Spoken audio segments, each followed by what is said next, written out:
Welcome viewers, we're here at Calder Park Raceway in Melbourne, Victoria for round number 2 of the Hi-Tec Drift All-Star Series, and the weather is very challenging this weekend, isn't it, Tony? And the drivers, they got a lot of work to do. Mate, if the walls of Calder Park could talk, they would have some stories for us. We are really excited to be on this layout this weekend for sure, Matt. It's going to be tough and challenging. Of course, the big run the wall section is the final part, and we've got a lot of challenges where we've got the track surface going away. It's very greasy out there in these wet conditions.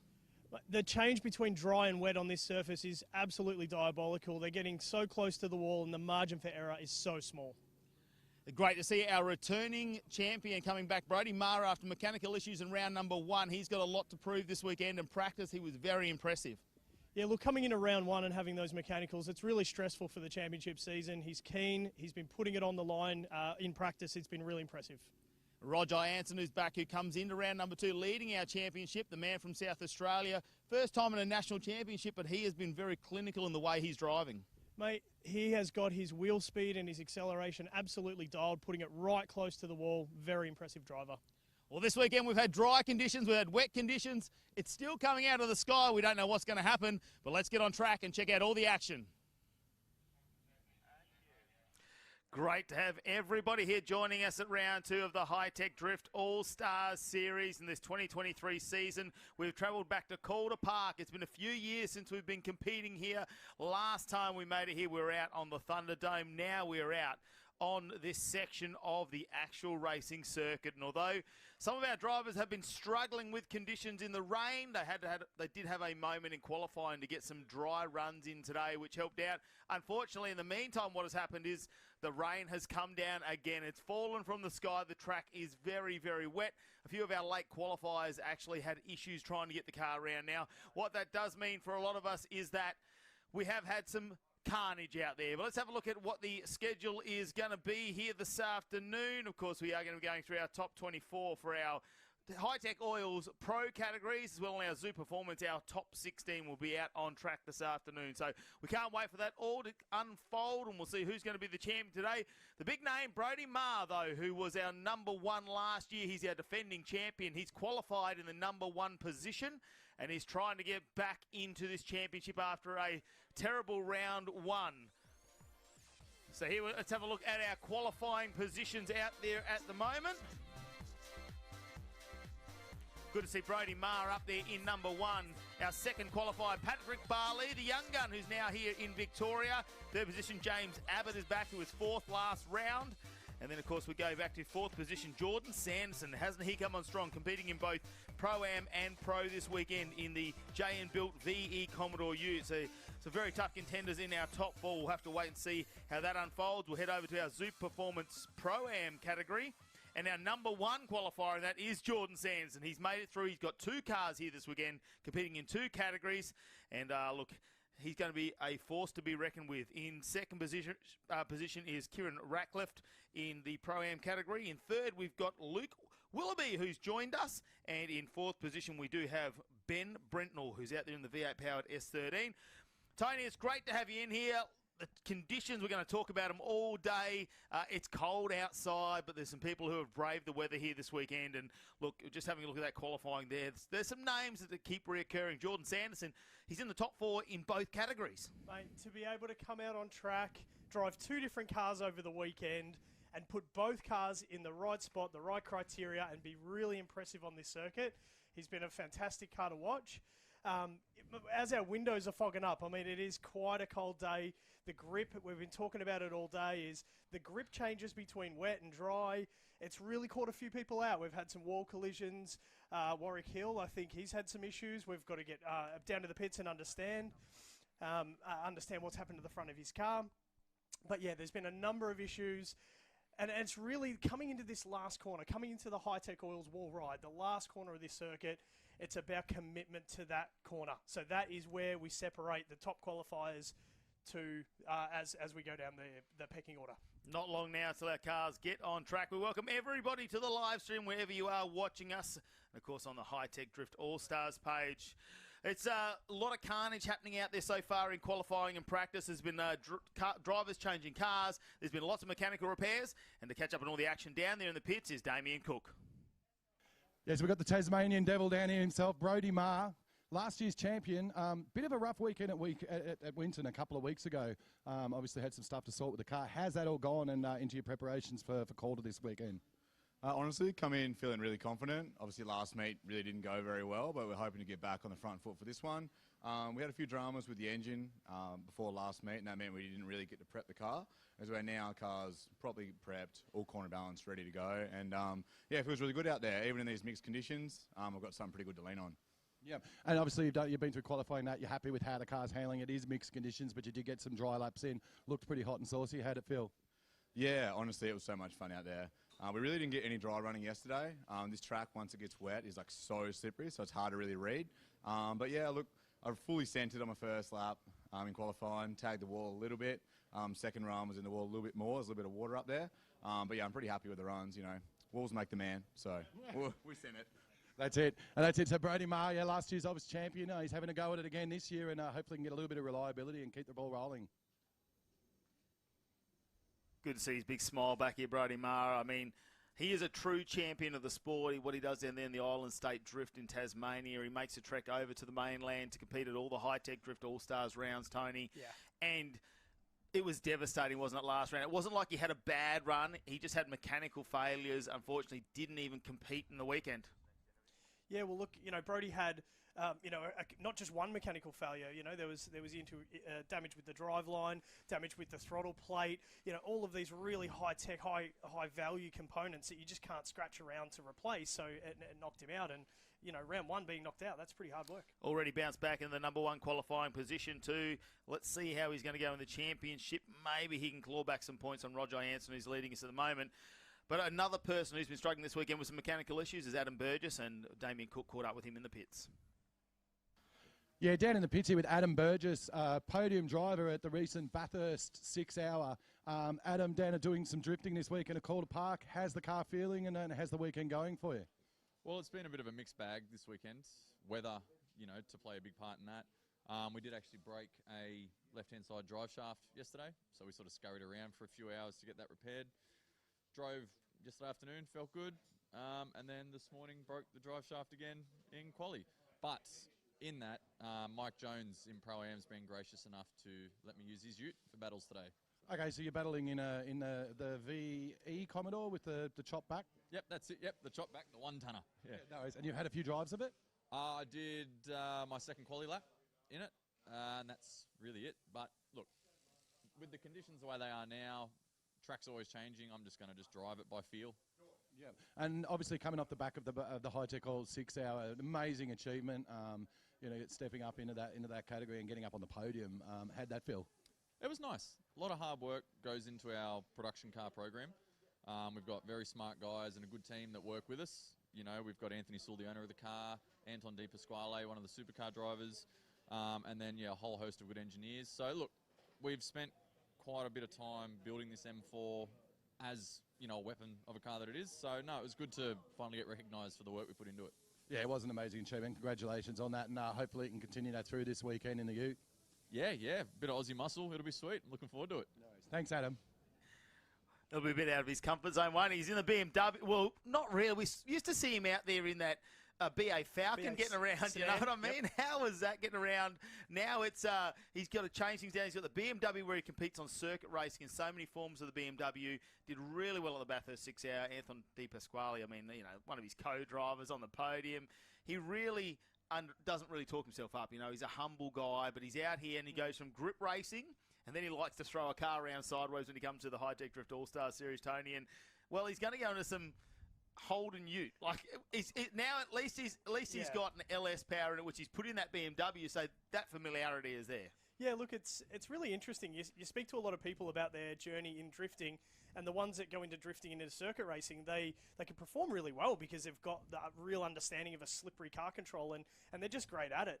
I'm really impressed to have any competitor share a car at an event is just amazing. So big shout out to Mike for that one. But yeah, I'm just looking forward to seeing him on track and just enjoying himself. He looks like he's going to get out there and enjoy himself. Well, currently leading the Hi-Tec Oils Pro category is Roger Hanson out of South Australia, and Damien Cook caught up with him.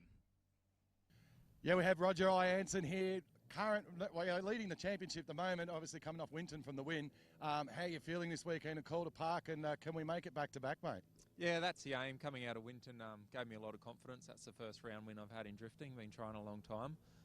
Yeah, car feels pretty dialed in, but obviously the weather just keeps changing. There was no consistent laps in practice, so it's very much suck and see as we get out there, so very variable conditions. Yeah, it is obviously, and it has been rain and dry. We've had practice qualifying all in different weathers, but you actually seem dialed in the wet and the dry. Is there a sort of, are you preferring the dry to the wet, or you actually seem quite settled in both? Yeah, I'm not too fussed, to be honest. I think like the varying conditions really suit me. I seem to be able to like get on the pace really quickly. Doesn't take me a lot of laps, so I think this weather generally falls to my advantage. We've got a few little handling gremblins just in certain weather conditions, but yeah, it's really tricky because you set up a car for a wet or dry and you might get out on the grid and it's completely different. So everyone's in the same boat though, so we'll make for some entertaining battles. Yeah, for sure. Yeah, so Roger Anson's got his eye in, and he's going to be having a go at it again. He's got the taste for the champagne. Let's see if he can have another go at it. Talk about varying conditions and varying things. Last weekend, Roger Anson now works up in the Northern Territory in Darwin. He was at Hidden Valley Raceway during the Hi-Tec Oil Super Series doing drift demonstrations in his Street VE Commodore. 4-door. I was going to say sweating, but apparently not. No, he had the aircon on sitting there. Just cooling. He was cooling down half the field. I think they all jumped in his car. So we talk about the varying conditions out on track here today. He's gone from a big car that is not set up for drifting, and now in really steamy, humid, hot conditions. And now he's down here. It's freezing cold. He's back in a dedicated pro drift car, 2J powered as well. He's got the turbo on there, different to the LS powered VE Commodore. And look, he's done really well again in qualifying, so we'll have to wait and see how that plays out for him, for Roger Anson. But you can see the wind out there on the Hi-Tec Oils flags as well, moving around, and hopefully it'll blow across enough because we're not seeing too much raining at the moment. So we'll have to wait, and hopefully that wind can dry something out on the track, Tony. Yeah, that's it, mate. That's it. When you look down the south end of the circuit, we're obviously playing it at this end. Looking back with the direction of the wind, there's not a lot of cloud cover coming, so we're really hoping that the weather, the Melbourne weather, just calms down for us and gives us some dry running, because we really want to see that tyre smoke up on the Hi-Tec Oils wall ride at the last turn. Well, we're talking about wet conditions out there on the surface. Someone who's used to that, doing some stunt driving and also doing driver training, is Chris Sadler, and he's down there in the pits with Cookie. Yeah, so we got Chris Sadler here doing pro class this weekend in the almighty Holden Ute. We're going to be foaming push rods in the big LS. Chris, great to have you down here from sunshine Queensland. You didn't bring any sun down with you, but how are you feeling this weekend at Calder Park? Pretty good, yeah. It's our first time here, so it's pretty interesting on the track. There's a bit of surface change and stuff like that, so it's handling it pretty good. Today, the car actually felt really, really comfortable. I was lucky enough to get some dry laps in the at the start there in the practice, so I'm pretty happy with it. So yeah, fantastic. So obviously we've seen this campaign for a little while now. It's very different chassis, but you seem to have it very dialed. This would obviously be suiting a little bit more than the bigger tracks like Queensland. Tell us a little bit about the car and then what got you here. Yeah, so it's mostly all VE Ute. It's just got a bit bigger engine in it and stuff like that. We actually made most of the steering ourselves, and we have a kit also from a company called Blue 808 in America that looked after us there. So yeah, we basically made most of it, and then they made the uprights and stuff, so that gave it a bit of extra lock. There's not much off-the-shelf stuff for VE Commodores, so they make a pretty good kit, so it's been good. No worries, thanks Chris, and good luck for this weekend. So that's Chris Sadler. He's going to be riding the almighty Australian Ute and doing it for the... Let's send it, boys. Oh, he's got a big smile on his face. And look, he's been consistent in qualifying. Last round he qualified 7th. This round he's qualified 8th. What's going to be tough for him is he's going to be taking on a local guy, Jason Ferrin, who's been competing in D1NZ over there. He's got his own series. He's based here in Victoria as well. Yes. He's done this layout many, many times, and that is going to be Chris Sadler's first battle. Yeah, look, that's going to be a tough one. Look, Jason's been out here. Obviously, he's driving so many different cars. He was driving the R34 a couple of nights ago on the other side of Calder Park, and he's out here today in his R33. It looked like he was having... he didn't really get a lot of dry running. Right as Jace was about to go out and do his qualifying run, the wet weather came in again. So he didn't really get a lot of dry running, but Jace is a professional, and certainly he'll put it to Chris. But I'd like to see the Ute go up against the R33. I think that'll be quite a good battle. Oh, they're going to have some fun out there on track. And like we say, the conditions are continually changing here at Calder Park. We have to thank the venue. They've really turned it on for us again this weekend. We haven't been here for a few years now. So to come back here to the home of what is, I suppose, drifting in Victoria, Tony. Yeah, I'd say so. I mean, we basically started drifting here back in around 2003. And now you can find a drift event here at Calder Park almost every fortnight. So we would certainly take Calder Park as a bit of the honorary home of drifting in Victoria. So, yeah, it gets a lot of laps down here. Well, we're just speaking about the local boy, Jason Ferrin. He's been overseas competing. He's just got back from Japan where he went over and did a bit more drifting. And Cookie's down there with him in the pits. So we missed him at round 1. The Purple Barrel Wags wasn't here. But he's here for round 2. Jason Ferrin from Keep It Reet. Welcome back, my friend. But where's the Barrel Wags? Barrow Ags is in New Zealand for one more round of the D1NZ Championship, which is pretty cool. We're actually next weekend, so got a lot going on at the moment. Yeah, fair enough. Obviously, we're driving to 33. You put a little bit more spice into it for this weekend. You feeling confident? Yeah, cleaned the car up, and it's a nice Millennium J. Now you might remember the car when it was all the Reet Brown and all a little bit beaten up, a bit of a missile, but now it's all clean, and yeah, we've cleaned up the power as well. So it's a good little setup, ready to go. Yeah, nice. Now, obviously, been some inconsistencies out there with the weather, wet, dry, slippery. Well, it's always slippery, sort of, kind of. How's it been feeling for you? And you're finding the adjustments are okay between the wet and dry? I'll be honest, it's probably the hardest conditions of a track that you got to deal with.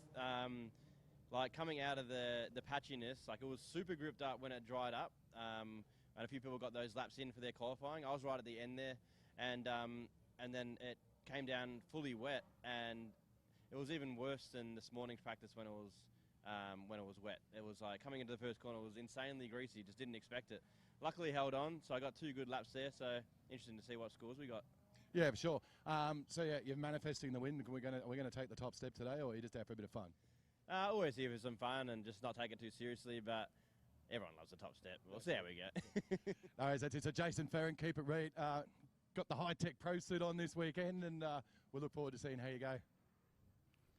Well, he's had plenty of podiums, hasn't he, previously? So we'll have to wait and see how Jason goes. Qualified 9th in qualifying today. But let's get underway now. Your Hi-Tec Oils Pro category, Matt Murphy going to be leading out. Derek Newsom in this first battle. And Matt Murphy, the team blast car, sends it into the first corner. And so greasy when they go through there, Tony. Yeah, look, you can tell straight away that Matt was just wanting to get through turn 1 cleanly. It's really important to get that done. Big out on the lock stops there, coming through the mid part of the circuit. This is the part of the track you've really got to get your eye in. This is setting up for the Hi-Tec Oils wall ride, coming around the last corner, and he looks really close in the mid part of that corner. That was a really good first battle, first run.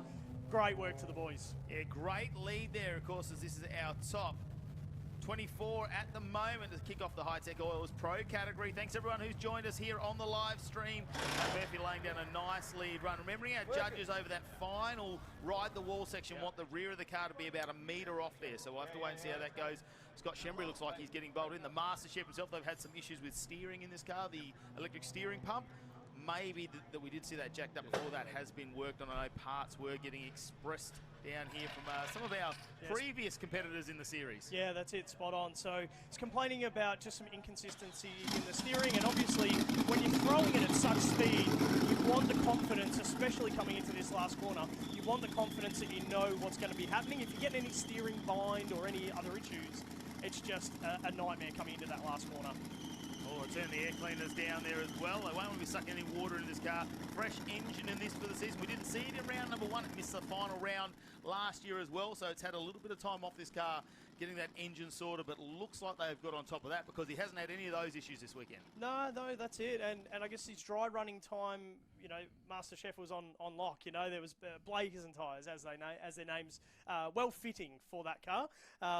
But it's been in and out of dry and wet. So I just want to see Shembry getting some dry laps. That'd be great. Having a look at the Trias replays between Matt Murphy in the lead and Derek Newsom behind. And Matt Murphy, yeah, pushing it out on that outer wall, exactly what the judge wanted to see, not actually scrubbing the wall or touching it. And it's a very fine point. There's almost a join in the bitumen out there, isn't there, as it goes around? And that's really where you want the back of the car to be. Yeah, that's it. It's maybe a bit hard to see on camera, but there is a distinct line where the judges have said, hey, we want your back wheels and your rear bumper on this part of the circuit, and that's maximum points. But coming into turn 1, Derek Newsom in the lead this time. Really steady setup, and that's exactly where we need to be coming through turn 1. But he's gapping Matt Murphy a little bit through the middle there. Yeah, he's driving away. It might be the tyres. He's got in the back. Maybe he's got the right pressures in there. Alignment setup. He's finding the grip there. He's not trying to wind on too much angle here because you need to throw a bit of pace into this ride the wall section to get it around there. He's super confident in the car. Look at him go. He's close to rubbing the red paint off the Hi-Tec oils. Maybe he was really, really close. Look, Derek Newsom, that's probably one of the strongest laps I think I've seen him done this whole weekend. It's been in and out of different driving conditions. I think he had maybe a steering issue either in practice or under the front of the car, having to go with that earlier in the weekend. That was one of the most solid runs I've seen from him all weekend, so that's awesome. That one's going to be hard for the judges, knowing that we can have a one more time. Of course, for those that are new to drifting, have just joined us on the live stream, if the judges cannot separate him in the point score between their lead run and their chase run, and they equal scores, they will run them one more time. Well, check out the Tri-Ace replay, though, and look at him go. Newsom doing a nice job. Murphy's just missed that corner. I reckon he's gone, Matt Murphy, it looks like he's gone to massive steering angle, and it's really just slowed him up. I guess the idea of coming out of turn 2, flowing to the 3 and 4 touch and go zones, you want to have slightly less angle so that you can build the road speed for the final corner. So it looks like maybe Matt just got held up on full lock a little bit there, and it's just slowed down his overall road speed, and then the gap belt. Hard in these conditions too, because you can't regain that gap. There is no traction out there. I think it's actually better to wind some lock off and keep the flow of the drift. You don't want to get too much angle and just keep the car moving. Yeah. We'll have a look at our next battle, though, coming up. Scott Shembry's ready to go against the South Aussie, though, that's made his way over. First time we've seen him compete in the Hi-Tec Drift All-Star Series. Isn't it great to have him here? Of course, it is Jamie Godfrey. Yeah, from South Australia, over the border, and we always love having our South Australian friends over. We get a lot of Victoria versus South Australian rivalry, but there's a lot of good sportsmanship across both states. And it'll be interesting to see him go up against Shembry, but it looks like maybe a bit of a mechanical.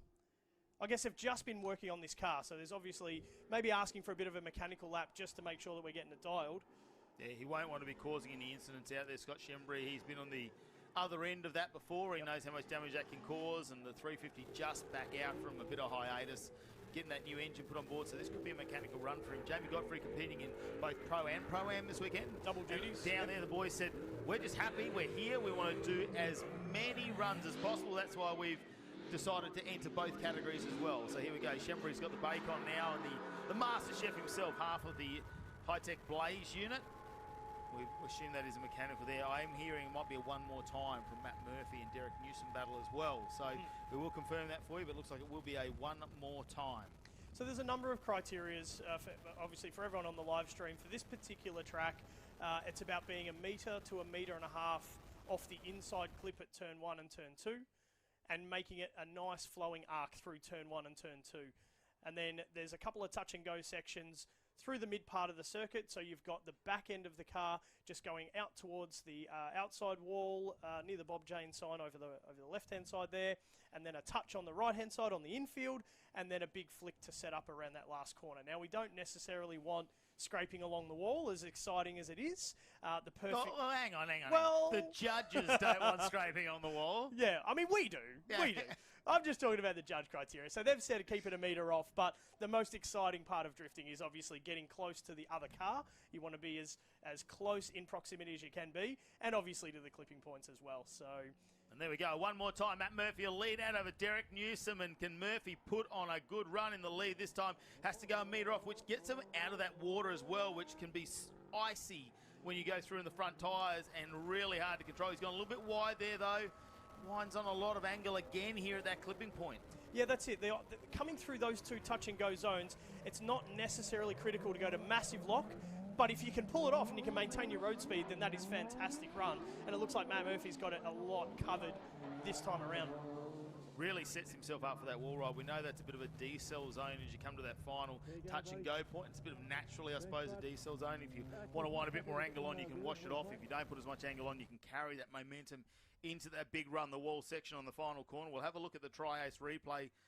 Really good steering angle, but then you see that massive correction there. So what the drivers were saying this morning was as you lose a little bit of front end, you get a bit of rear end grip, and then it pushes the understeer. So that's what Matty's been feeling. Yeah, we saw in the second turn as well, he was way off the apex, so really, really wide. And, you know, after you come around that 90-degree left-hander, there's actually another little corner that comes out to you to the right-hand side. Yeah, there's a bit of a kink there. So you've almost got to straighten up through there and throw yourself out to the clipping point on the opposite side.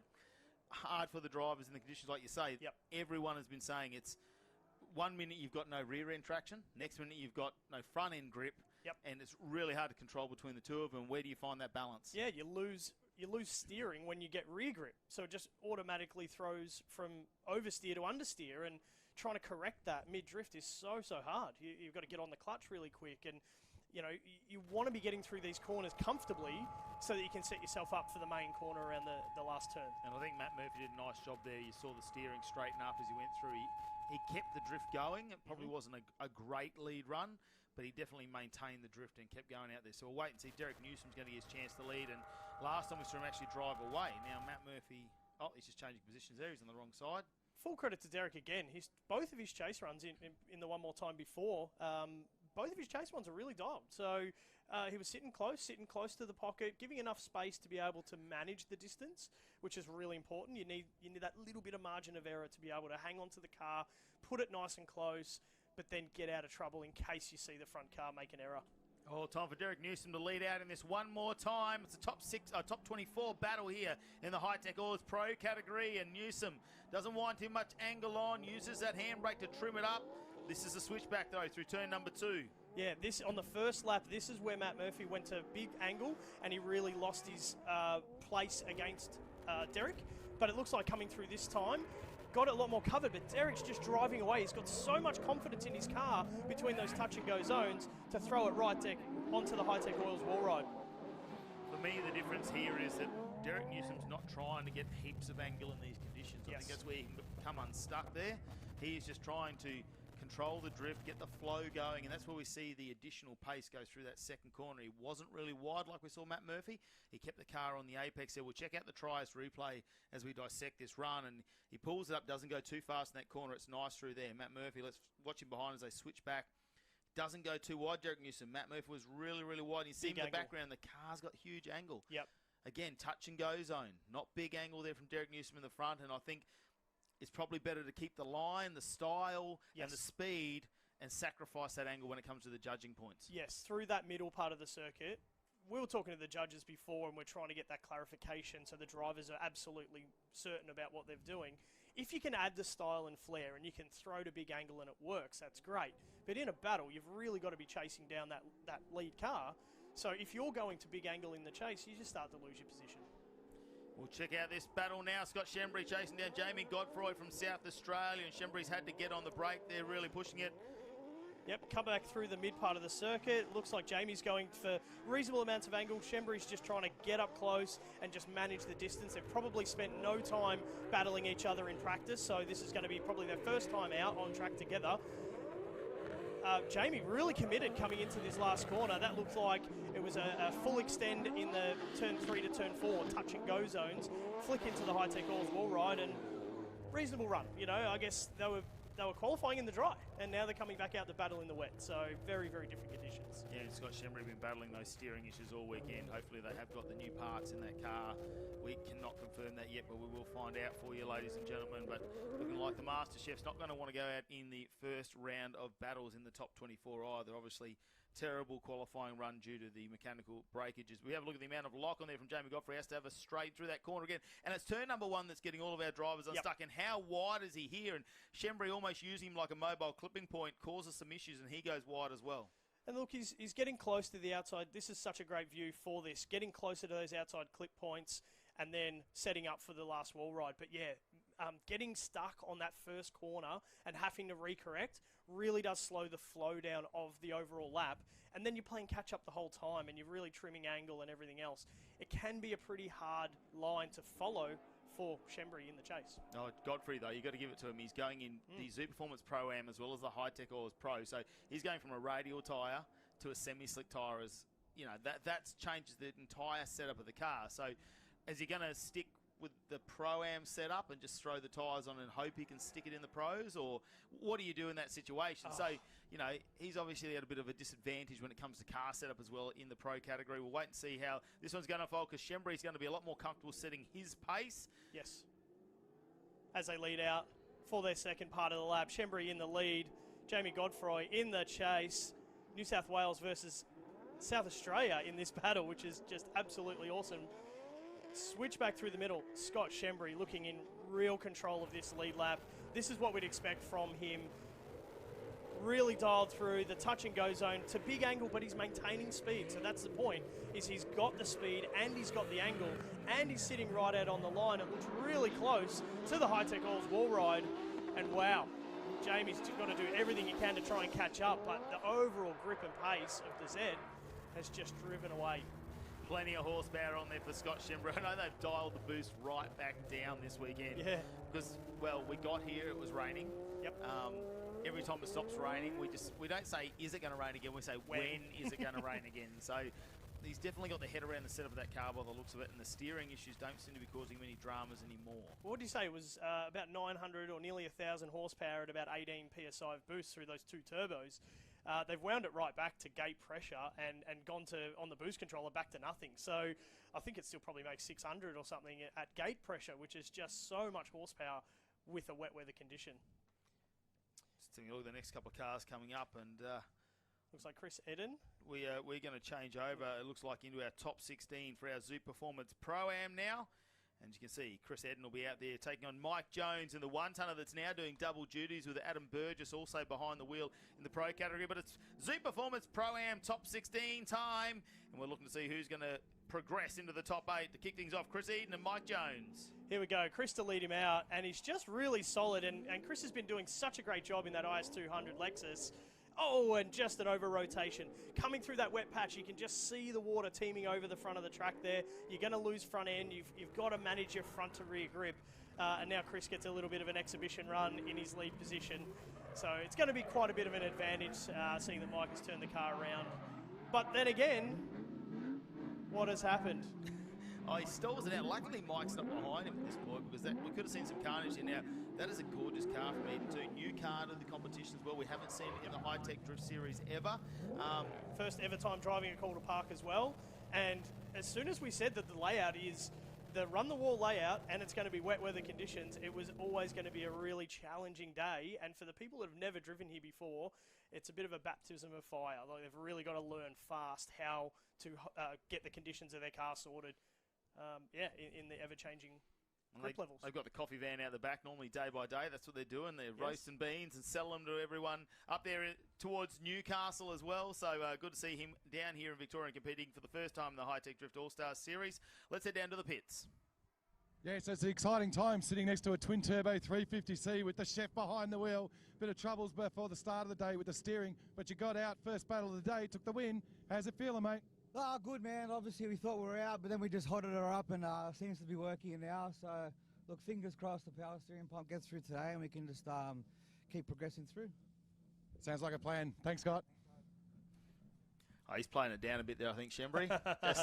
Yeah, we'll see how the day goes. I think he's suffered a lot of mechanical issues last season and he doesn't want to get too far in front of himself. Look, even round one, you know, he was driving a different car at round one, had a couple of gremlins there as well. So he just wants some good quality running where he can be confident in the car and do what he does best. You know, he's such a talented driver. He's been in the game for many, many years, and he just wants a couple of clean rounds to get his feel into it, and we'll get that smile back on his face for sure. But, yeah, looking good. Next pairing in the Zoo Performance Pro-Am, Ben Brentnall is going to be taking on Sammy Marge. Brentnall leading us out, the two boys from the Murray River Motorsports. Yeah, teammates. 7 Sins clothing on there as well, apparel. As they go through, Brentnall doing a nice job out in front. Goes a little bit wide in that apex, but not too wide. And we see the little RB that can in the background. Sam Mudge winds up the RPM, trying to stay with him. Yeah, they've both got a very similar style, both got very similar aggressiveness into this last corner. Sammy's doing a great job just sitting there right, doing the right thing, proximity and emulation, and that's what we always talk about. We want the chase car.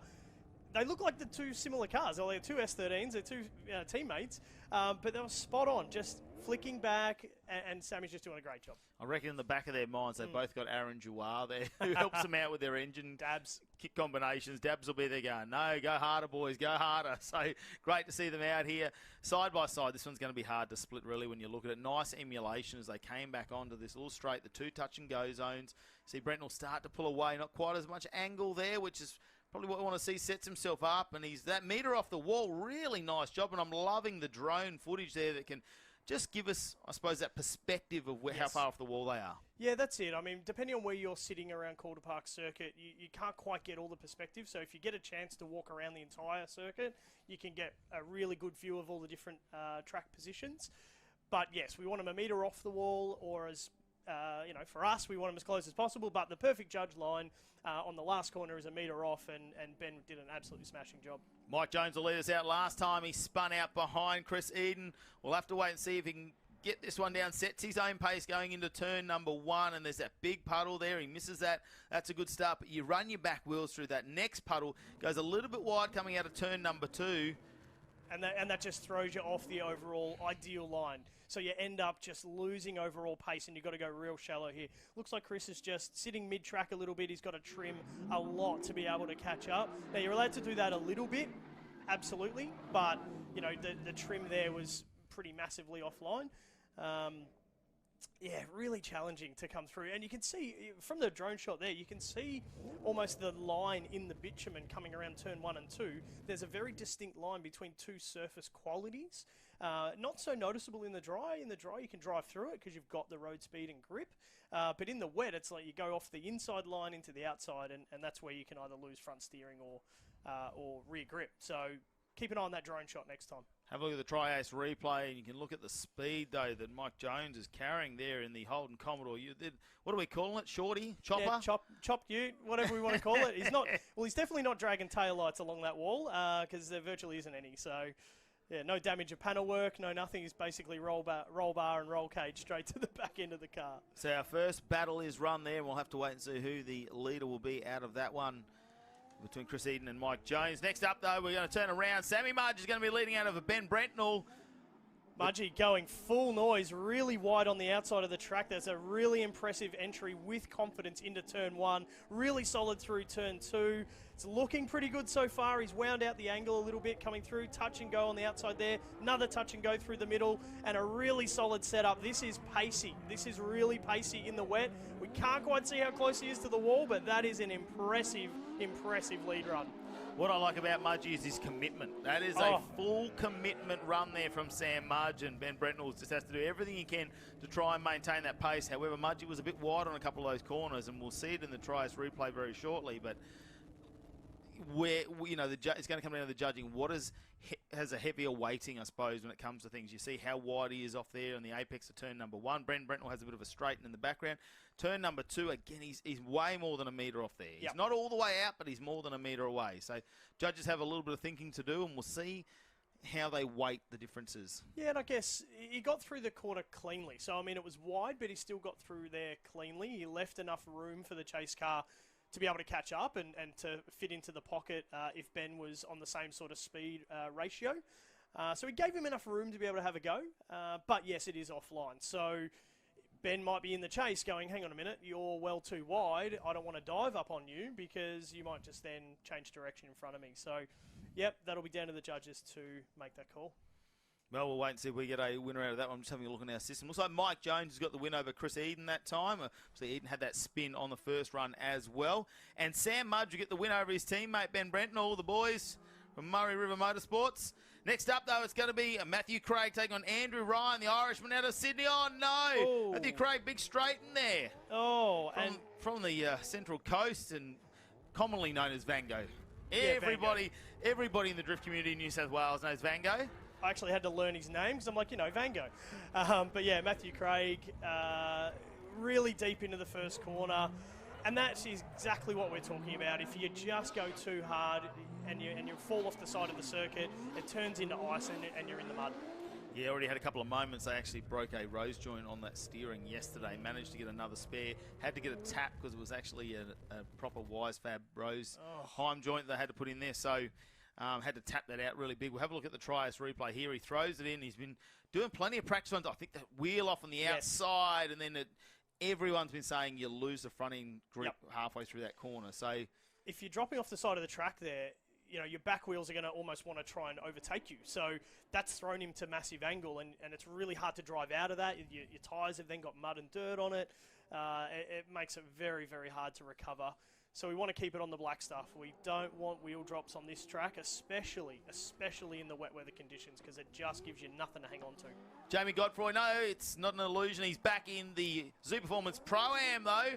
And look at him leading out over Anthony Romano, who's joined us in his 180 this time. We've seen him out in the big black Barra sedan normally. Yeah, but it's a much more nimble car, and he hasn't even been having fun this weekend. Oh, look, we caught up with Anthony a little bit this weekend, and you know, he's happy to throw his Falcon around because they're quite a bit cheaper, and he's a little bit timid off the wall in the 180SX. He doesn't want to go bend it into the wall, but looks like Jamie's well out there on that outside line, and Anthony's just really cutting that inside corner. Maybe just got a little bit in the touch and go zones. You know, he straight lined a little there to sort of catch up in the distance, but then it's thrown him onto the inside line. So, well, he's recently been travelling north with his Falcon over the last couple of weeks and doing every drift park, every drift comp that he possibly could do along the way. He's jumped into a 180, which is going to be totally different. You can see the understeer there as you check out the Trias replay. Godfrey's got him in. He's gone super wide, which gives Romano a chance to catch up. Yeah, it would have slowed down Jamie quite a bit going to that big steering angle through turn 2. And here we go, the touch and go zones. Anthony knows that he's got to push pretty hard to keep up, but it looks like Jamie might have been just going a little bit slower coming off those touch and go zones. Anthony's anticipated the drive out of that corner, and that's just thrown him offline there. Great views here at Calder Park Raceway. Look how green the grass is. Big runoff zone now too. They've extended that out. I do believe the Hi-Tec Oil Super Series later this year will be making good use of that. Hopefully won't see too many off there, but great to have a bit more runoff for those big cars that come the TO2 Muscle Car Series. We're heading here as well. So plenty more motorsport action coming to Calder Park Raceway in the near future. Great to see so much more competitive sport coming back to this venue. It is so historic and iconic in Australian history. Yeah, and look, you know, the place has been, you know, it's sort of been left in a bit of hiatus a little bit. You know, we've been having drifting here for a long time, but yeah, great to see circuit racing coming back to Calder Park. Andrew Ryan will lead out Matthew Craig this time, and Ryan has got a big advantage after Craig goes off again in the same spot. We see the mud building up there on the left-hand side as well, and Andrew Ryan just needs to put this run together, keep it smooth. Hopefully his spotter is already in his ear on the hill, talking to him in an earpiece saying, don't push too hard, just get through the run. That's all you need to do. He's shallow here. It's not going to matter. Look, it'll be a couple of points of deduction or whatever through the inside line there, but look, at the end of the day, you know, he would have been going into that run pretty confident because Matthew obviously spun on his lead there. He must be still having some dramas with that car because we saw him in practice after he fixed it. He came back out and he was really good. He was cutting some really, really strong laps. He was getting a good feel for the car, but there must just be still maybe alignment issues or maybe some other bent components that they haven't had a chance to fix. Just remembering when they went out, it was super slippery this morning in practice. They had drier conditions for qualifying, and now we've got this in between. The sun has come out, but you can still see the moisture over that track. We're starting to get slight dry patches as well. There's still puddles out there, so the conditions are changing continually at the moment. If the sun stays out and the rain stays away, round by round, how do you set your car up? Yeah, look, they're going to be in the pitch just literally looking at the weather, just going, let's gamble it. We've got to play with tyre pressures. We've got to play with suspension compression rates. We've got to either soften the car up, make it harder, whatever works best for the driving style and the tyre. It's anything goes in these wet conditions. Andrew Ryan gets the win there over Matthew Craig, which wasn't really a surprise for both of us. As we move on to our next Zoo Performance Pro-Am battle, and Anthony Romano will lead over Jamie Godfrey, and he's looking a lot better out in front. Look at the speed he's carrying. He's a little bit wide on turn number 2, but it's smooth straight through the middle section. Misses that ripple strip, touch and go zone. And look at him drive away here, opening up a huge gap on Godfrey. Yeah, look, that's a clear indication that he's feeling pretty confident in the car to be able to hold the foot flat down and get through that final corner. The whole lap from Anthony there was a really, really strong performance, and it's an absolute credit to him. Now, the question is, will the judges see it when he was in the chase position that the lead driver slowed him up, which balked him potentially for the final corner? or will the judges see that as an error from Anthony Romano not emulating the car in front? Because that could be the difference between winning and losing this battle. As we check out the Tri-Ace replay now, this is Romano's lead run. Yeah, it looks really steady, really settled. Obviously, it's a big entry, splashes the front wheel. So if you can see that, that means he's taken a chunk out of the inside corner. He's supposed to be a metre off that inside corner to allow room for the chase car. So he might have got a slight deduction there coming through turn 1. But this overall, I mean, he's foot to the floor and he's absolutely cooking through the rest of the circuit. But if at turn 1 you've just closed the door, you've left no room. Oh, look, you've got to be happy. You got to be a fan of his. SR on board. Yeah, I am. Just over 200 kilowatts in that one. Yeah, we know you love the SRs. There's a couple back here this weekend. Went through quite a few up there at Winton, but a few have returned. Yeah, definitely. But no, Anthony, we were chatting to him before. Obviously, he's driven at Raleigh. He drove up for the Archerfield comp, and then he drove back at Raleigh, and then he's come back. That was all last week. So he's had a hell of a lot of laps in a Falcon. And then you come out to Calder Park for the Hi-Tec series in your car that you haven't really driven that much. So it was a brave move, I think, bringing the 180 out rather than the Falcon. He probably could have done really well. In his advantage, though, I think he has done some laps in this layout in other competitions. So he's had a few there. So it looks like we do have a car broken down there on the start line. That might be Sean Mickle-Hatton, who in round number 1 sheared the bolts off the flywheel, wasn't it? Flywheel, yeah. So they've had to machine the back of that, fix that in this break we've had over the last few weeks. So that'll be upsetting if that car has broken again out there in the start here. Of course, we're in the top 16 of our Zoo Performance Pro-Am battles at the moment out on track. He qualified 6th as well, Sean, so we know that he's actually very competent behind the wheel. Oh, yeah.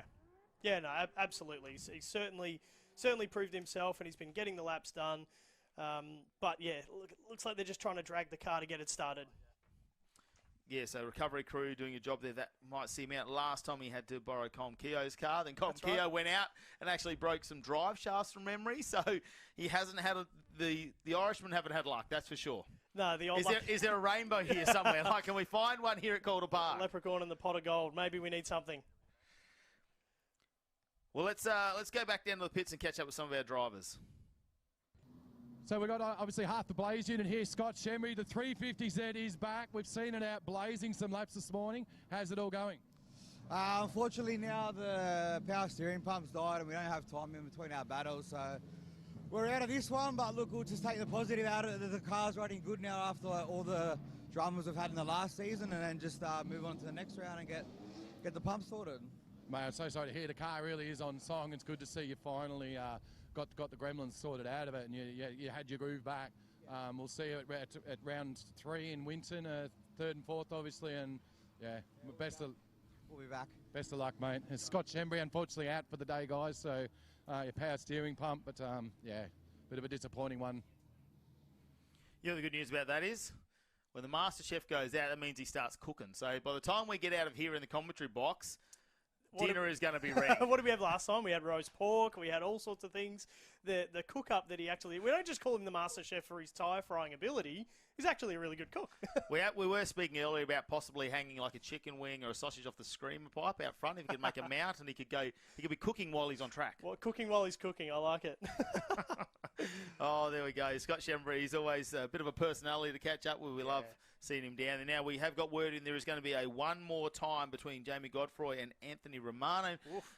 Yeah. I'm not actually 100% surprised by that, because Romano was really strong in his lead run, and I think probably very similar to Godfroy as well, so it could come down to the chase position maybe between the judges. I reckon it will be some of that trimming line in lead position. It'll be a little bit of Anthony's chase position over anticipating and nearly overtaking Jamie. So there's a bit of back and forward there on both runs.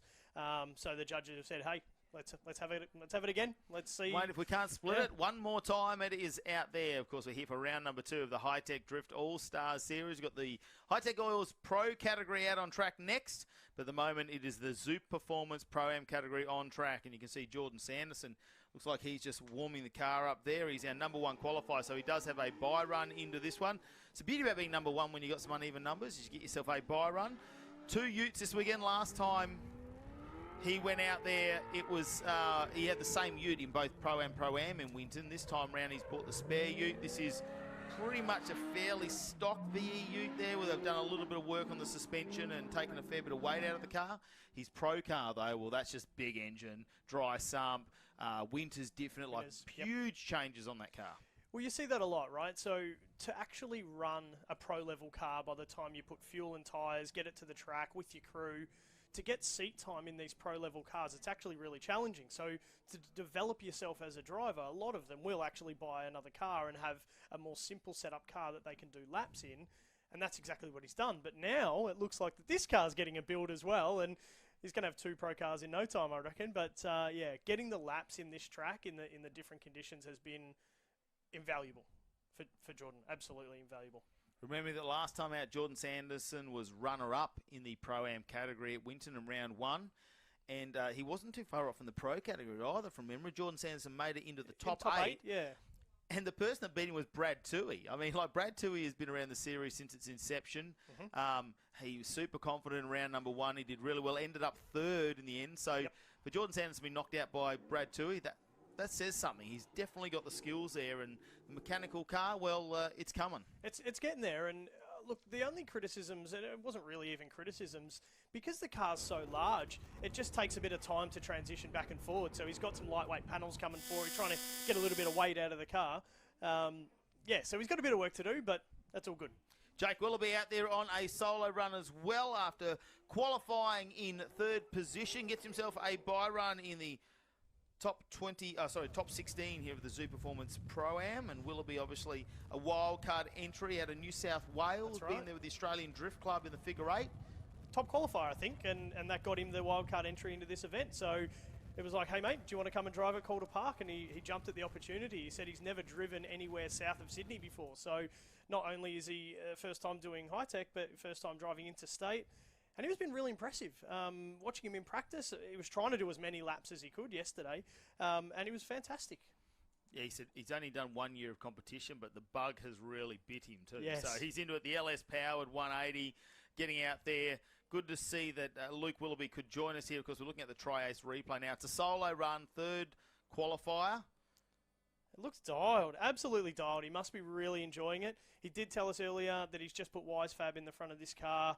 So it's just got it. You can see the blue suspension arms just as he goes to full lock on that shot. That was absolutely awesome. Just getting used to the difference, isn't it? A bit of setup change in the car there. Sometimes they like to bind up a little bit in the steering. So just working through those minor adjustments. Car's really smooth though. To qualify 3rd, you've got to be happy about that. Yep. First time interstate, first time at this event, and qualifying 3rd. At a wet run-the-wall event at Calder Park. We were saying that. This layout, for us Victorians that drive here quite a bit, this layout, you know, it's challenging at the best of times. And then as soon as we saw the forecast and the potential rain and everything else, I've gone, this is going to be a really challenging weekend. Here we go. The one more time from Anthony Romano and Jamie Godfroy. Godfroy will lead us out to start off this rerun. And look at this, he's doing nice. He shoots wide and washes off a lot of speed, doesn't he? Yeah, so you lose the speed when you throw to big angle, and I think what the judges really want through that section is a moderate level of angle so that you can maintain the speedy flow through that corner. But he's got a little bit more commitment coming into the last corner. The Hi-Tec Alls wall ride nearly tags the end of that wall and into the slippery stuff coming over the finish line. Not too bad overall. I mean, he got that 1 metre off the inside clip at turn 1, so, you know, turn 1 was tidy, but then as the car rotated, it flicked hard, and that's what threw him to big lock, which slowed him down. Gave Anthony a chance to catch up, but then they're doing that back and forth again. It's going to be hard. We'll check out the Tri-Ace replay once again. Romano, check him out in the chase car. So Godfroy sets himself up nicely. That's pretty much spot on there. Anthony has to get the nose right up, maybe grabs a little bit of curb. So there's the flick to big angle. You can see the front wheel leaning right over, and he's got to recover from that, and that gives Anthony, because Anthony will be able to see that front wheel in the chase position. That gave him a chance to go, okay, now I can recorrect. It looks like a bit of a straight in there from Anthony in the chase, and it's unsettled him coming into that last corner. And then obviously you're on the inside line. He's nearly collected the Hi-Tec Oil sign there on the inside water barrier. That straighten really will have affected Anthony in the chase position to not be able to get close enough and then unsettled that last corner. Yeah, Godfroy as well through that back section where the touch and go zones are. Had a bit of a straight in there. Didn't really push the car to those touch and go zones. So as a lead driver, probably going to be very critical when it comes to the judging. Yeah, look, the lead position has to be spot on. It needs to be almost boring. Not boring, but it needs to be, you know, online. It needs to be flowy so that it's a really chaseable lead. That's the whole point of the lead driver's position. to give that chase driver a chance to get right up close on door. And then you switch around anyway, right? So then you get a chance to prove your style in your chase position, hoping that the other person will lead you out in a reasonable way. We'll wait to it. Anthony Romano looks very comfortable when he does have the lead runs as well. You can see in the background there, lots of clouds. Lots of cloud. And they haven't left us today, have No, they? At all, or yesterday. But there is sun poking out between them. We did see it go around us a little bit earlier, so will it just keep coming in waves? Will conditions continue to change, or It's going to be things fine. getting better? It's going to be fine. It's going to be fine. It's a great outlook to have. Here we go. Anthony Romano will lead us away now here in our Zoo Performance Pro-Am, but there's plenty of sun coming through the clouds now in patches, and you can see it out there on the track. Dry, wet, he throws it in. Romano just grabs a little bit of that puddle. Godfroy behind him, and Romano flicks back into turn number 2. He's mid-line through here, but nice and smooth. He's carrying the speed. Much more comfortable. Touch and go zone there. Oh, straighten, no issues. Big straighten. Has to get on the clutch there. Yeah, big straighten from Anthony in that middle part. It was all looking so promising right up until that point. And he just, it looked like you could almost see his hands on the steering wheel, maybe lost place of where he was or misshifted. I think that's right at the point where he goes to grab third gear. So the first 2 corners, you're in second gear, you're really managing your wheel speed, and then you grab third to push hard through the touch and go zone. So, but even still, like into that puddle, it means you're cutting the corner. So maybe he's just going to be knocked a little bit there for cutting the inside corner at turn 1. Here's the flick. And it's right there, that touch and go zone. It's around there that he'd be changing into third gear, and I reckon he's misshifted, and that's what straightened him up. Yeah, definitely got back on the power. Clutch kick out. Well, that'll get some tongues wagging. Yeah, I mean, the big clutch kick and the big entry into the bottom corner is always very, very cool. But it puts a lot of pressure on you as a driver. You've got to get that gear shift right, and then you've got to initiate. If you get your initiation right, then you're so much more confident, and you can just lean on the throttle around that Hi-Tec Oils wall ride, and it just flows. It flows so well. So Sean Mickelhatton has not made it back out. Called a 5-minute rule there to try and fix his car. Not quite sure some of the issues he had last time. It was a flywheel bolts came out of the back of it at round number 1 in Winton. This time we'll wait and see if we can get a report on what is going on in the pits with Sean. But in the meantime, Chad Larkins is warming up the AUU. And AUs do amazing things, so you just never know. Absolutely.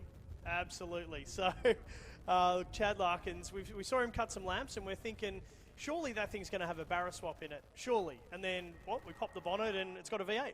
Yeah, it's a stroke of 5 litre, taken out to 347 cubes. Still got EFI in it, so he's waiting. But he's warming the tyres up, and we are getting word that Sean Mickelhatton is making his way back out on the track. He called the 5 minutes. We're just waiting for him to come out on track at the moment. The timers are going. Our officials are all over it. We want the Irishman to make it, really, though, don't we? Look, you never want to go out with a mechanical. We always say that in motorsport. You want to go out with a battle. You want it to be down to the wire, right to the end. And it's great that his team fixed whatever it was. We haven't quite got word about what the drama was. It said it needed a push start, so whether it's an electrical gremlin or something that's going on. But he's certainly coming back out on track to battle Chad. Well, it would be unfortunate to see Sean gone. Qualified 6th in the ladder here today. Last time out he qualified 4th, so he's had a good run at the start of the Zoo Performance Pro-Am season.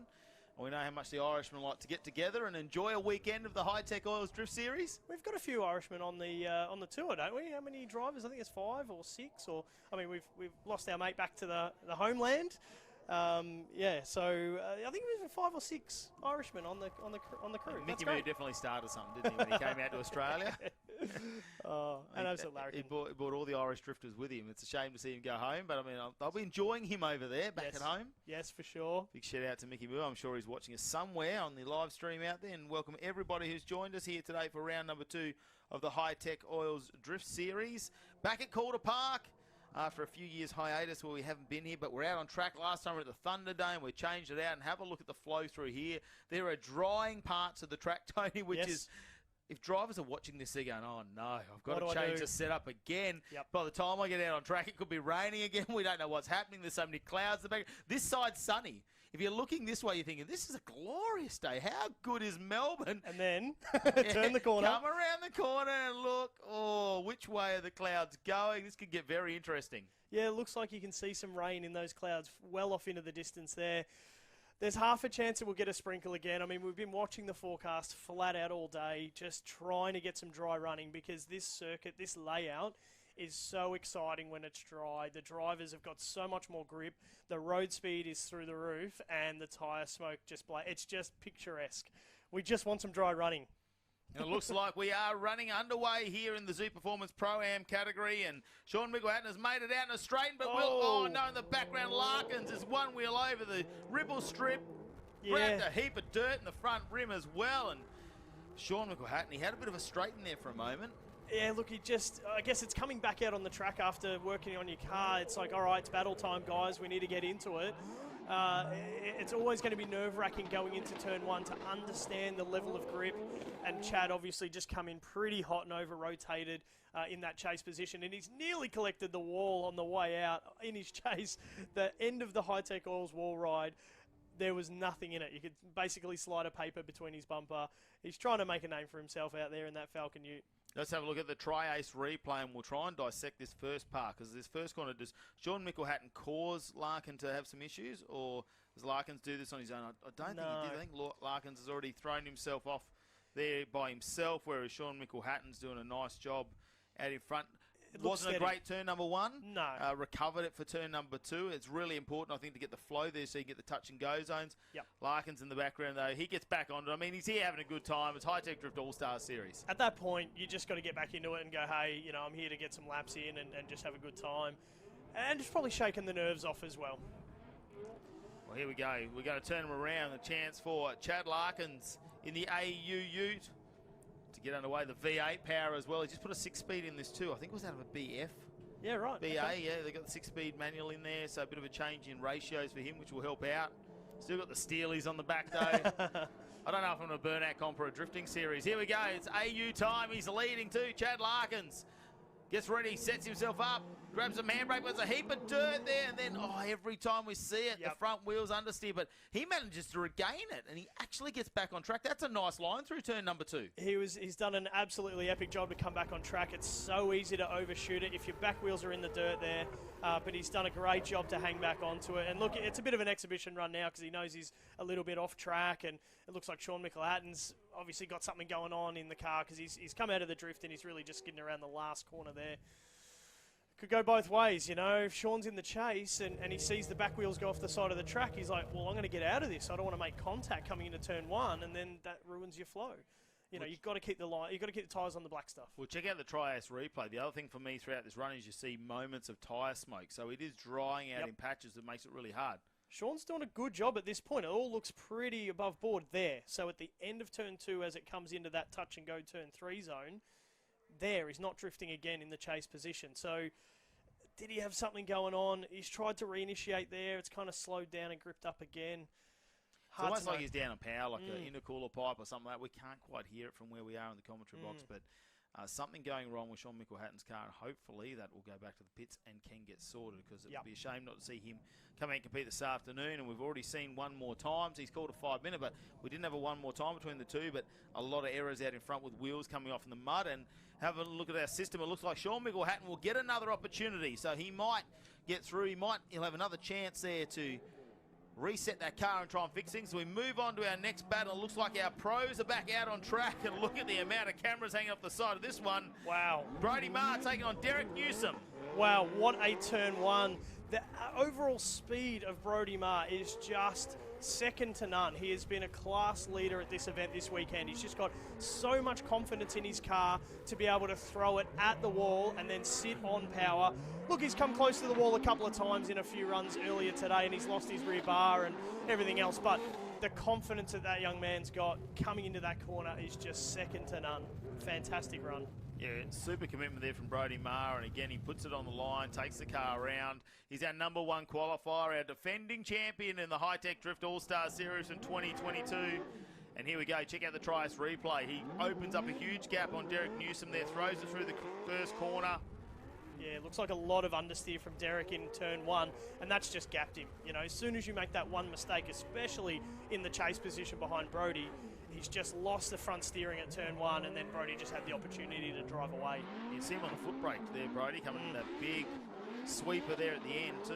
He's a bit of a puff of tyre smoke comes out from the right foot, and and we'll have to wait and see. I mean, look, that's a commanding run out in front from Brody Maher, but can he slow it down? If Derek Newsom doesn't quite have the drive that Brody does, it's not all going to be all about horsepower. Obviously, sometimes it's going to be about how they can set the car up and how they can use that power. Brody Maher's got plenty of it. Yeah. Sometimes it's too much in these conditions. To be able to drive behind a slightly slower car when you've got a highly gripped up, high horsepower car, it's very, very hard. But let's just see how we go. We're going to get away from the gate. Derek Newsom in the lead, leading out Brody Maher. Coming into turn one, we're looking for a good setup, a strong setup through turn one. It looks like Derek's just struggling there to get the drift to actually get going. He's just struggled on his initiation. He's regained it coming through turn two, and Brody's just playing there in the chase position, just following and making every movement a solid movement and a big dive coming into this last wall ride corner. Derek's recovered himself a little bit, and a tag of the wall coming around the final pit right past that pole. Both of the guys just touch bumpers. Wow. Brody Maher's over having that body kit on the back. Who needs it? It's weight reduction. Take it off. That's what he's done. Well, look, shout out to the Corporal. I think he's going to be on the phone to try and get some new panels, some new Origin Lab panels on the back of that one video. Now I know why he paints his car white underneath. It's just an easier colour to do. You don't have to colour match too much. Don't bother painting it. Just put some stickers on the panel and away you go. Derek Newsom doesn't do a bad job here out in front. He's much more comfortable at his own pace. You can see there a lot of handbrake there to trim the car up. Goes around that final sweeper. Running the wall there, goes a bit wide. And Brody Maher's trying to use him as a mobile clipping point at that point. And does he get sucked in? We know when you go too wide in that corner and you get those wheels up high, it's very hard to stay off. You need to keep on the power. You need to hope you've got the grip. You hit a patch and it just sucks you into that big concrete wall. And it is not moving. There is that much dirt behind it. Yeah. No, look, it's, he made the error at turn one, and then you got Brody Maher behind you, like, right, I've got to go for it.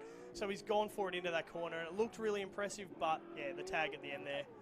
Here we go, Chris Sadler taking on Jason Ferrin, our number 8 and number 9 qualifiers in their first battle in the Hi-Tec Oils Pro category. Sadler in the VE Commodore Ute does a nice job. Ferrin keeping up with him in the keeper Reed R33. Yeah, just a small correction from Chris coming into turn one. He had to reinitiate, a little bit of understeer coming into turn one, as we've seen all day. But Chris has got the Ute flying coming through that last corner, and it just seemed to slow down just a little bit.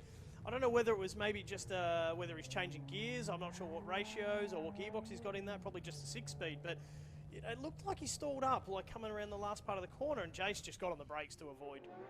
Well, check out the Trias replays. He throws it in here.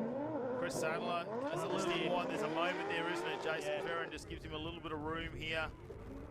Yeah, back through the middle part. All looks, reasonably flowy. They're going for the touch and go zones. Tyre smoke, so we're getting a drying track. That's fantastic. Jason's got to try and initiate, but he's initiated well back. He's very shallow to start with and comes out wide. Maybe he's just got off the accelerator. We'll head down to the pits very quickly. Yeah, just got Brody Maher, first one. Derek, how did you go, mate? Honestly, it was really tough out there. Obviously, we qualified first, and normally that means you come into these things pretty confident. I was pretty confident because I like driving in these mixed conditions, but it's so patchy out there, and like no practice runs, no sight runs, no nothing. So yeah, he did really well, but seriously, it was pretty treacherous out there. All right, I'll just keep it going, mate. Okay, thanks, guys. Yeah, I'm sure he's not too concerned about patch conditions being from Tasmania. We know they get a bit of rain down there as well. They probably see similar conditions, but are you going to be running the gauntlet like you are here when you run the wall? That is the question. You've got to put it all on the line, some tight corners as well. We'll check out our next run, though, as Chris Sadler will now have to chase down Jason Ferrin, who gets the lead. The local here in Victoria does plenty of laps around Calder Park. Yeah, just a recorrection there. It looks like everyone's having that same little battle coming through turn one, but he's grouped it up again coming through turn two, into turn three, touch and go. Number 4, flat out on the throttle, so really shallow through that mid part of the section to go right out wide, past the Hi-Tec Oils wall ride, and he's tagged.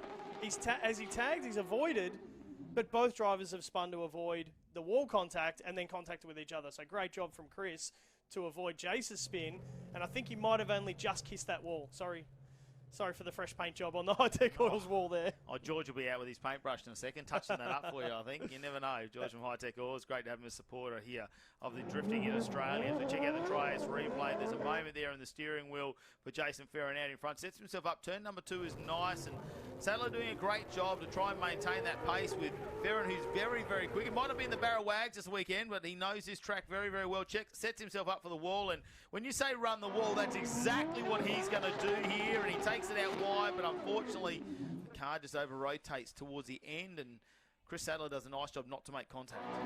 Yeah, so it's at this point, so Chris is on the inside line, because we're coming through turn 3 and 4, like in the touch-and-go zone in the mid part of the track. You know, Jace was pretty shallow. He wasn't getting right out to the outside touch-and-go zones, which gave him the speed to come into the corner, and ultimately that speed's what caused him to rotate. So Chris initiated early, and unfortunately was on that inside line. Let's quickly head down to Cookie. Yeah, just with Jason Ferrin, yeah, obviously sketchy conditions out there, mate. Bit of a rough battle. Do you want to talk us through it? Yeah, I think both times you can probably see around that bowl, it's like it's dry coming into it, and then there's just like just a little wet strip, and as soon as you hit it, it's ice. So I thought I was all good on my lead, and then all of a sudden, just see you later, completely looped it. And behind him, he had big understeer on his entry, and then he did a big straighten, I think, because he didn't expect it as well. I think he just caught it, and I was sort of right there. So it'll be interesting whether it's like a 0-0 or whether it went in either person's way. I've got no idea. All right, well, obviously we have to wait for the run, but yeah, it's terrible conditions out there, but keep trying, mate.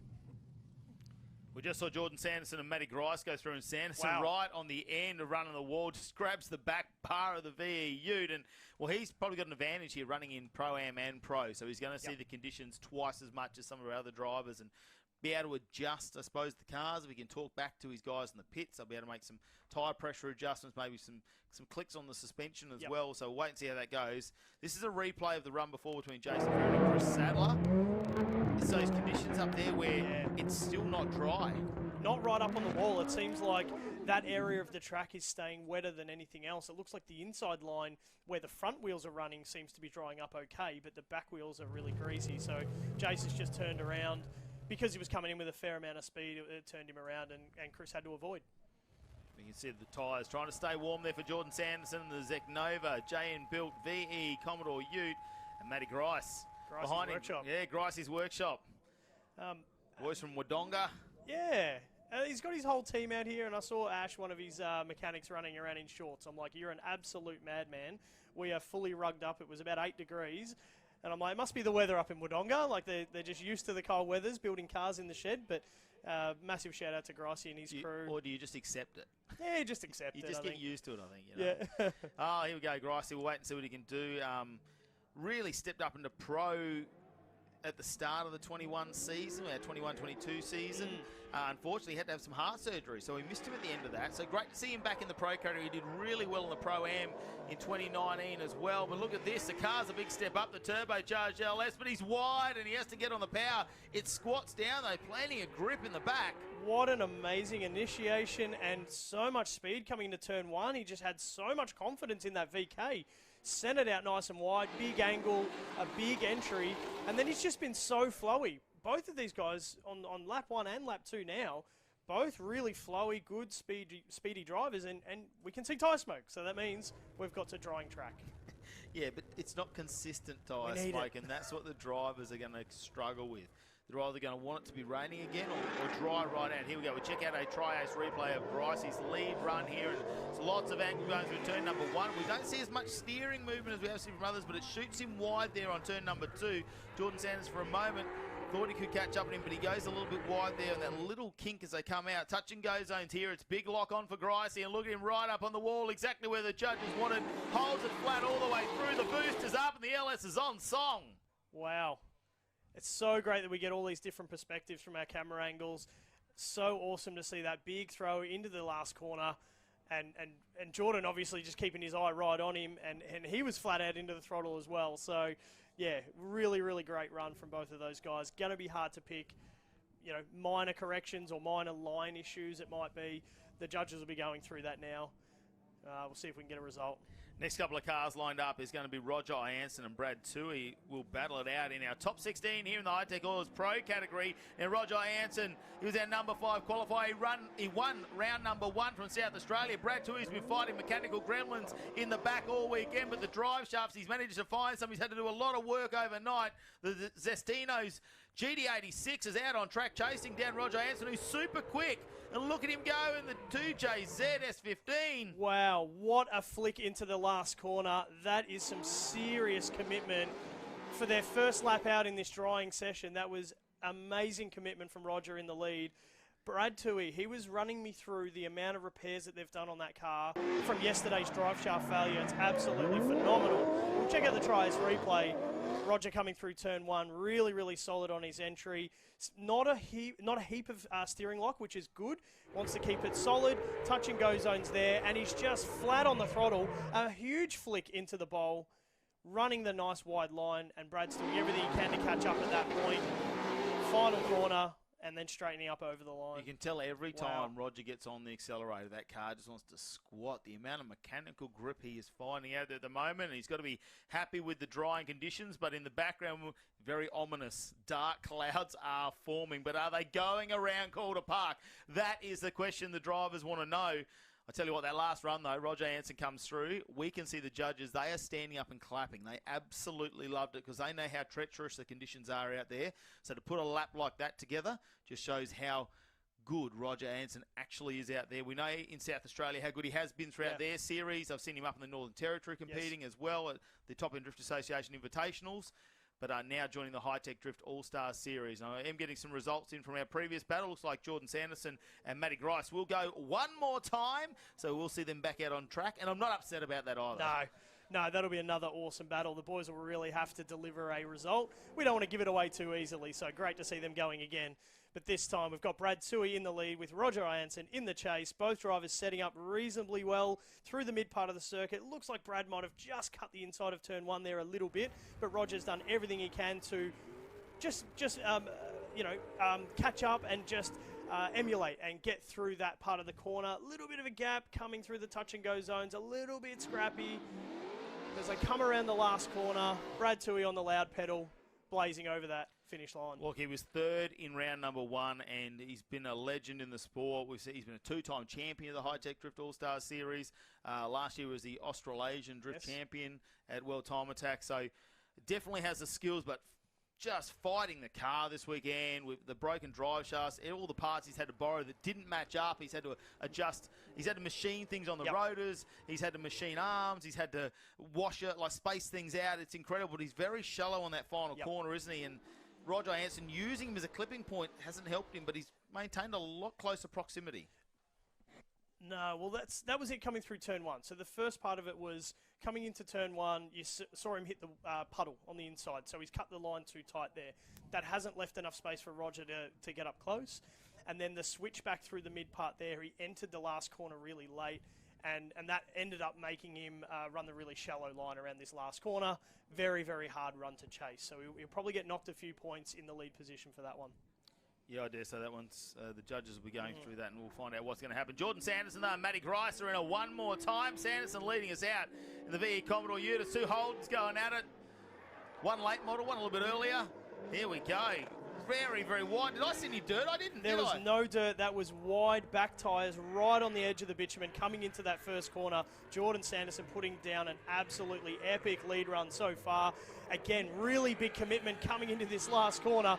That is an enormous car to flick that much weighted vehicle at the Hi-Tec Oils wall is so brave, and I just love the dedication to that last corner. And it is definitely drying out on track, because this is what we love about the Run the Wall section of Calder Park, is the amount of tyre smoke to that final section. Here we go.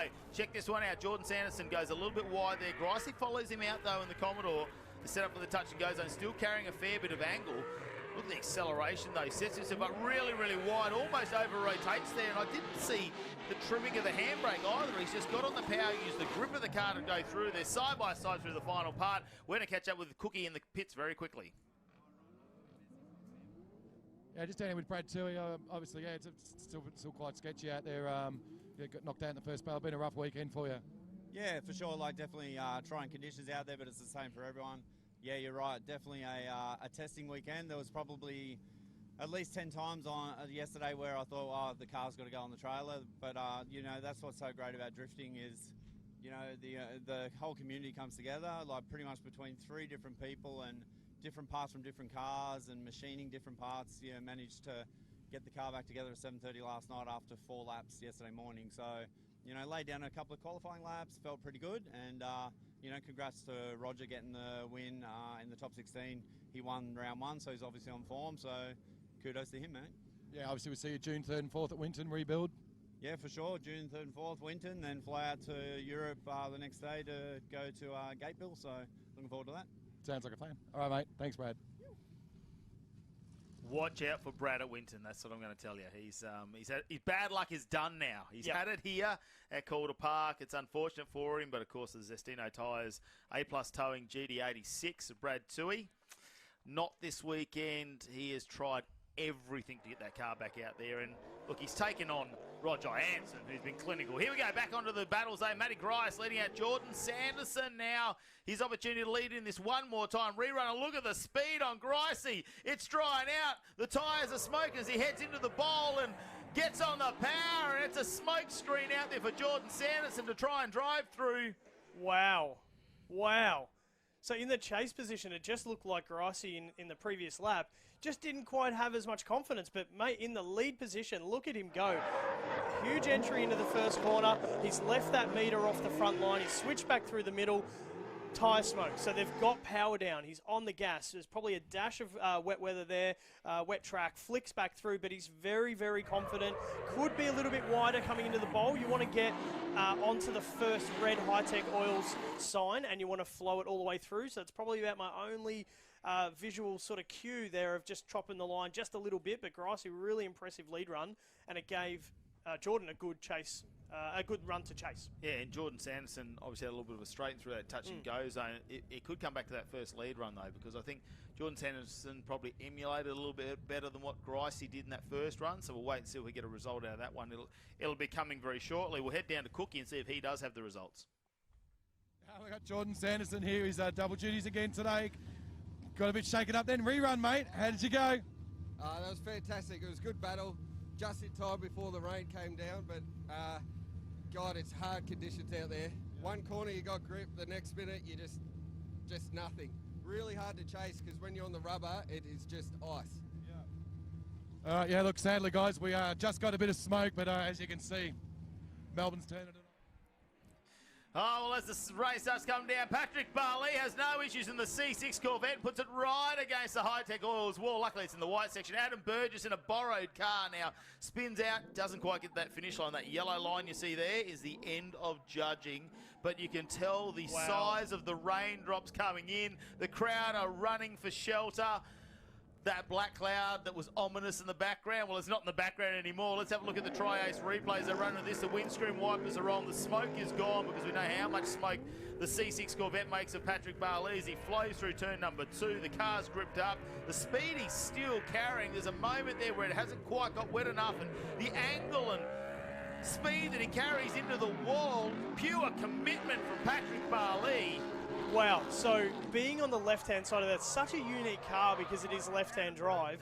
He's going to be sitting there looking at that wall. You can nearly reach out and touch it, he was that close, and he's just rubbing his bumper around the back on that last little bit of the bump of the wall. He looked absolutely in control of that car, really commanding run, and a credit to Adam. You know, you're in a borrowed car, you did basically one qualifying lap of your 2. He's doing everything he can, but these are challenging conditions for that. Yeah, well, and like you say, this is set up for a Pro-Am car. That he's just going to throw some tyres on now and go and pro. So Adam Burgess will be very thankful that Mike Jones has given him the opportunity to drive the car.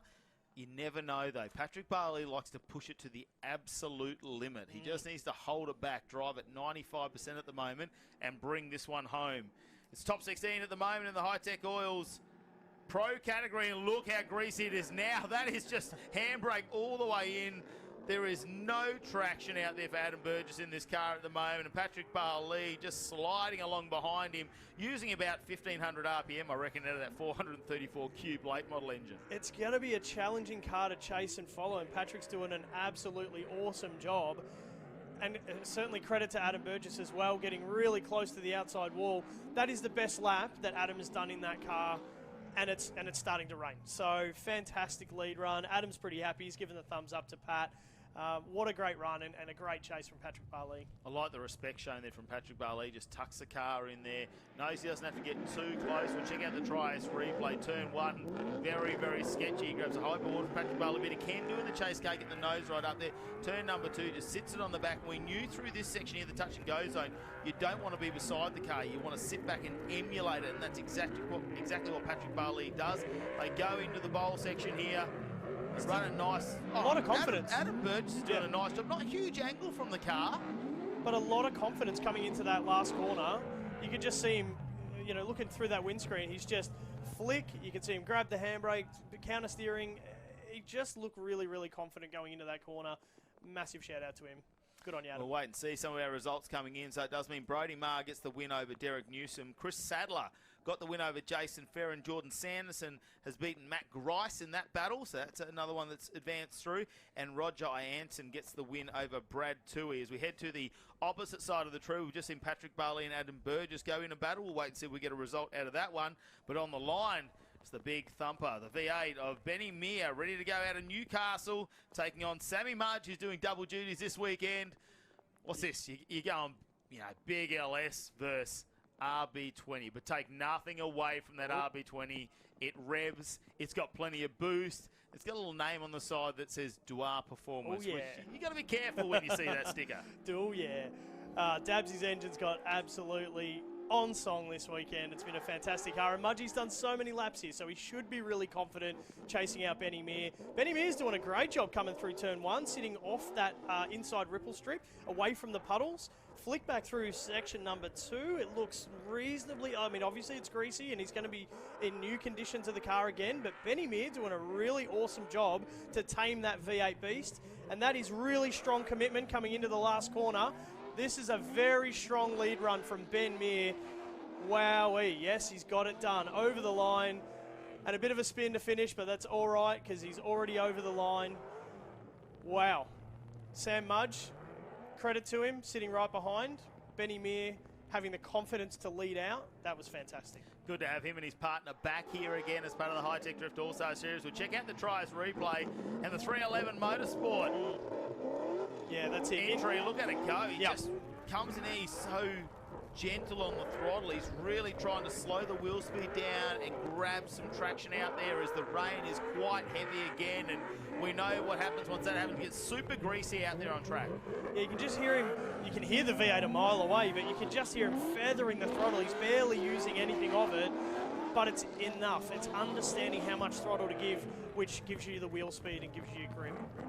It's probably one of the things we don't see a lot in Australian and New Zealand drifting is we all love a big smoky burnout, right? So we love when you go to drifting, you do that at high speed, but you watch them when they come over from places like Japan is they really feather the throttle. They manage the wheel speed around to get more traction and more drive out of a corner, and we can see that in these wet conditions. Our drivers are going to have to try and focus on that and really change their driving style. When it's gripped up and dry, they'll change the car and just put on a huge burnout around there. But now they've got to try and control the wheel speed. Well, this battle, they would have been in the dummy grid watching the Patrick Barley battle before, so they wouldn't have had any time to prepare the car for this wet. I mean, they might have rolled the dice and done a wet weather setup on it, watching the clouds roll in. But let's have a go. Sammy Mudge in the lead. Ben Meir to chase him down. Big initiation, a big grab of the handbrake to be steady through turn 1, flick back through turn 2, looking pretty reasonable. Sammy could have gone a little bit wider through turn 2 to give a bit more space. Touch and go section, this is where it's all going to be. How confident going into the wall corner. He looks like he's got it covered. Benny Meir's just got to catch up and getting on the inside of the line to try and shorten that distance between the two cars. How fast was Mudgee throughout that? Wow. He just drove away from Benny Meir. Did Benny Meir have too much power for the tyres, maybe? Probably, because Sam Mudge really wound it on. I think maybe he's just driving an underboost there. We'll check out the Tri-Ace replay. You see, not a lot of angle. Yeah, in the background, Benny Meir's using a lot of the steering. Mudge probably a little bit shallow there, but he's out in front. He hasn't altered the line of Benny Meir, but he starts to drive away. Not too much angle, knowing that how greasy it is out there. You can really bring yourself unstuck. And coming down here to Victoria and running this section before in previous competitions, he's very confident out there on the wall. Yeah, look, Benny Meir in the chase, coming into turn 1. He had a correction at turn 1. Obviously, the rotation coming into turn 2 was very aggressive. That threw him to big lock, and that's what then pushes the distance between the two cars, and it allowed Sammy Marge to drive away and just gain those few car lengths. The rain is coming in here at 45 degrees now. It is absolutely huge lumps of rain. There are puddles formed everywhere in our Calder Park. You can see the wind has picked up on our start line.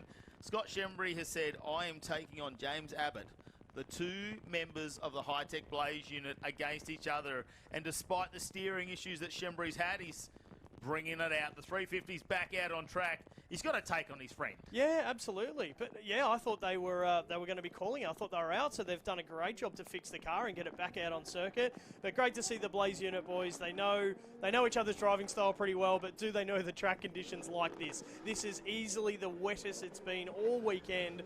It is teeming down with rain. You can see it. You can see all the puddles forming. Wow, these are hard conditions. Well, James Abbott was driving in these conditions in round number 1 at Winton, wasn't he? And he just narrowly missed out on a podium, got beaten by Brad Toohey and came 4th position. And look at him go in Nigella, the S15, the 2J Power, and he's right out on the wall, and nice driving in the rain. Wow, what an impressive entry into this final Hi-Tec Oils wall ride corner. Amazing. Every time I sort of hold my breath a little bit. You know, you watch the initiation, I'm watching the rain absolutely pouring down, and you're just waiting for the crunch, and it didn't happen, and then he's just continuing around the whole lap. Let's check out the Trias replay. You can see the puddles forming already on the track. James Abbott just going swimming through those puddles, but still really committed to the touch and go. You can still see the road speed, even on the replay. You can see how quick he's driving, and he's just been able to gap Scott Shembry just a little bit there. The confidence is definitely up with this 2023 season, I think, for James Abbott, who's come back. We'll head down to the pouring rain in the pits right now. Nice and warm up there, guys.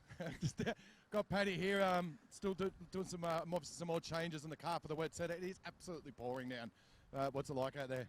Yeah, the first run we had was half dry, half wet, and the second run it started coming down. So, yeah, it's pretty dicey out there. It's like someone put a zebra stripe of oil along the track, and it's pretty touch and go. What's grippy, what's extremely not grippy, and yeah, she's a bit of a beast out there to tame. All right, so obviously Dad's on the job, getting a bit more grip into it, and we're now into torrential mode. So, yeah, you're all good to go. Yeah, it's just a fine balance from here. You know, not pushing too hard, not trying not too hard. You know, it's just making sure everything's right. So, it's a battle of nutrition from here. No worries. All right, back up to you guys. Hope the heater's nice and warm. Oh, it's toasty up here, Cookie. Just a little bit toasty. I mean, we've had to turn the heater down, you know. We were starting to sweat. I was going to peel off some layers shortly, but no, look, we won't rub it in. We know how absolutely treacherous it is out there. So a massive shout out to all of our crew out on track in high vis, start line, the whole lot. You're doing an amazing job, and thank you for keeping it all going. Scott Shembry leads us out. This time, though, over James Abbott. And Abbott, oh, look, they make contact. Shembry goes wide in the 350. Yeah, it looks like James Abbott's bumper's just hanging off there a little bit. It just, maybe a slight tap.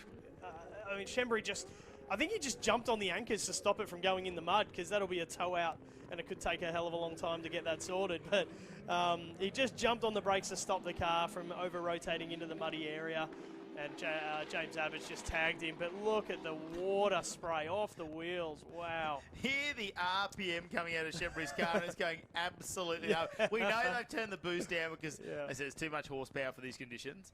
But the amount of torque that would be making now with that fresh engine in there, it's just nothing to really get some traction in the wet. We'll check out the Trias replays. He was really threw it in there, didn't he, with a bit of speed, considering the conditions. Still pretty committed into turn 1, even though, you know, it's so dicey going into turn 1.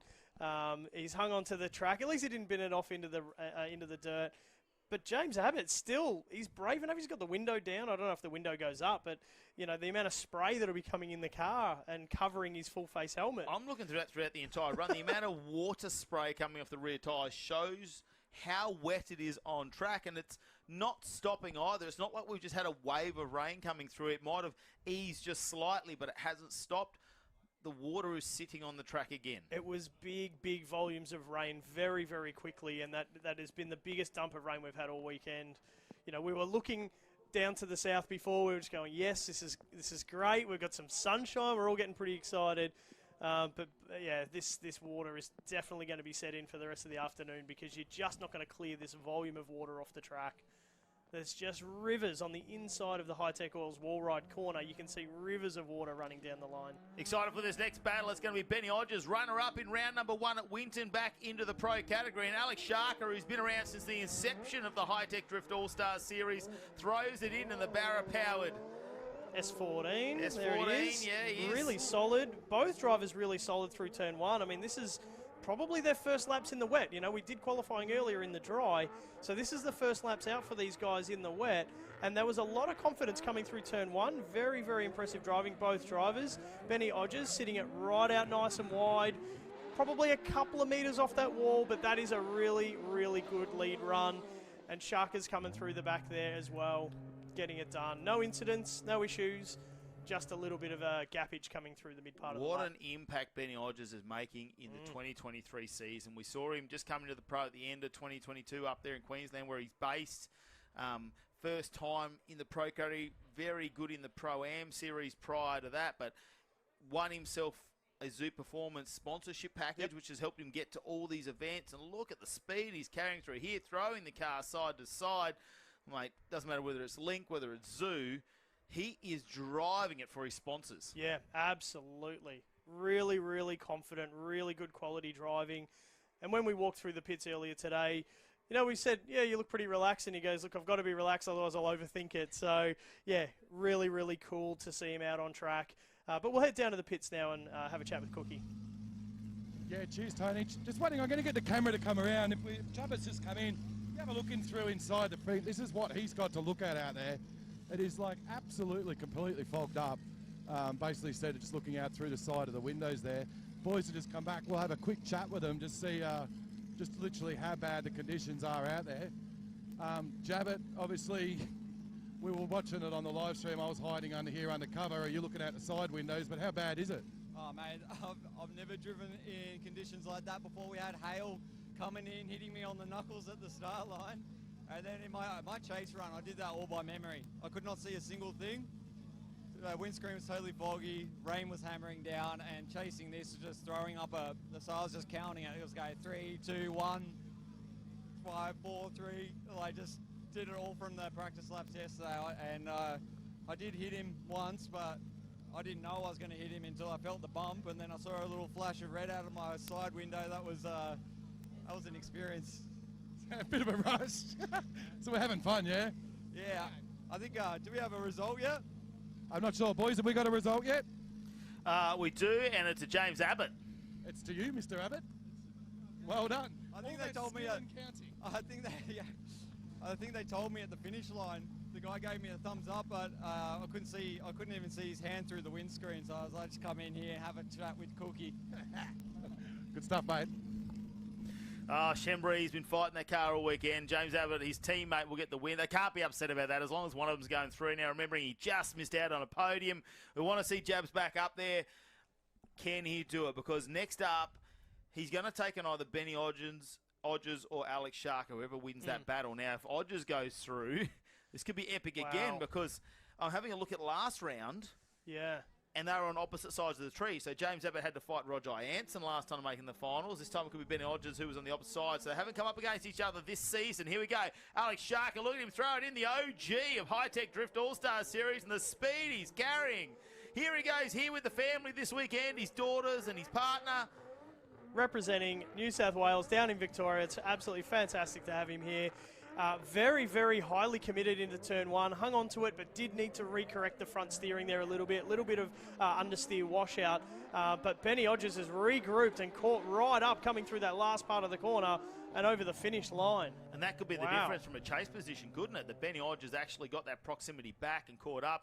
Alex Sharker, well, his dad's here this weekend. Normally they're running drag racing up there in Sydney, and they definitely got the grip dialed into the car off the start line, that's for sure. He goes around that first corner. It's not too wide for me, considering the conditions. Comes back. Oh, look at the understeer. Yep. But again, the track's greasy. Everyone's struggling out there. Look at the speed he's carrying. Hodges goes, you know what, touch and go, wind off a little bit of angle. Look at him set himself up for Hodges in the background now. It's like, reel him in, pull the fish in. Wow, and to be able to continue the line, I mean, I guess the line is more of the important criteria. If you're going to sacrifice something, it wants to be angle. So, there's a couple of little understeers. He managed to keep it pretty close to the racing line or the drift judge line.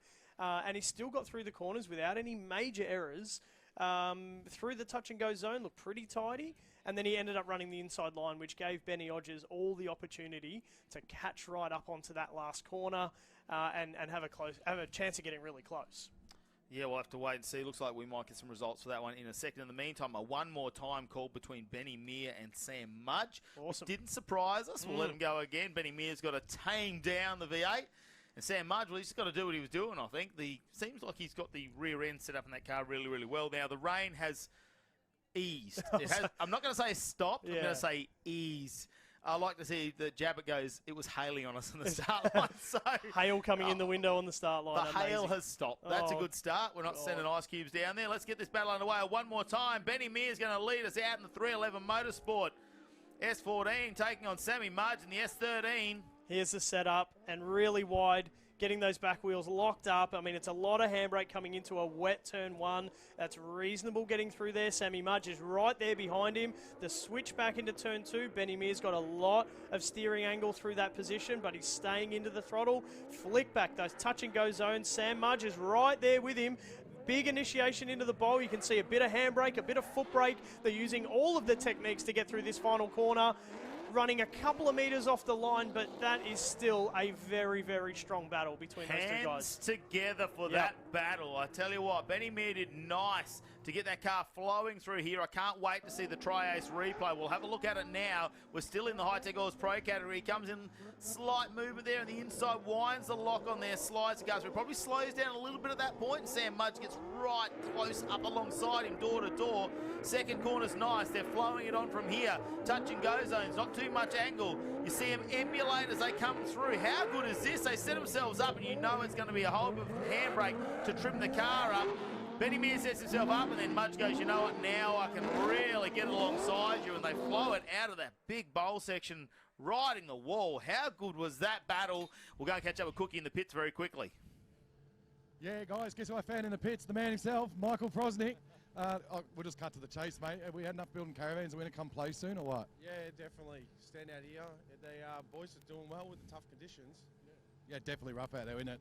Yeah, but it's good to see the event's really good. The cars are stand up. I haven't been around for a little while, but they're really pushing it hard. It's great to see. And how are you going? Are you sort of looking at coming back soon, or? Yeah, I tested the car out Friday night. Had a few dramas, so unfortunately we couldn't compete this weekend. But something's in the works to get back out on track. June 3rd and 4th, lock you in now? Well, maybe we'll see. We'll keep working on it, boys.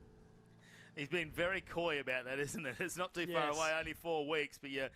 A big comeback here from Pros. How good would that be to see him back in the Hi-Tec Oils Drift Series? He's a legend of drifting in Australia and one of the OGs of the sport. So will we see him at Winton? That is the big question. Stay tuned for the driver announcements. Well, it's been interesting being a Victorian and watching these guys bring the car out. On a casual Friday, he'll come out and test the car a little bit. I'm like, Pros is back. This is going to be fantastic.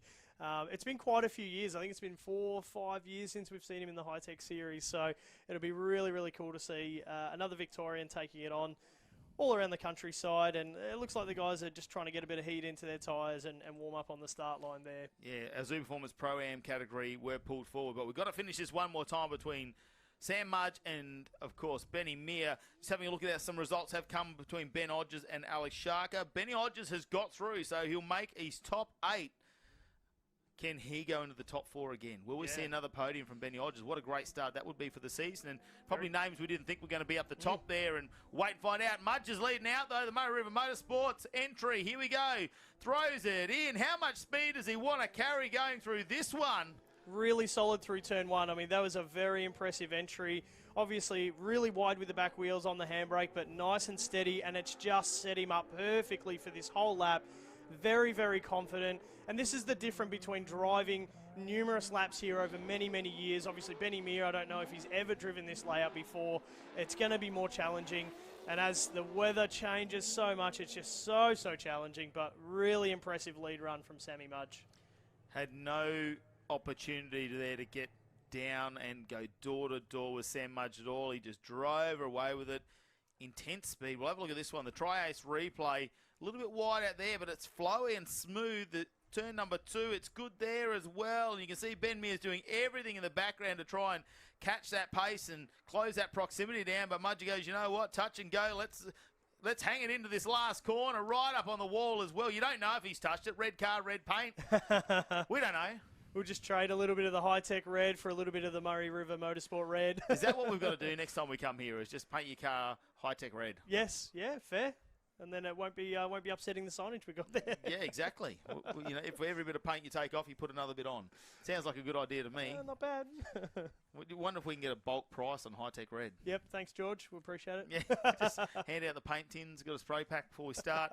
We're going to move back onto our Zoo Performance Pro-Am in just a second. Waiting to see if we do get a result out of the Benny Meir and Sam Mudge there. You think Mudge with a big advantage in that lead run? We'll have to wait and find out.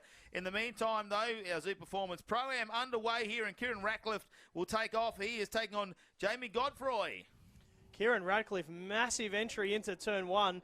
One of our drivers in the Pro-Am category this weekend doing bulk laps in practice. Now, Kieran, I don't know if he spent any time down here at Calder Park, but his driving at this layout has been phenomenal all weekend, and this is a testament to how many laps he put down in both the wet and dry conditions. Coming into this final corner, just sitting right out on the wall ride. Look at him go, ladies and gentlemen. That is an impressive run. He hasn't been on track for a number of hours, and it looks like Jamie's just rolling around. There could be a bit of mechanical drama. It seems like the car's driving okay. We can't quite tell from here, but I can tell that's the motor. He is right up there on a limiter for a moment.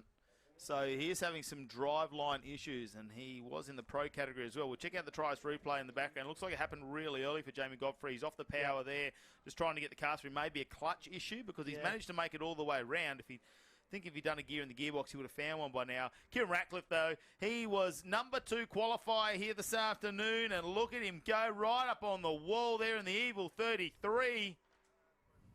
Wow, what a run from him. In the meantime, we'll catch up down in the pits with Cookie.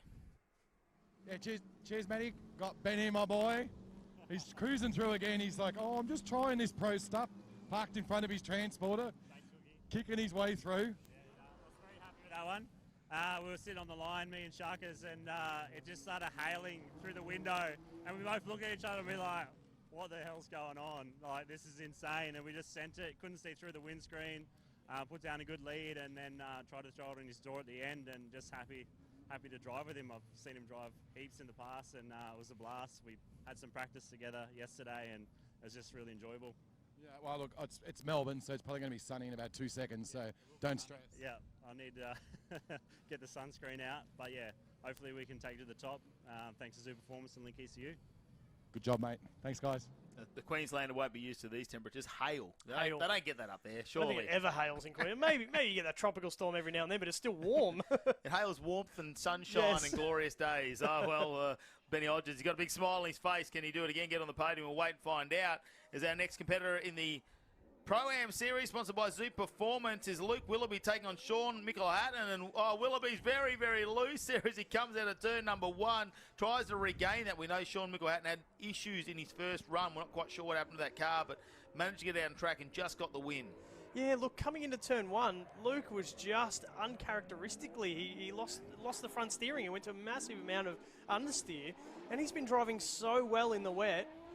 I hope the pressure's not getting to him. You know, the first main competition, driving interstate at this event that he's never driven at before, at a track he's never driven at before, and you're starting to climb the top 16 into the top 8, and you're like, wow, I'm taking it to it. It's a big angle. Back wheels out on the dirt as well. So Yep. he's gone really well. Everyone who's put the tyres out there, you lose the drive. All of a sudden the front just wants to let go as well, and you understeer through that turn number 1. And that's it. You try and recover turn number 1 the best you can. You come through turn number 2, and then you can be back on the throttle again. And it looks like Sean Michelhatton, you know, he has to reinitiate coming into the final corner.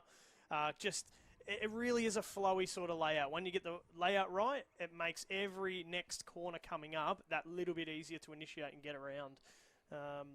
But they got through unscathed. We can spin them around, and we'll let Sean. I don't want to give it the commentator's curse, but you like it when all the panels are on. Look at the boys down. They're giving each other a hug now. They're giving each other a hug now. But if they both progress, well, actually, they're going to fight each other out in the top 8. So it's all friendly fire at the moment.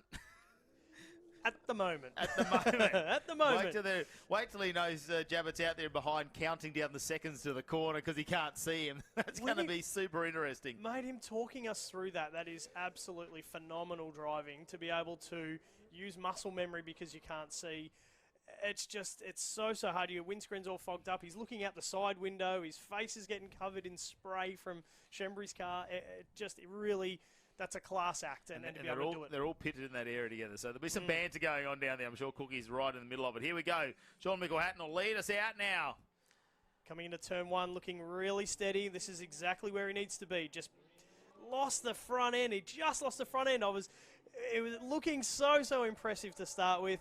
Can he regroup and regain himself? It looks like it's okay. He's getting back into the drift. Touch and go maybe just a little bit shallow, but certainly on throttle. Reinitiating, coming into the first part of the Hi-Tec Oils wall ride corner. Floaty through that middle line. Again, getting through unscathed. There's no panel damage. There's no major issues. But it's going to be how many laps you get under your belt in these conditions. I think Luke Willoughby as well did a great job in the background there to regain his control of his car. Obviously, Sean Mickelhatton will see it here in the Trias replay. When he has a straighten, Willoughby's right alongside of him, and he manages not to make contact. Gets back under there as Mickelhatton gets back into the drift. Willoughby throws a car in as well, emulates him nicely as they come out of there, gives him a little bit more room. I don't think that's going to be too much of a deduction when it comes to proximity from the judges. They have to take into account the conditions here, and they both commit to this big wall ride as well. Willoughby almost for a moment there I thought was going to go deep, but they make it through. That was a nice run, I think, from Luke Willoughby as a chase car. Yep. All things considered, the recovery after turn one and recomposing yourself to get through the rest of the lap was certainly not too bad to look at. They'll be looking at the judges will be looking at both of those runs and just picking the eyes out of one or two criterias, or we might get them to go again. We'll get some clarification for the judges on that result. Yeah, it won't be long till we get those results in. Sam Mudge, though, doing double duty as the car just keeps getting turned around here. Throw a bit of fuel, throw some tyres on and bring it back out. He'll be taking on Andrew Ryan in that yellow S15. Yeah, it's S14, I think. It's yep. S14 with the S15 front end. Really, always got to get me. Really clean car, really tidy competitor, and it's been really impressive all weekend. But Sammy Mudge, big throw into turn one. Andrew Ryan's just got to do everything he can to try and keep up at this point. Looks like he lost the drift coming through turn one, so Andrew Ryan had to reinitiate coming through turn two. Mudgey just showing his level of experience on this track and just going full noise down into the wall ride corner. Andrew Ryan's doing what he can to catch up though. Nice and steady through the Hi-Tec wall ride corner and getting it done and over the line. It looks like for a brief moment there, we had the rain stop and it's going again. This is going to be us for the rest of the afternoon for sure. Sam Mudge looked like that was a dead set replay of his last battle in the pro category against Benny Meir. So look at Mudge go. He just sets it up nicely. Huge angle on here, and he actually uses the angle to decel the car to a point where it gets through that turn number one in these conditions there. Sets himself up. Nice line there through turn number two. Touch and go. It's on the noise already. Still carrying some angle as well. Not huge amounts, but look at the gap he opened up over Andrew Ryan. Sets himself up and no issue. We know that Sam Mudge does not worry about panel damage. Clearly. He will clearly put it on the wall. It doesn't matter what track it is. It doesn't matter where it is. He is a showman. Yes, absolutely. I've been told that the S13 is getting a birthday. So let's see if he still puts it on the wall after he spent some money on the refresh of that car. But when you're doing lap after lap with all of these different competitors, you've got to expect a little bit of panel damage here and there, especially at Calder Park when we are running the wall, either here or over at the Thunderdome. It's almost any layout we do here at Calder Park, you're getting pretty close to the wall. So that car is a seasoned veteran of a car as well to be able to hold up all the abuse. Well, we'll wait and see if that looks like they might let Mudgey and Andrew Ryan go through, because the next couple of cars lined up was Jordan Sanderson, our number one qualifier in the Zoo Performance Pro-Am, and he was going to take on Mike Jones in the Shorty VE Commodore Ute. And Mike Jones was our number 9 qualifier earlier today. So he's got a bit of work to do down here from New South Wales. We see him do numerous events up there at Sydney Motorsport Park. This car must be out every second weekend, you would think. Just the amount of times I see it on social media. Yeah, well, look, the car itself, pretty simple sort of setup. I mean, it looks quite custom with the chopped off back and everything else, but, you know, just a really good quality setup and just be able to drive it, put fuel and tyres, and away we go. Here we go. Jordan Sanderson leads us out in his Pro-Am vehicle. This time the black J&B built VE Commodore Ute. Nice line through there. He doesn't need to carry a whole heap of angle. Slides the car, almost just lets the front end slide as well. Throws it out with big angle here in the touch and go zones, but accelerates away. Of course, it's going to have a BSC tuned car performance motor in that, so it's got a fair bit of ponies. Under the right pedal, absolutely. Nice and just really flowy.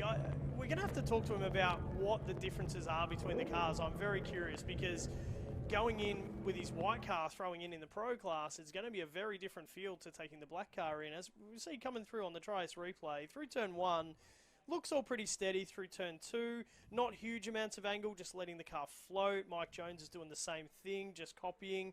Flicks to big angle, and then again, a little bit of a straighten coming through that part, a reinitiation coming to the final corner, and this gives Mike Jones a chance to close the gap and try and catch up as best he can. Be interesting to see the difference in suspension setups, whether it's a tyre. I mean, obviously, we don't have a tyre rule as such in a brand when it comes to the drifting. It's more about, in here, you need to run a radial. You can't run a semi-slick like they do in the pro category. So, you know, you can go from anything from your Bridgestones to maybe a Zeknova Performance Radial or Tri-S Performance Radial in these conditions. So, be interested to see if there's a big difference in those tyres. But they probably get used to driving with one make of tyre that they're happy with. But is that the best at dispersing water in these conditions? We don't know. Let's have a look, though. Andrew Ryan will lead us out now over Sam Mudge, who left him last time. You think Mudge will be able to get right on the door? No contact made as he tries to transition back for Andrew Ryan. Mudge said, you know what, I'm not here to go anywhere. We're going to be stuck together this entire run. Gives him some room this time, though, as a switchback, touch and go zone. Nice emulation behind. We knew they'd have to do that through this section of the drift as they throw themselves in the final corner. Ryan's very low, straighten up there as well. Mudge follows him in, and now he straightens as well. Understeer for Andrew Ryan. It's unfortunate, a little bit of contact made, but that's going to come down to what the judges think. Yeah, we've just seen some hazard lights go on there with Andrew Ryan's S14. Maybe that contact at the start there could have been a mishift, whatever it was. The initiation was very, very good. You can see the cones on the outside of the track there. He was entering well back at that first cone, and then he must have he lost the front steering there a little bit, needed to regroup, and Mudgie's just right there behind him doing what he needs to do. So then the reinitiation at turn 2's all looking pretty reasonable, but it was around here. It's just trying to get going again. Not quite out to the touch and go zone, a big straighten through the middle there, and Sam just, just following him around the track, just doing what a chase car needs to do. However, Andrew Ryan just carting that last corner and coming really shallow. Bang, hazard lights go on. He knows that there's something going on, and that's why it was a handful the whole time. Yeah, no, Carr not happy there, and we'll have to wait and see the result on that one. Will Mudgee go through? Will he have two? Well, he's in the top 8 already. Will he go through to the top 4 in his Pro-Am category, all thanks to Zoo Performance? Because he's already in the top 8 when it comes to the Pro category as well. He's a busy man this weekend. Here we go. Mike Jones going to lead out over Jordan Sanderson, though, the 2 VE Utes, and Sanderson goes, you're not getting away from me, but huge lock, and the car almost spins out. Wow. Slows right down, but he didn't spin. He's still in this. Yeah, look, he hung on to it. It'll be a massive deduction. But he didn't exit the track, and it didn't quite over-rotate. I mean, he came almost to a stop. But Mike Jones, this again, very, very tidy run from the chopped VEU. That's what those two cars could look like when you're side by side, they're the same model car. But it's just... One's missing something. Yeah, missing a few panels there, just one or two. Just the big back section. The losses here, check out the Tri-S replay, just coming in. Jordan Sanderson's just really committed into turn 1. Maybe didn't quite anticipate the speed difference between the two cars and the grip level, and it's just rattled him. He's really made it really hard for himself to chase in this position. Mike Jones is running his lead run, so he's doing what he has to do. But to come back from that, Jordan Sanderson, really, really challenging. And when you're in the lead and you've got your flow, exactly what Jabbit said, you've got your muscle memory there. Yep. You sort of know where you need to be. Now, when you get into a position where you can't do that, you've got to reset, and you've really got to go from the car in front. We'll wait and see what the result is. In the meantime, let's head down to the pits. Yeah, Mudgee, shocking conditions out there. Let's all be conservative. Nah, not you. Let's just stick it to the door and send it. Yeah, that's it, mate. Go hard or go home, isn't it? Yeah, that was a ripper run, mate. Well done. The car feels good? Yeah, car's feeling unreal, mate. Little Dabsy RB20, she's still on song as always. Yeah, the little RB's killing. The car doesn't actually look that good. Looks like a million pieces, but you're looking good. Thanks, mate. I appreciate that. Keep going, bud. Have a good one. Question is, where's his sunnies? He's I always know. got to have a different pair of sunnies on, doesn't he, Mudgy? Well, he's got to be running a full face helmet today. I'm like, anyone running an open face helmet, that's it. It's all over. You're not going to see anything. You're going to get a spray in your face. But, yeah, Sam's sunglasses are absolutely iconic. And he's such a good fella. You know, 6.5 feet tall, big monster of a bloke. But, yeah, country Bit of guy. a country boy. Yes, yeah. From the other side, Baruga, I think it is, on the other side of Cobram. Baruga. I've never even heard of that. I had to Google it. No, you'd say Winton was his home track, Yes. but obviously it's not too far to come down here to Calder Park quite frequently, so we'll have to wait and find out. Of course, you can see the conditions here are still wet at the moment out there on track, but the rain has eased a little bit more once again. Let's have a look, though, at our Zoo Performance Pro-Am Battle Tree as we move into our top 8. Jordan Sanderson taking on Mike Jones. Sam Mudge took on Andrew Ryan. Kieran Ratcliffe took on Jamie Godfrey, which we've still got to run that one and see if he's going to be back because he did have an issue, but it's looking like Kieran Ratcliffe will actually get the win there. Luke Willoughby ended up getting the win over Sean Mickle-Hatton. Now, we are getting results in for the rest, and it looks like Jordan Sanderson will, we're waiting for that result to come in. Sam Mudge did get the win over Andrew Ryan, though. Yes. So we do have 3 results in. Sam Mudge with the win, Luke Willoughby with the win, and Kieran Ratcliffe will get the win. Obviously, Jamie Godfrey, mechanical issues. That's unfortunate for the South Aussie, and we do thank him for coming to the Hi-Tec Drift All-Stars Series and being part of it for this round, and hopefully we might see him at Winton in a month's time. Yeah, been a really awesome Pro-Am battle so far. These guys doing a great job. So we got Jordan Sanderson still in. He's still in. Well, let's head down to the pits now with Cookie.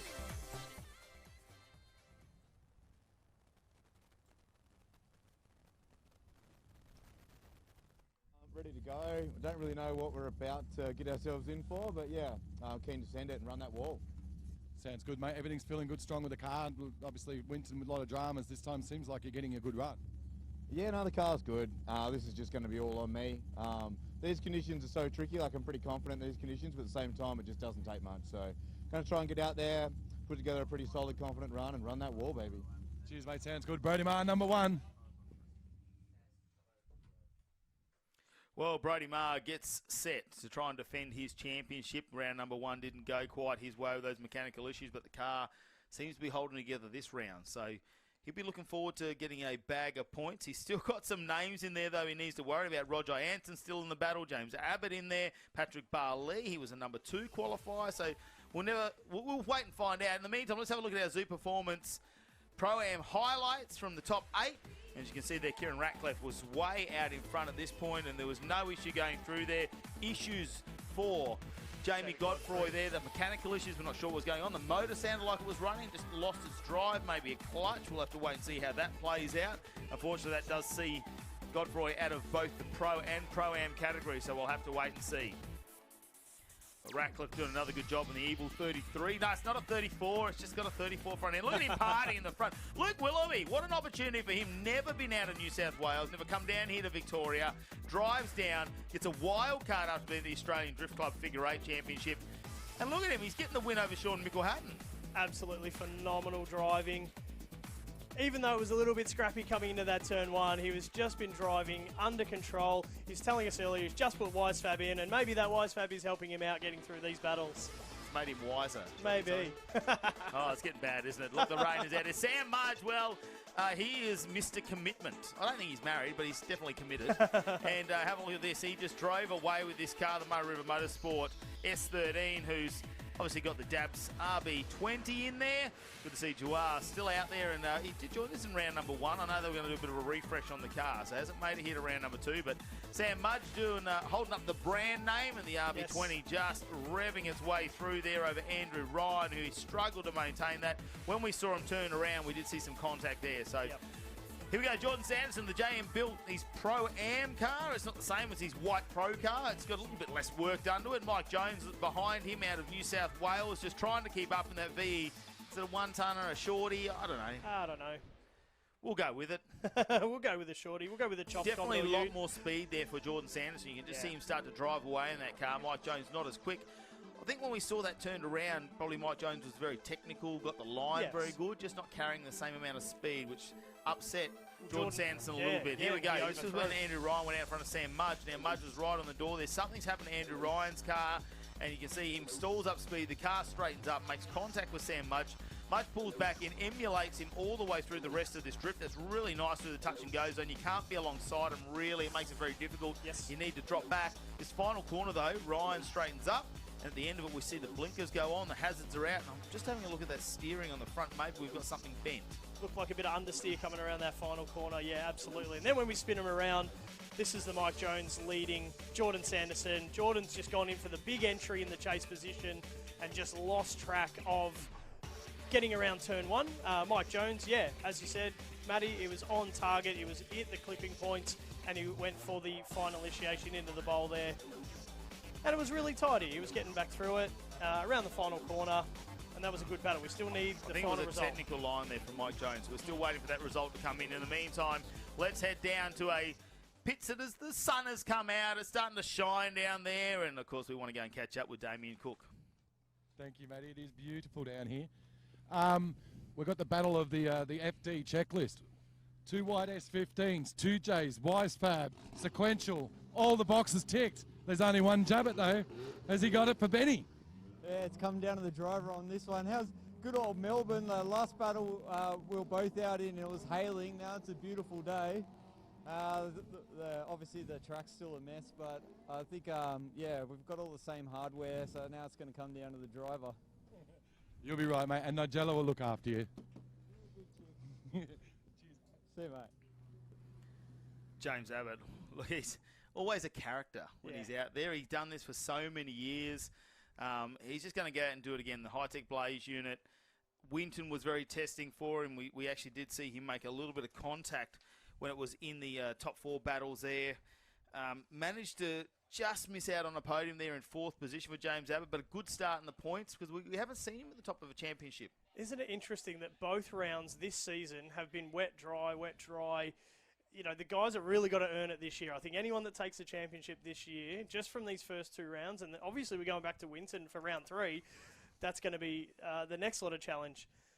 Well, let's have a look at how this is going to play out with our top 8 battles in the Hi-Tec Oars Pro category. Brody Maher is going to take on Chris Sadler. Jordan Sanderson, Roger Anderson will battle it out. Patrick Barley and Sam Mudge, and then James Abbott and Benny Hodges. We just spoke about the S15s, the 2J Power. That one's going to be interesting. You've got a mix. You've got a real mix there of interstaters. You've got some Victorians. You've got some experience level drivers. That is a really solid top 8, and that's going to give us some really great battles. The rain has stopped, the sun's out. Can we get a bit of a dry line? Can we get some speedy laps? That would be awesome to watch. Well, what do you prefer? Brody Maher and Chris Sadler are coming out now. The track is still very wet. It hasn't had cars on it since the rain stopped. The sun is not going to dry that out at the moment. Do you like these conditions where you know it's going to be greasy and a little bit slippery, but without puddles? Without major puddles, I should say. Or do you want to be at the end where you do have those dry spots? Yeah. I'm not going to say even patches. There'll be spots and there'll be moments and puffs of smoke. I reckon going out now is going to be the best conditions for these guys. They've had a chance to clean their windscreens, their visors on their helmet, the whole lot, but they'll know that the track is still wet and greasy, so they'll be able to manage what they need to do without any fresh rain coming down. They're only got to manage the spray. But here we go, Brody Maher to lead out Chris Sadler in the VEU. Brody Maher, big initiation into turn 1, throws to enormous angle coming through the mid part of the line, really nailed the center section of the track. He was that meter and a half away from the inside clip at turn 1, and he's just walking away on this lap, very, very confident, coming into the final corner. That is a big flick towards the Hi-Tec Oils wall ride. Wow! I stumbled because I thought he was in the wall. I looked up and I glanced and I thought, oh no, he's gone hard into the wall, and he's done that every single lap. I hold my breath a little bit and he gets through it, and it's just absolute commitment to that wall. Well, last time around the top 16, he actually took that little bit of bar work off, so we know he has not made contact with the wall there because it would be missing again. Not much holding it on. Let's have a look at the Trias replay. Brody Maher just doesn't walk away with it. He runs away with a huge gap here. Look at Chris Sadler off in the background trying to maintain the speed with him. It'd be a lot heavier car, I would say, the VE Commodore Ute, and Brody Maher and the Bonnie Energy entry, just no drama, flicks it side to side, touch and go. It's a Sunday drive for him as he gets around the Tasmanian. That had to be close. That was deep. Surely there was like a bit of paper in between that. That's all you could be. A credit card maybe? Mate, that was deep. And the thing is, you've got the red, white checks of the logos as you come around that wall ride corner. He was sideways and the rear bumper was on the first red line. That is very, very impressive commitment into this final corner. Such a shame for Chris Sadler coming into turn 1, losing control of the steering, and then it's just so hard to get it back. I mean, there's probably 500 kilos of body weight difference between the two cars. You can't try and stop the car with lacking road grip from the tyre. So, you know, the weight is just going to send you off into the dirt. There's probably 300 horsepower difference too between the cars as well. You're talking over 900 horsepower there for Brodie Maher now, but he's got to chase it, and this is where the skill will come in for Brodie. Can he sit behind Chris Sadler? Sadler just needs to get back into his rhythm, find his groove back where he's comfortable in the car, hits all the lines. That's nice, but he goes wide, slides out, the wheels are off. We see the mud come up. He drags it back out on the track. Brodie Maher does a nice job just to sit behind him. Doesn't have to put too much at risk at this point. Just maybe emulate him a little bit, slow the car down, have a good time and enjoy the final section. Doesn't need to make contacts. He dives in on the inside in the S13, and Sadler right up on the wall, goes out in the blaze of glory, and look at it. Chris Sadler sliding the VE Commodore Ute around the final corner and over the finish line. Look, he's going to be kicking himself a little bit coming in at turn 1 and just pressing a little too deep off into the muddy section of the track, because the second half of the run was fantastic. He just regrouped himself, gathered himself up and sent it down. Here's the Triace replay. You get another look at the initiation on turn 1. It's all looking pretty good, but the weight of the car just drifted wide into that muddy section. He regroups, gets back on track, flicks to big lock, and Brodie's just got to manage the distance. Brodie even straightens a little bit to reinitiate. I think that's fair enough. I mean, Chris has come back onto the track right in front of him. He's got to have the chance to reinitiate. And then the throw down to this final corner. Chris has done an amazing job to get right up close to the wall, but Brodie's just sitting with him, a couple of metres away, right on that inside line. Wow. You got to give it to Chris Sadler. Last time in round number 1 at Winton, he was top 16. He came up against Patrick Barley. Wow. This time he's made it to top 8. He took out Jason Ferrin, who's been driving in D1NZ. You know, like Jason has done so many laps of this place as well. So he's managed to get into the top 8, and you come up against last year's champion, Brodie Maher. He's had it up against him. I mean, that's great. I mean, you want to be driving with some of the highest class people in your category, because that's going to push you. It's going to give you the chance to develop your skills and your ability, and to take a look at the car and understand what you need to do to take it to these top contenders. I think that's great that he's had some really challenging battles, and he'll be back, no doubt. And it looks like the Bonnie Energy entry of Brodie Maher will get the win there over Chris Sadler that time. As we move on to our next pairing, and it's going to be, of course, Jordan Sanders, and jump back into the white JM built Zek Nova VE Commodore Ute, pro car of Roger Anson chasing him down, who was our round 1 winner. And look at Roger Anson just emulating him nicely in the background. Even puts the nose right in there as they head onto the wall, and they're right up there. Sanderson out wide. Anson comes down the inside, gets that proximity nice and close as they exit. What a drive from these two entrants. Wow. Still tough conditions. Yeah. Look, it looked like Jordan coming through the last corner was about the midway part of the track. He got on the gas pretty hard, but it's just sucked him into the wall, and I reckon he must have just touched it with his rear bumper. Coming through turn 1, it was all pretty reasonable there. He's lost the front steering. He's had to reinitiate. Jordan in the lead there. Roger's doing an amazing job to copy and just follow close. When we were looking at it from the other angle, you could see the shadows from the car. You know he's close with him. And then here, the initiation to the final corner. It's a little bit late. It's not right where it needs to be. And bang, I reckon he's just touched the wall. Bit of a kiss and then over the line. But we'll head down to the pits and we'll have a chat with Cookie. Yeah, cheers, mate. Got Chris Sadler with me, obviously taken out by Brodie Maher. But, mate, sterling effort in the big car. How'd it feel? Thanks, man. Yeah, it was good. It was really, it was super slippery. So, yeah, having a blast, having a spin in it. So, unfortunately, didn't quite get there. But, yeah, loved it. It was awesome. Yeah, had a great weekend. It's been mint. Good job, mate. We'll see you at Winton on the 3rd and 4th of June. Definitely will. Thank you. Cheers. Definitely will. Sounds great, mate. Thank you. See you, Chris. Well, he's definitely not in Queensland anymore, Chris. He's normally out at the Norwell Motorsport Complex out there, and good to have him joining the Hi-Tec Drift All-Stars team. We've seen him probably have some cameo appearances in the last couple of seasons, but great to have him here. Obviously, 2 from 2 now, so we hope we see him throughout the entire season. Chris Sadler, fantastic driver, and wait and see if we can get better than top 8. We switch him around, though, this time. Roger Anson. who's leading the championship at the moment, and he's your number 5 qualifier this weekend, throws it in. The man from South Australia, understeer there, but he still keeps the flow of the drift. Jordan Sanderson chasing him down, but how much speed? No, understeer again for Ianson, and contact made there as he comes through. You can't really blame Jordan Sanderson at that point, can you? No, look, it's, you know, he's come out for this lap this afternoon. Obviously, it's looking pretty wet. He's done a lot of laps in the wet. But Roger just come in, he's lost the steering through turn 1, he's had to regather it, he's thrown it for turn 2. I feel for him because he's really been such a solid contender. Here we go, we'll check out the tries replay. Coming down into turn 1, he's got the back wheels out really wide, he stayed on the bitumen the whole time, it was looking really good. And then, yeah, right through that water patch through the middle of turn 1, he's had to recorrect it. The second flick through lap number 2, corner number 2, he's had to recorrect it again. Bang, little bit of front end contact. Jordan Sanderson just touching with the front of the ute on the back of the S15. Through clipping points, touch and go zones 2 and 3, or 3 and 4, into the last corner. But, you know, those couple of errors in the lead position, you know, they're really going to hurt his lead score.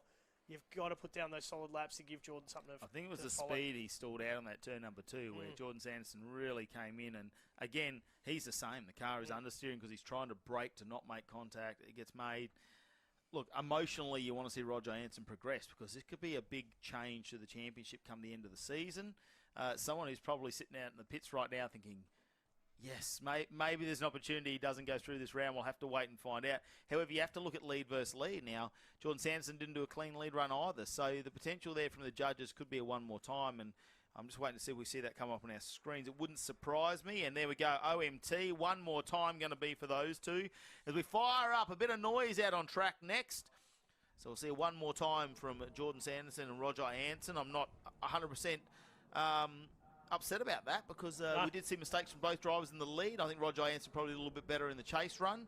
So we'll see. We'll let them settle it out on track. In the meantime, well, you got one that's got a screamer pipe hanging out the bottom. That's how loud that is. And alongside, you got a big V8 of Patrick Barley, who takes off on the C6 Corvette. And Sam Mudge left on the start line. What's happened? He's in both categories and he's progressing, and now he's on the start line with some issues. Patrick Barley drives away, and he spoke earlier about just trying to tame the driving down and just get through the laps and not make mistakes. And let's see if he can do it in this round. Last time we saw him very aggressive at Winton in round number 1, but he's flowy through here as he sets himself up for the final corner, and he loves putting the car right in the wall, but he's listened to the judges and he's kept it a metre off. Wow. Wow, very commanding run from Patrick Barley. You know, we haven't seen him do a whole lot of laps. He's just been doing the bare, you know, necessities getting through this, the battle tree today, but man, confidence. He just throws it in with confidence, and he's doing such a good job. Interesting to find out what happened with Sam Mudge. He just got stuck there on the line. He just couldn't take off. It seemed like it jumped. Did it pop out of gear as it stalled on him? You know, he's thrown his hands up. We'll check back in there. He hasn't taken off later. No. That's going to be very interesting there. As Patrick Barley, you can see, he's just got plenty of steering input on the front of that, but what surprised me about this car is how much grip it has. We say it every time we come on air. It's got mechanical grip in the rear. It's also got plenty of grip in the front because he can just move the steering a little bit. I know they've changed a lot to do with steering columns and steering racks so that they don't have to turn the steering wheel too much. You don't see him very busy on the inside. Not like you don't see hand over hand. Like you see, almost spins it out there, but just winds on the lock and manages to pull the C6 Corvette up there and not go across the finish line without spinning. Great scenes here, and yeah, if you were watching us half an hour ago, you would have thought it was doom and gloom, the dark clouds, hail, rain. We had it all, and now look at it. Sun is shining, the clouds have parted, the grass is green, and we are drifting here. Round number 2 of the Hi-Tec Drift All-Star Series at Calder Park, Melbourne. It's 4 seasons in one day. I'm just shaking my head. I'm like, Melbourne, Victoria, you've done it again. You've just proven that we can't get through a day without multiple seasons in the day, and look, it's making it super challenging for everyone involved. Having a look out there on track 2, we can see parts starting to dry out, which will be a challenge for our drivers as well. And as we wait for our next cars to come up on track, and look, Brody Maher's already gone through into the top 4 now, so he could get himself a podium. He could be fighting back in this championship. In the meantime, Sam Mudge is still left out there on track, and now the recovery vehicle over to the right-hand side of the screen has not been deployed, so maybe they think they can get something going in that car. Maybe there's an issue there between seeing where we saw Patrick Barley take off? Was there an issue with the starting? Protesting the Is starting there a protest on yeah. the start? We'll have to wait and find out. We're looking towards all of our officials here, and it looks like we're getting a bit of a nod there that this might be some issues on the start line there. It's might not be mechanical. This could be a starting problem, and of course we'll wait for that all to unfold, and we'll try and see if we can get some more information on what's happening down there on the start line, because that'll be very interesting to whether Patrick Barley's gone on the wrong signal, whether Sam Mudge couldn't see it. Not quite sure, especially from this distance. So we're only speculating on that at the moment. We can confirm that there doesn't seem to be a mechanical issue with Sam Mudge. It seems to be a protest on the start. Yep. Let's head down to Damien Cook, though, because he's got some information for us in the pits. Yeah, I'm more interested in what's happening on the start line. Can't really see much going on over there, but obviously you guys have got the hot line. So yeah, just having a chat with Luke while we're waiting for something to happen. How you going, Luke? Having a good day? Yeah, not that bad, mate. Yeah, just the conditions are a bit haggard out there, but we're giving it our all, and hopefully dries up a little bit. But yeah, see what we got out there. That sounds good, mate. Keep going. Have a good day. Cheers, guys. Isn't it great to have him down? A big smile on his face down there in the pits, and the bug has bitten him. You were talking about it. Once you go to competition, you go, oh, do I need to go competition drifting? He goes, I did it for a season, and now I just want podiums. I got up there once, and I need to do it again and again. And once you get that competition bug, guess what? Got him. You're in. Gone and put Wisefab in his car, spent a bunch of money. Now he's down here. You can just see it all happening, see it all unfolding. We'll just have a look at the start line here again. I'm waiting to see if our starter makes a movement or we see any indication of what's going on. Patrick Barley was waiting on the right-hand side of the screen. Sam Mudge as well on the left. And no movement yet from our starter. Usually you'll see both hands up. That looked pretty straightforward. Yeah, the arms went out there and told to go forward before he goes over. It's just an issue with Mudge seeing the starter maybe, or something going on there, not quite sure. Patrick Barley, the arms are out. It doesn't seem to me to be an issue at all. We'll have to wait and see. Obviously, the thing now goes, if he's going to make a protest, our officials will go through that, and they will have to decide whether it's a valid protest or whether it's not.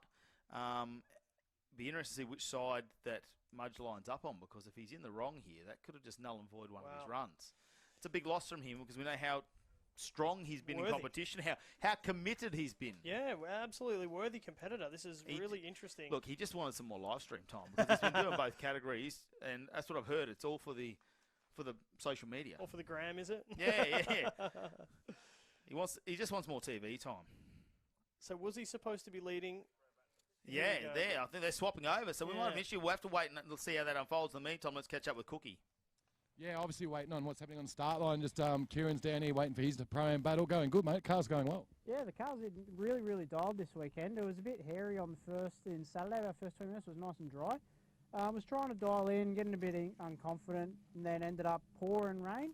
And the car's just been perfect in that wet weather. It's just been really riding that wall well. No worries. Keep it going, mate.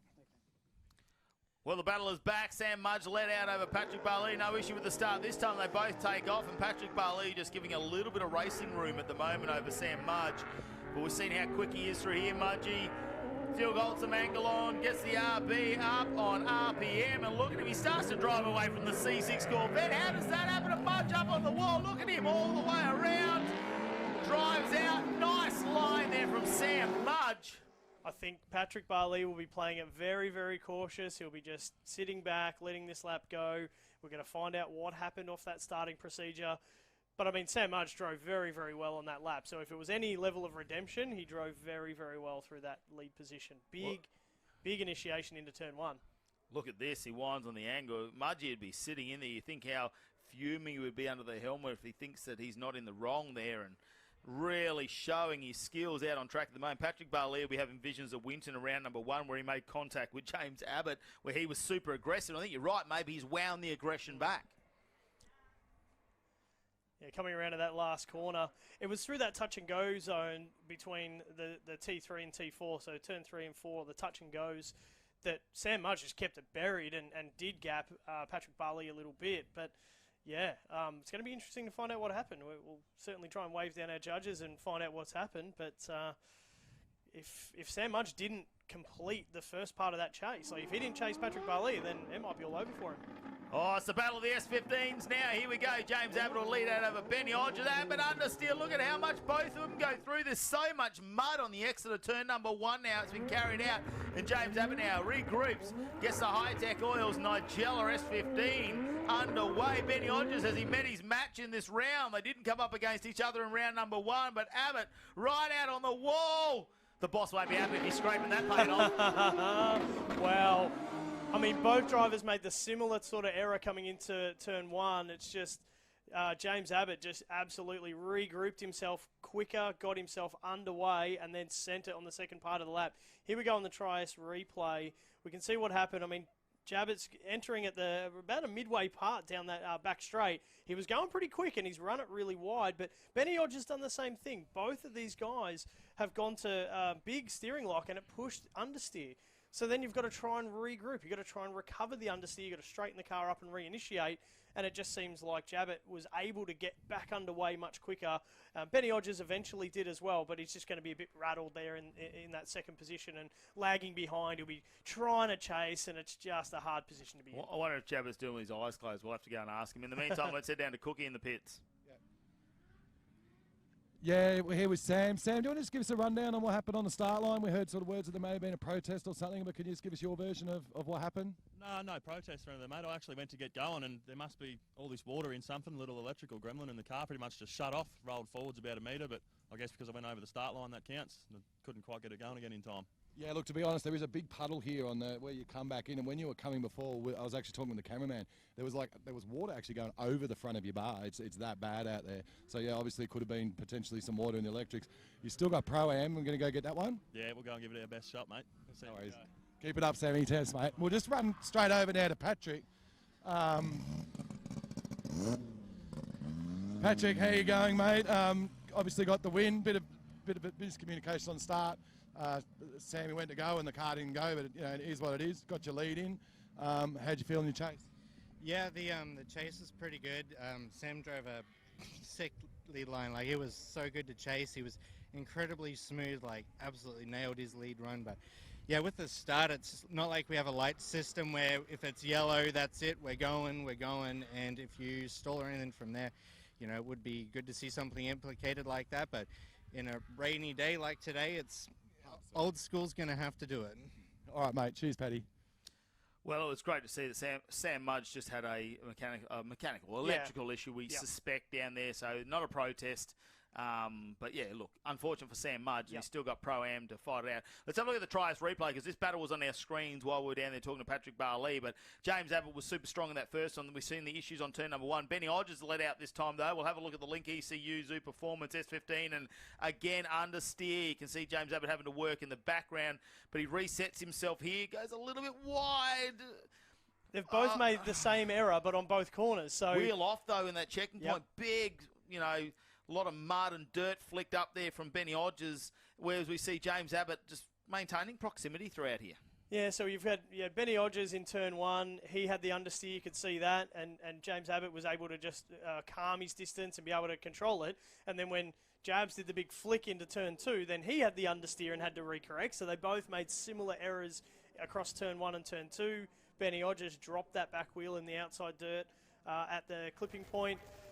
Wow, and then, you know, the reinitiate around that last corner. It was a reasonable last corner, getting around unscathed. But yeah, we're going to have to go back through first part of the lap and just dissect it all. I think it comes down to that first battle, really, where James Abbott, they both made an error, but he regrouped, drove away. Benny Hodges didn't really regroup from that, and I can see the scores coming in now. It looks like James Abbott has got the win over that one. Benny Hodges with the wheels off, I think, probably hurt him as well. So we'll quickly head down to the pits with Cookie. Yeah, cheers, Benny. How'd you go? It looked a little bit, couple of little errors out there. How'd it feel? Yeah, look, it was all a bit of a mess. I think if on any other day, I'd say it was a really hard battle, really hard conditions, but after what we just went through in the one before where I was totally blind, that was like a dream. I could actually see what I was doing for most of the lap. I think really hard conditions. I think everyone's just doing whatever they can just to get the car around the track at this stage. No one's doing anything too fancy. Yeah, and obviously kudos to Benny. He's been stepping up. Yeah, he actually is really stepping up now. He's up there as one of the main players now, isn't he? Oh yeah, honestly, when I heard I drew him, I was almost kind of relieved. I like to drive with people that I can trust, and in conditions like this, you're putting all your trust and the safety of you and yourself and the car in the other guy's hands. And if they're going to be messy and offline, then it can really screw you up. And yeah, I think he did a really good job there. Yeah, cheers. All right, go give Nigella a hug. Well, the good news for James Abbott, we will see him now compete for a top 4 spot again. Now, he missed out on the podium last time. He's going to be taking on Patrick Barley. So 2 big names in the Hi-Tec Drift All-Star Series in the 2023 season. And look, they're working their way through the championship. They're just in there getting points. Last time round, these guys came against each other in the top 8. And Patrick Barley lost to James Abbott. So will there be a bit of redemption? We saw how aggressive Patrick Barley was at Winton round 1 in rain and slippery conditions. Yep. Maybe the sun will come out. We know how fast his car is, how gripped up it is. We know they've got to both be on similar power figures too when they want to go out there. Yeah. James Abbott with a super amount of experience. Yep. Look, this is going to be another epic battle. Anything could happen. Between those two guys, anything could happen. Both cars fast. Both guys can be, really confident coming into the corners. Yeah, I'm excited, mate. It's going to be, it's going to come down to the wire. But here we go. Jordan Sanderson lead out over Roger Anton as they get this battle back underway now. Let's have a look at how this one's going to play out. So one more time from these two after mistakes on both sides in their lead run. And here we go. Sanderson driving away now in the Commodore Ute. Anson doing what he can to try and make that proximity up. And here we go. Nice angle in the final corner. He doesn't overcook it either. Can he get it out on the wall? Yes, he can. A metre off. Jordan Sanderson taking it to Roger Anson, our championship leader at the moment. Wow, and a great lap in these conditions. Fantastic. Now, when we go back through the Trias replay, you will see just a couple of things. Jordan in the lead. He just gets to that full lock position there. Same problem again. Runs into a bit of understeer. But that's okay. Regroups himself. Comes through turn 2 really, really steady. That gives Roger a chance to set himself up in the chase position. Tag, clipping point, outer zones, bang, bang. They get through that section. Massive flick. Check out the front wheel wobble on Jordan Sanderson's Ute. You know he's hit full lock, full commitment coming into that last corner, and that gave Roger all the confidence to be able to dive right up on him. Fantastic last corner. The Hi-Tec Alls wall ride getting it done for us. Well, from the perspective of the judges, though, Tony, that first corner, does it upset Roger Anson's run? I mean, he regroups when we come through the touch-and-go zones after turn 2, which he's done really good at. But how much does that first corner upset Roger Anson's line? Will he get deducted for it, or will Jordan Sanderson cop the wrath of the judges, and will he lose some points over that? We'll have to wait and see. Roger Anson, well, he's clinical out in front. Yep. Speaking of clinical, a bit of a shout-out to Matt Harvey back there in Tasmania. Sorry you're not back here with us, mate. We hear you are on the mend, and we hope to see you in the back half of the year as well, the season. Hopefully we'll get back over to the mainland. We hope you're watching out there, yeah, but man, this man's taking your spot. Wherever the judges tell Roger Anson to put it, he's putting it. I can't wait for those two to battle it out now. Here we go. He sets himself up. Nice line as he goes. It's smooth. You're not seeing, understeer there, but he maintains the line, Roger Anson. It's almost like he's comfortable with it now. Yeah, nailed. Really, really nailed the inside of turn 1 there. Even though it looked a little bit out of control, Jordan Sanderson will be watching that front wheel movement through the touch and go sections here. That's a big flick into the final wall ride corner, and he's pushing right out on the outside. He's got it done, and he just had a little bit more grip to get away, and it looks like his tail light's half hanging out the back of the car. There might have been contact coming into that last corner. There it is there. Well, was it there before from something in a previous run? I don't know. There's no Hi-Tec red on the back. That's what I'm saying. There's no Hi-Tec red. George won't have him out there painting the wall yet. Look at the speed he threw it in, and although it understeers here, it's almost like he's preempting it. It's happened so many times. It's just how you get through the corner. It's how you survive. Turn number 2, he leaves a gap. Sanderson gets a little bit of ripple strip. Look at the angle in the touch and go zones. Doesn't need to be there, but it is. Look at Sanderson in the background, though. Not a lot of angle. No. So, insane lead run there. Whether he made contact or not, it looks very... It looks good. It looks like it might have been something made. We don't want to say that, you know. No. Will the judges frown upon that? Maybe we don't know. They did say stay a metre off, but we love it. Let's head down to Cookie in the pits because it's getting exciting here. Speaking of exciting, Jordan Sanderson, you just stuck a big dirty ute onto the current championship leader. Mate, you're doing it. Yeah, mate, having a blast. I like this when the track just stays one, either dry or wet, and then you know what to do. It's predictable, but having a blast. Mate, you're certainly knowing what you can do. Well done. Keep it rolling. Thank you. Well, Jordan Sanderson, he was the runner-up in the Pro-Am category at round number 1, and he just missed out on getting in the top 4 in Pro as well. He was in our top 8. He now advances, gets the win over Roger Anson, and Jordan Sanderson will take on Brody Marr. What a showdown that's going to be, but Roger Anson leading our championship coming into this.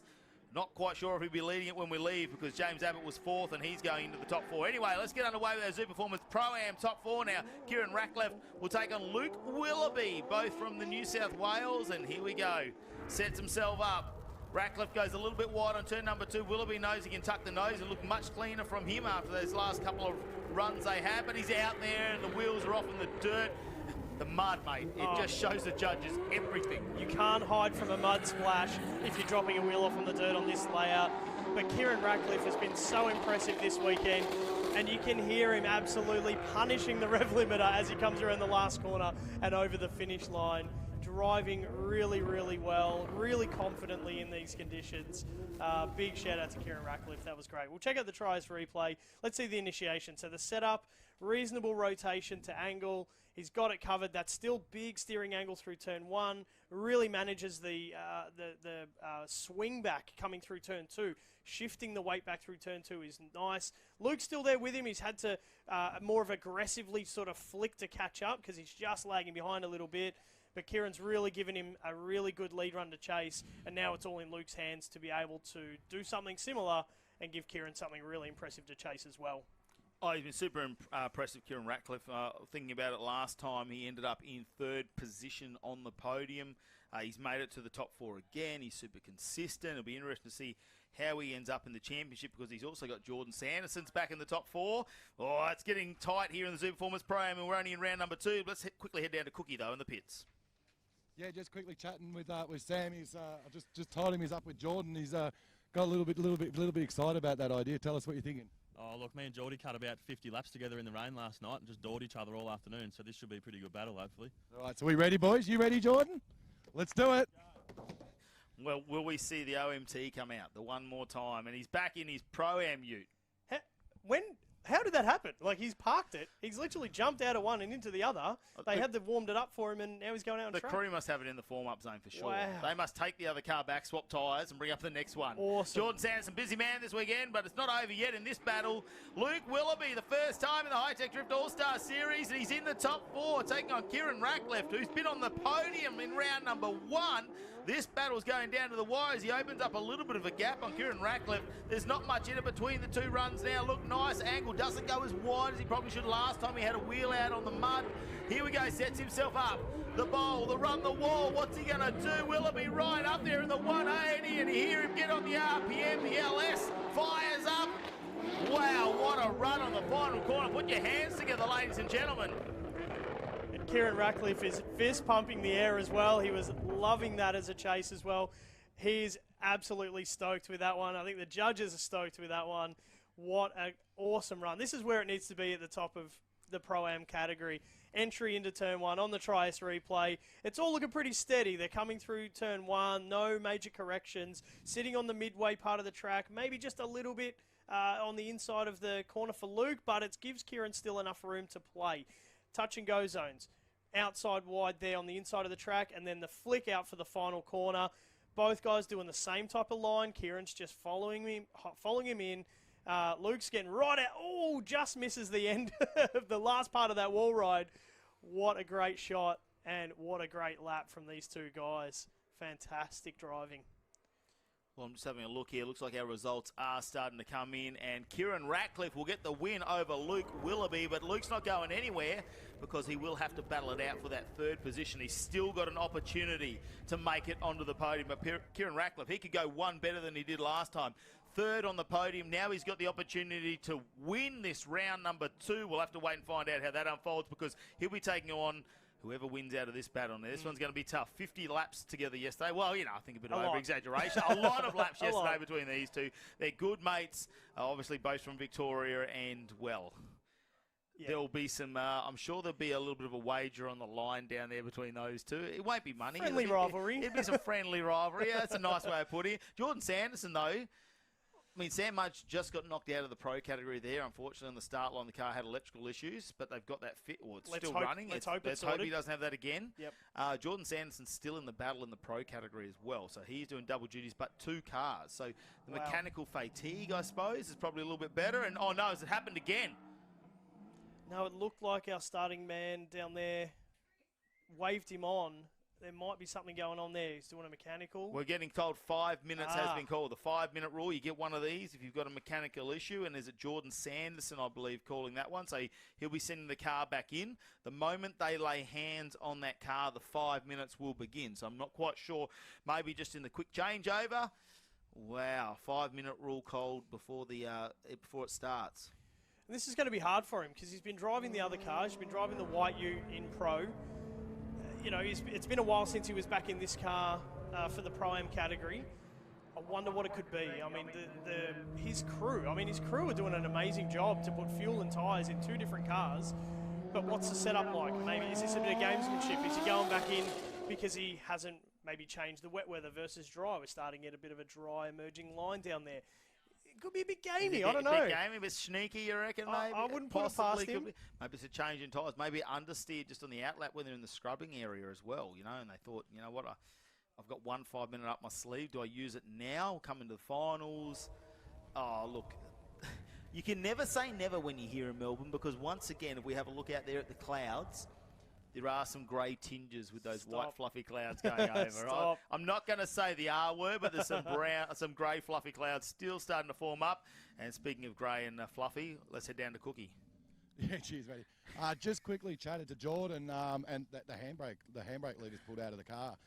So he initial idea is go back, and I just said, mate, rip the tyres off, throw it on the white one, let's send it. Mudgy's ready to go. So that's the update there. Have you seen the arms on him? That's probably why. I think he is that pumped up in that car, and I can tell you Mudgy is as well. He's got a bit of redemption wanting to go on with the Pro-Am all the way, and Jordan just doesn't want to get out of a car. So, yeah, it's definitely going to be the one to watch. There's a real vibe going on. All we need is in Mike Jones's car now, so you can drive every VE that's down there. Maybe we put him in Chris Sadler's car. Send it around. Yeah, we can get him in 4 VE utes this weekend. How would that be? That's 4 very different utes too. I think Jordan, good luck. He's definitely up to the challenge. Definitely up to the challenge. Let's have a look at some of the highlights, though, from our Hi-Tec Oils Pro Category Top 8. And here it was. Chris Sadler took on Brody Marr, and Brody Marr, #1 qualifier, back after mechanical issues, and Sadler went really wide there. Huge amount of water and mud thrown onto the circuit. Brody not really put off by that, and that really shows how good a driver he is. Yeah, you've got to be steady in that. When you're watching a car in front of you being a little bit all over the place, you've just got to calm yourself down. Racing maturity, I guess you want to call it. Just, hey, I'll hang back just a little bit, and then I'll set up the car once I know I can dive. You don't want to make the jump too soon and have him initiate over the front of you. Still a lot of water out on track. Then we saw Roger Anson take on Jordan Sanderson. This is in our Tri-Ace replay, the highlights of our Hi-Tec Oils Pro category. Roger Anson understeered again. We saw it numerous amounts of times on turn #1, and it just seemed to be normal for Roger to get through that corner that way. That second one, though, was uncharacteristic from him, and an issue with the car there. They had a 1 more time as well. Jordan Sanderson ends up making a little bit of contact as he came in. Not really his fault, so he's not going to get deducted for that as he comes around the Zek Nova. JN built VE Commodore Ute, and look, that was a great way to get that battle started. Next, it was Sam Mudge taking on Patrick Barley. Now, this had already happened when Mudgy had an electrical issue and didn't actually get off the line, so this is the second run they had with Patrick Barley chasing. Now, the aggression we saw from him in round #1 in the wet, Patrick Barley's dialed that back a fraction, and look how good he's going, just emulating him in the background. Yes, the proximity's opened up a little bit, but knowing that he had that huge advantage, he did not have to risk it at this point. And Patrick Barley comes from a long line of race drivers, racers, and people who understand competition, and they'll be taking this very, very seriously. So when you know you've got a 10-0, basically, the scores are slightly different, but you basically got a commanding lead from that back it off that and just moment take where it Mudgy easy. didn't show. You Really don't need to risk it all. Yeah, really unfortunate for Sam Mudge. I mean, that was the second part of the battle. You know, he just couldn't get his car started again to get going in the first part. I mean, he could have been taking it right to Patrick all the way to the end. I mean, wouldn't that have been a big scalp? Yeah, massive. Yeah. We'll keep going on, though. The S15s took it out. James Abbott and Benny Hodges were battling it out, and James Abbott got the advantage in this one between the two. Benny Hodges a wheel off throughout that run. We saw him pick up a bit of mud. There was some understeer, but James Abbott, look how close he wants to get with the proximity in this run. He really not worried about risking the panel work on that. They've had to fix a cradle up and everything in that car too between rounds after the contact he made with Roger Jansen down in Winton. Didn't look very heavy, but when they undid the cradle bolts, he said it actually sprung back into place. So despite that, you see James Abbott still wanting to push the limits there, and Ben Hodges not really putting too much of a foot wrong this weekend. Unfortunately, just made a little bit of an error, maybe the pressure under the man himself, Jabs. Yeah, coming into the next part of the battle, Jordan Sanderson again with Roger Jansen. Roger just going nearly full backwards into the first turn and just losing front end steering there. Allows Jordan to just drive his lap, and then Roger coming back for the big dive, taking that inside line. But this is that front wheel wobble from Jordan Sanderson's ute, so you know that it's hit full lock, and he's just had to manage it. But let's get down to the pits and see Damien. Yeah, thanks, Tony. Just with Brody, just a little bit of downtime on the track. Jordan's off having a 5-minute rule. But you're actually battling him next, so he's going to go and have a play with Sam Mudge. He's been a bit of a track pick today. Then you've got him up next in the big girl. How are you feeling, mate? Like, obviously, we're going battle by battle, but we're starting to get up to the pointy end now. You're starting to feel it a bit? Yeah, honestly, like I'm just saying it battle by battle. Trying not to get too carried away, trying not to overdrive the car or anything like that. Conditions are literally changing every 5 minutes, so basically I'm just driving it on what I feel is the edge. I'm trying not to cook it pretty much. From here, you can lose anyone, so battle by battle. I'm feeling confident though, like I can put the car where I want it. We could set it up for a bit more grip, but it's kind of easy to drive, and I think it's just about being consistent from here. Yeah, sure. So obviously, Jordan's going to go out now and have a go at Sam Mudge, and then it's your turn. Yeah. He's probably going to end up with a little bit more track knowledge than I've got, but yeah, I'm from Tassie. These conditions are fairly normal, but yeah, I'm trying to get too out of myself. So one battle at a time and see how we go. All right, so the big LS versus the SR20. We actually had a really good battle in practice. He's driving really well, and I had a lot of fun. So I'm just keen to get on door. We're going to run that wall. I reckon it's going to be a tight battle. So he actually is a very smooth driver, so he's pretty predictable. So you feel you'll be able to get up right on his door? Yeah, I think I would have been like an inch off him on the wall in practice. It was really fun actually. So hopefully we have a similar battle for this one. But like I said, who knows with this? Seriously, like there's so many different services out there, so many bumps, little concrete patches, stuff that'll catch you out. So yeah, honestly, it's hopefully we have a good battle, but let's have a go. All right, thanks, Brady. Keep it rolling, mate. Have fun. I really love the differences, Tony, in the drivers. We've got some drivers who just want to go out there and send it. They're just into it. It doesn't matter what conditions. We see Sam Mudge is much like that. He just wants to put it right on the edge. Having a play, yep. And we've got some drivers there who are very analytical. So they're going to go through, they look at the surface, they're going to make minor changes to their car. Brody May, defending champion, is looking at a championship. He's not worried necessarily about just this one. He's looking forward. But we'll get back underway with this one, though, as we get the JM Built VE back out there. Jordan Sanderson has the car sorted. Tyres are back on, and Sam Mudge is chasing him down after a 5-minute call. And look at Jordan Sanderson putting it in all the right spots. He's in the top 4 of the Zoo Performance Pro-Am. Mudge needs to chase him down. Look at him as he starts to drive away. Jordan Sanderson with huge pace as they go in to run the wall now, and he puts the V right up on full lock. Here it goes, Mudgey down the inside, but look at Jordan Sanderson go. Big pace from him and put the hands together. Wow. They were talking about this car not having a handbrake not long ago. They didn't switch cars. They just fixed the handbrake quickly so he could get back out on track. And it looks like nothing's rattled him. You know, you roll up to the line with the mechanical, comes back in, just let's team, let's get it fixed, sorted. Let's check out the Trias replay. Even the initiation into turn 1 was just solid. You want to have a look in the background at Sam Mudge. A lot more angle from Mudgey. He throws it in early, initiates at a much earlier point. But we know how quick he has been. So for Jordan Sanderson to drive, he grabs a curb there. Yeah. Both of them do in the end. Yep. But did Sam Mudge get pulled out using that car as an initiation point? Possibly. It could be a slight deduction. You know, these are the little things. I mean, when we get to the top 4, the judges aren't necessarily looking for everything they're doing right. They're going to look for the things they do wrong and deduct. Yep.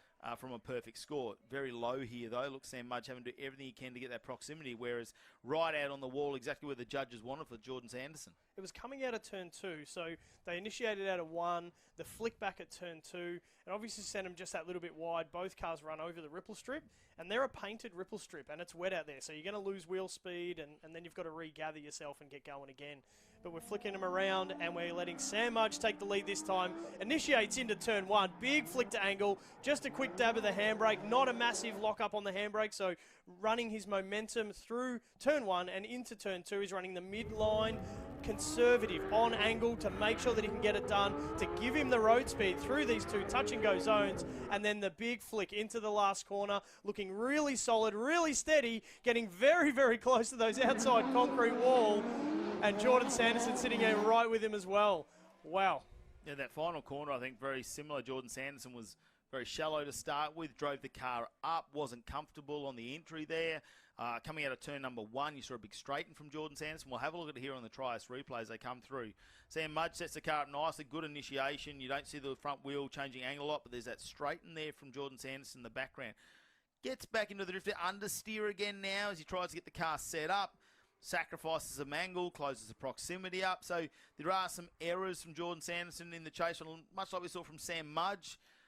Judges are going to have to think about this one. I tell you what, Jordan Sanderson has a lot of work to do, because the other factor is going to play into this is we're now in the top 4 of both categories. They've got to turn around very quickly. His crew are going to have his other car idling and ready to go in the form-up grid. He's not going to have time to drive all the way in, change cars, and drive all the way back out. So he's going to be a busy man. His crew are going to have to really have their finger on the pulse. And look, that's what this sport is about as well. You often see a driver and a car name, and you sort of go, okay, away we go. But there is a whole crew of people down there helping with tyre changing, setup. There's a spotter up on the hill giving them guidance based on their laps and what other drivers are doing.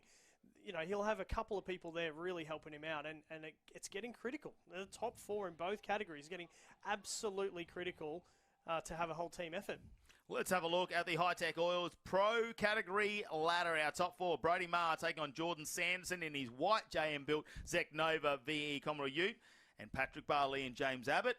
Well, they're going back to their top 8 battle from round number 1. It's now top 4. It's on the line, a podium spot, whether it's going to be the battle for 3rd or the battle for 1st and 2nd. Well, let's see how aggressive they are going to be this time out, because last time there was no issue trading botting panels. So we'll wait and find out. The dry patches are starting to appear here at Calder Park. So once again, the weather has changed on us. We'll have to wait and see exactly how that unfolds. In the meantime, let's go down to Cookie in the pits. So the RB20 gets another kill.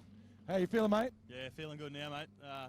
Bit upset about that one with Pat Barley in the Pro Series there, but it's good to come out and take down another big name with a big V8. Done deal. Leader. Keep it going, Sammy. Absolutely. Here we go, underway in our top 4 of the Hi-Tec Oils Pro category. Patrick Barley out in front of James Abbott, and look at him. Starts to open up a gap. James Abbott understeering the car. Nigella, it's not cooking real well at the moment, but Patrick Barley, clinical again. The left-hand drive Corvette, gripped up and slides the car out of the final corner over the finish line. And there we go.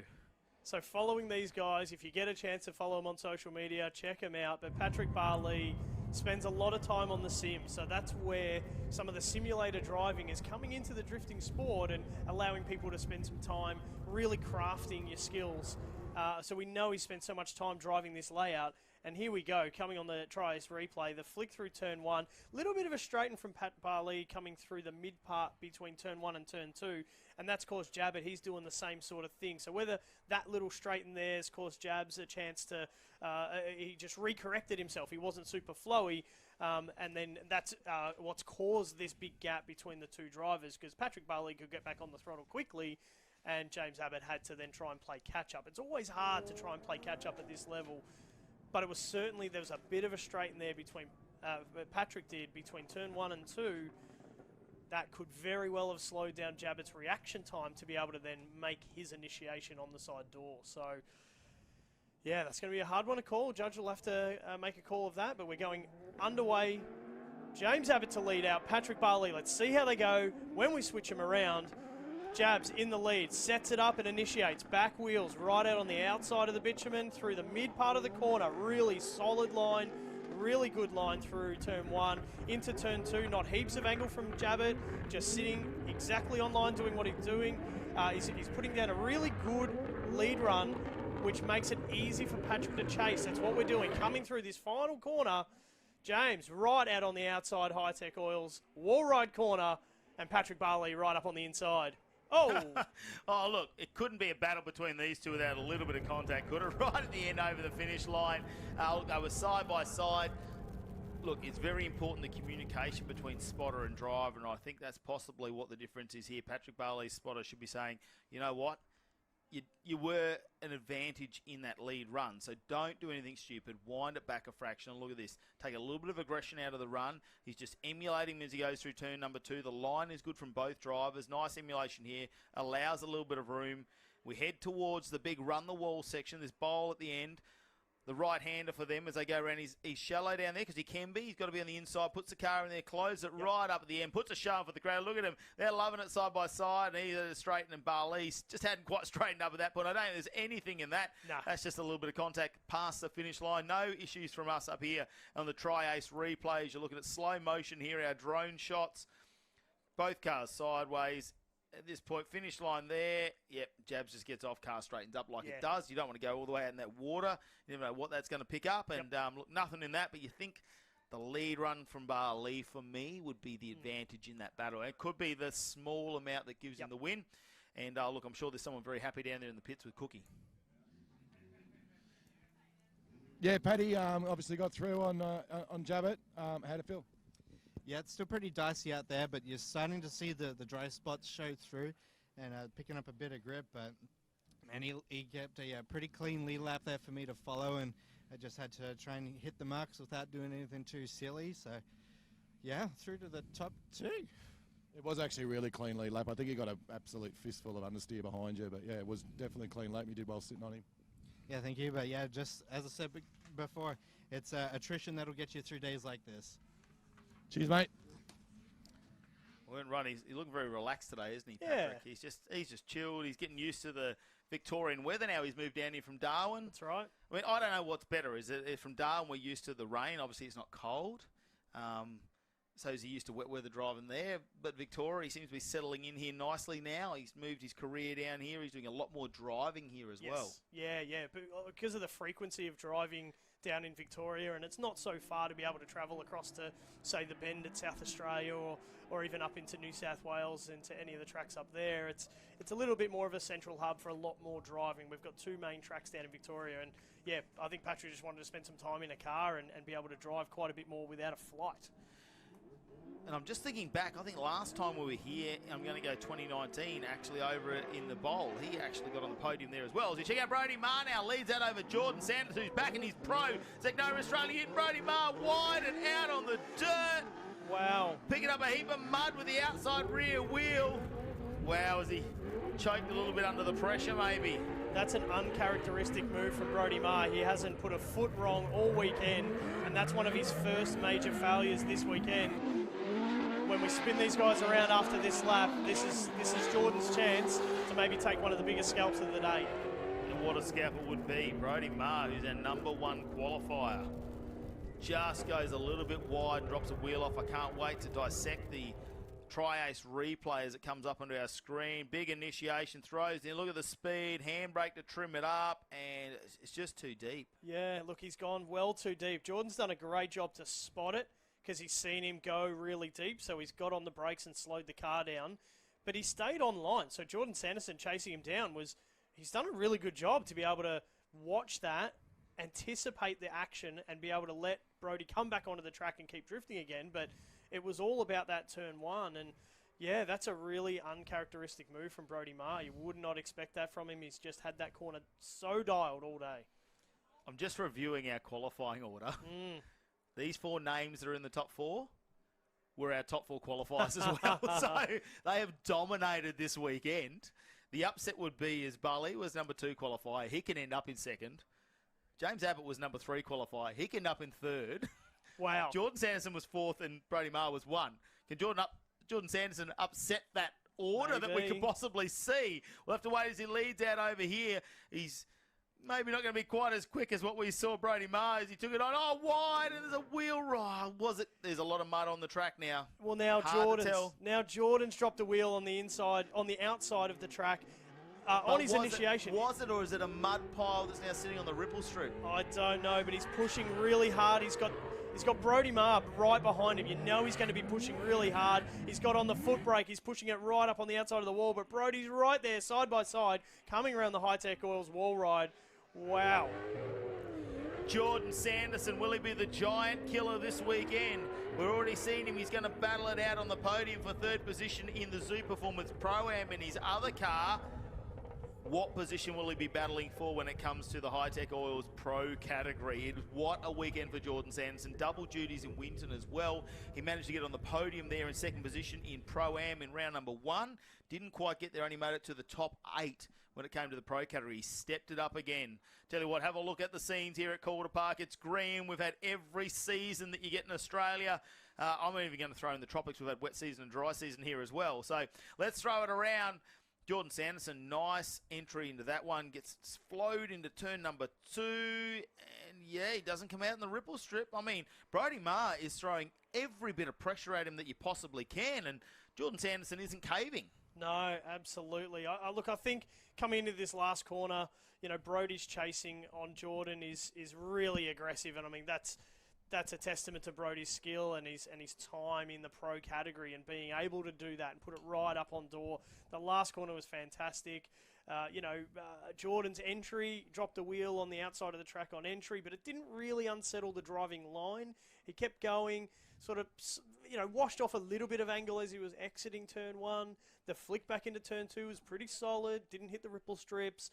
It was all pretty flowy.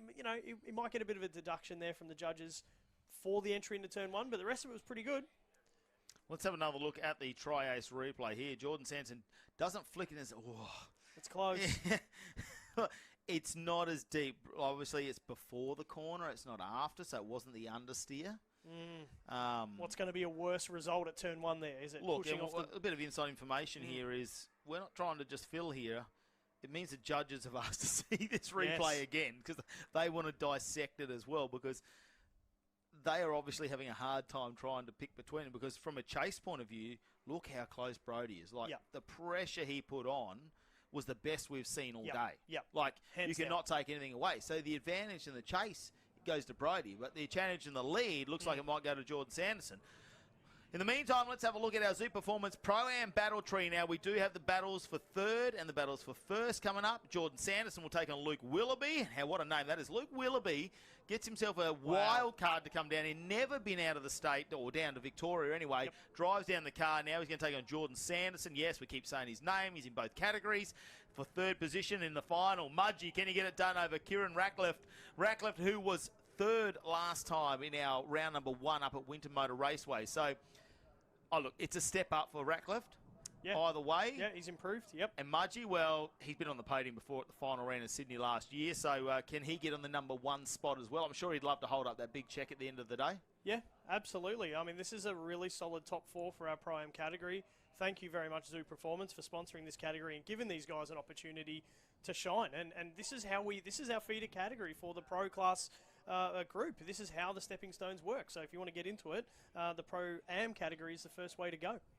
Well, speaking about Zoo Performance, let's go and check out the animal in the pits. Cookie. Obviously, both deliberating still at the moment. Big flick from you on the entry for the conditions. You're obviously fired up to have a go. How you feel about it? Yeah, no, it's really hard to pick the track right now. Like, on the start line, there's a dry patch, and I kind of thought it was going to be maybe a little bit drier than it was. In saying that, like, I only just dropped the wheel as well, and then the rest of the run was okay. I think I chased him pretty well. He was a little bit short at turn 1, I think, and I kind of was like pretty tight there. I don't know. I guess we'll see what happens. But honestly, it's so much fun out here, and Jordan put together a pretty good run, and it was fun running that wall. Seriously was. Yeah, it was. And obviously he was up nice and high and on the left foot brake, and you were tucked right up in the pocket, mate. So yeah, well done. Obviously we're still waiting on a result, but yeah, good run. Yeah, for sure. I mean, I could keep doing runs like that all day. So yeah, stoked with that. Whatever the result is, I'm happy with it. But yeah, I'm just having fun out here. Seriously, no pressure. No worries. All right, mate. Come on, boys. Let's get a decision.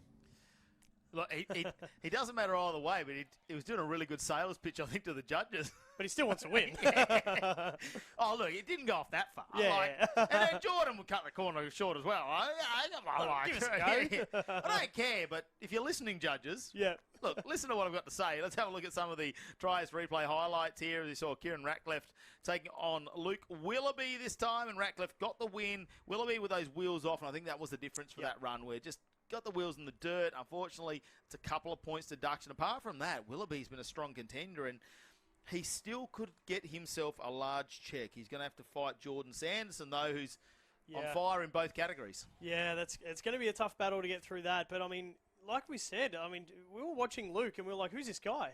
We had to read through our notes a little bit and find out that, hey, a wildcard entrant, first ever time driving this track, and he's taken it up to Kieran, who podiumed last round. So, massive credit. Got to give you some confidence, doesn't it? I mean, coming into the final round and forget the Jordan Sanderson factor.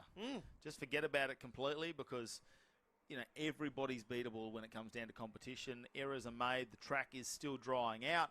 I shouldn't say that as a grey cloud looms over the top of our Run the Wall section. Here we go. This was Jordan Sanderson in the JM built black VE Commodore. His Pro-Am version, I suppose, of drifting, his second car. Sam Mudge was in the chase position. Yeah, I think this was after they repaired the handbrake, because when he came, he was stopped on the start line. He said he pulled the handbrake off in his hand. He had to call the 5-minute rule, get into the pits there, make a quick repair job on the handbrake, and he's using it perfectly to steady the car, enter into this last corner and run the really wide line, giving Sam Mudge a really great line to chase. And now when we flip him around, Sam Mudge in the lead, runs a little bit too deep at turn 1. The flick back into turn 2 was really reasonable. They're both sort of shallow. They're washing off their angle a little bit to start to build speed for the final corner. And Jordan Sanderson really quite shallow in the second place, in the chase. But Mudgey gets really wide, so they're both very similar in their runs. There was not a lot between those two to get to that point. And I think that final corner, it's about being wide early. We see a lot of them come in shallow and slide up towards the wall, and it's got to be very scary there because the wall is not moving. It's got that great red paint on it now, which says Hi-Tec oils all over it. So you know when you're getting close to it, and we'll have to wait and see. Third place, so the battle for our Zoo Performance Pro-Am category is getting ready on track. Jordan Sanderson has changed cars once again. He definitely needs to get an endurance ride in a car somewhere circuit racing, I think, because he'd be the quickest co-driver to get in and out of a vehicle. Yeah, the dive into the pits, exit one car, dive into the next car, strap on in. He'll lead out this one, Jordan Sanderson. Luke Willoughby is going to have to see what the competition's like from behind. And here we go. Oh, is that a wheel out in the mud?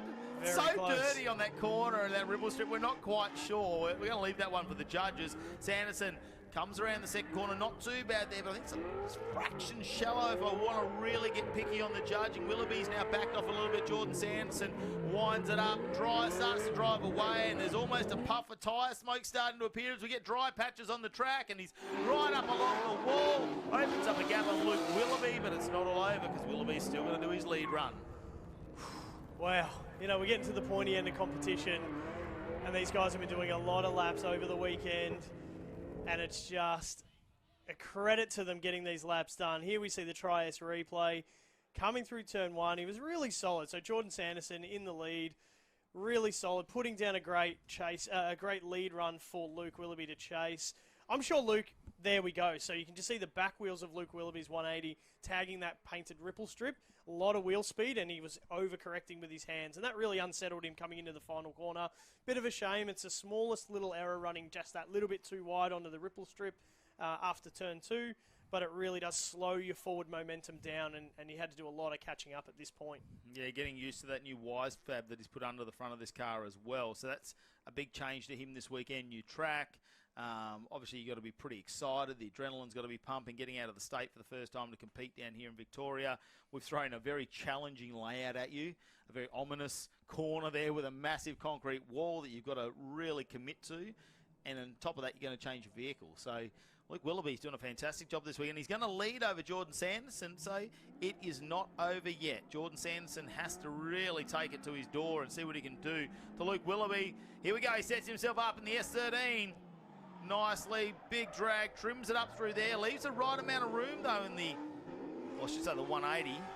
Yeah, coming through turn 1, you know, it was really wide with the back wheels. He was able to, and that looks like a bit of contact, but really wide to be able to come through. Slowed down there right after turn 2. Didn't hit the ripple strip this time, but he just seemed to lose forward momentum. He was just going really slow through that part of the circuit.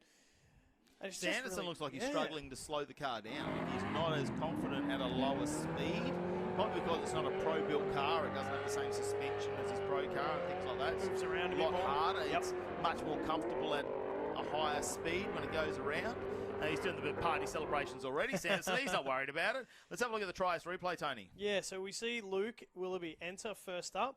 Really, really solid, really wide. It's all looking pretty good at this point. So this part here, the flick, there it is. Flicked a big angle with the Wisefab front end, which slows down your road speed, slows down your momentum. Back wheels did touch that ripple strip again, and it just slows your forward momentum down because it's a painted ripple strip. It would have just wheel spun the car and a bit of contact, it looked like, with Jordan. And then, obviously, you're trying to regroup coming into the hardest corner on this layout. Just a real challenge. Well, we'll wait and see if we get the results out of this one. Luke Willoughby, are you going to make a commentator's call? He's right up, isn't he, Jordan Sanderson? Ripple strip. Oh, I think we might have got by that with no contact. Yeah, wow, that was close. It's great to have multiple points of view and be able to have this drone footage. Yeah, let's head down to Cookie in the pits. Jordan Sands still deliberating on that run there. I'll give you the win on it anyway. Calls come through with you and Brody. Bad news, mate. You're going to go through the top 2 with Patrick Barley and go for the win. Oh, I love it. I'm having an absolute blast, Cookie. I'm just tired and I've earned myself a beer. So we're still waiting on this one, but possibly going for the top step in both classes, mate. I don't know what else you can tick. White, it's over there ready to go. Go jump in the unicorn. That's it. Driver change time. Out of one into the next. Let's keep going. Look at him. He's got to turn around in the form-up area straight away. The crew have to be the busiest crew in Australia right now. Look, he did say he's tired, and that's not the position you want to be in coming to the top 2 of both categories. But he also said he's earned himself a beer, and I give him full credit for that, for sure. Well, we'll wait and see who the winner will be between Jordan Sanderson and Luke Willoughby. Who will be on the last step of the podium? Kieran Ratcliffe and Sam Mudge are going to go at it. Ratcliffe, he was third in round number 1. Can he step it up to the top of the podium? We'll wait and find out. Mudge is not going to make him easy for him. Look at him, follows him in. Ratcliffe gets a bit more drive out of there. They switch back. Mudge a little bit shallower on angle, but just trying to maintain that proximity. Touch and go zone as they head down the little back straight now. They set themselves up. Mudge loves the wall. Is he going to put it door to door? He has to get on the foot brake for a moment. Ratcliffe out on the wall. Oh my God, is he touching? Mudge right on the inside. Wow, what a battle between these two guys. There was moments at every point coming through that lap that I just thought, oh, they're going to touch. Oh, they're going to touch. What an amazing entry from Kieran. Sets it up perfectly. Big entry, back wheels. We'll see it on the tries replay in a moment, but what an amazing entry in this condition. Check him out. He's leading out Sam Mudge. It was such a big flick, and I'm thinking, wow, he's going to be wide. He's going to be wide. He's got the back tyres out there on the far side of the bitumen. He's been able to pull it up. It didn't go deep into the runoff area. The flick back, I thought, oh no. His flick back to big angle, it did slow him down a bit. Sam Mudge able to catch up. Regrouped, reinitiated through the middle touch and go sections. Sam Mudge has done the same thing, washed off that angle, and hey, I want to take you right up to the wall. Let's party on the Hi-Tec Alls wall ride. Let's get it done. And that was the finish of the lap. Wow, it was exciting. It was a little bit dicey coming through the middle there, but what a great run. I think the next run's going to be the telltale for me because it looked like Sam Mudge struggled to pull the car up, was a little bit quicker than Ratcliffe. Now, when he leads, does he open up a gap? That will tell me what I want to know. I think when Sam Mudge, if he gets a clean lead run, was it a disadvantage at Ratcliffe's speed? On turn number 2, did he really pull the car up? He was on huge angle. The car looked like it slowed down.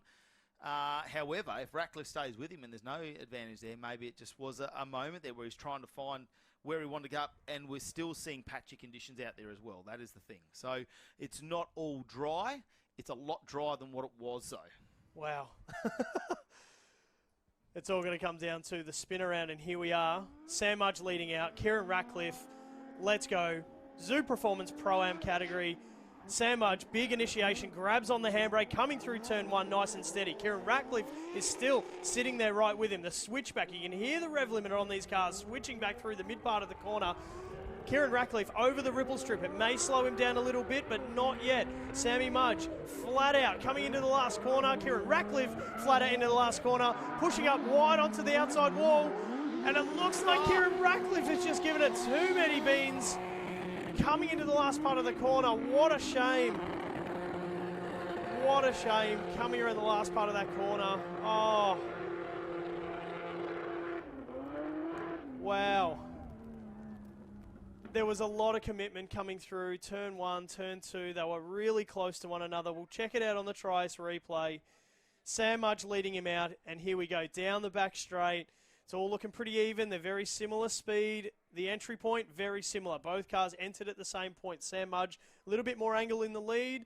And here we go. The switchback all looks pretty tidy. I mean, Sam threw to a similar amount of lock as what Kieran did on his lap. So that was all very similar there. Kieran Ratcliffe driving over that ripple strip, unsettled the car a little bit. Then he's had to regroup. And then coming through this part here, he's just come on the inside of the line and he's trying to do everything he can to get as close as possible. We know he's got a big steering angle kit, but it's just over-rotated the car. It must be drying up on the outside line, but still maybe just a little bit wet on the bottom line of the this last corner. Yeah, well, from our vantage point, it does look a little bit like this, and the drone shots really start to tell you. I just have a look, maybe Kieran Ratcliffe.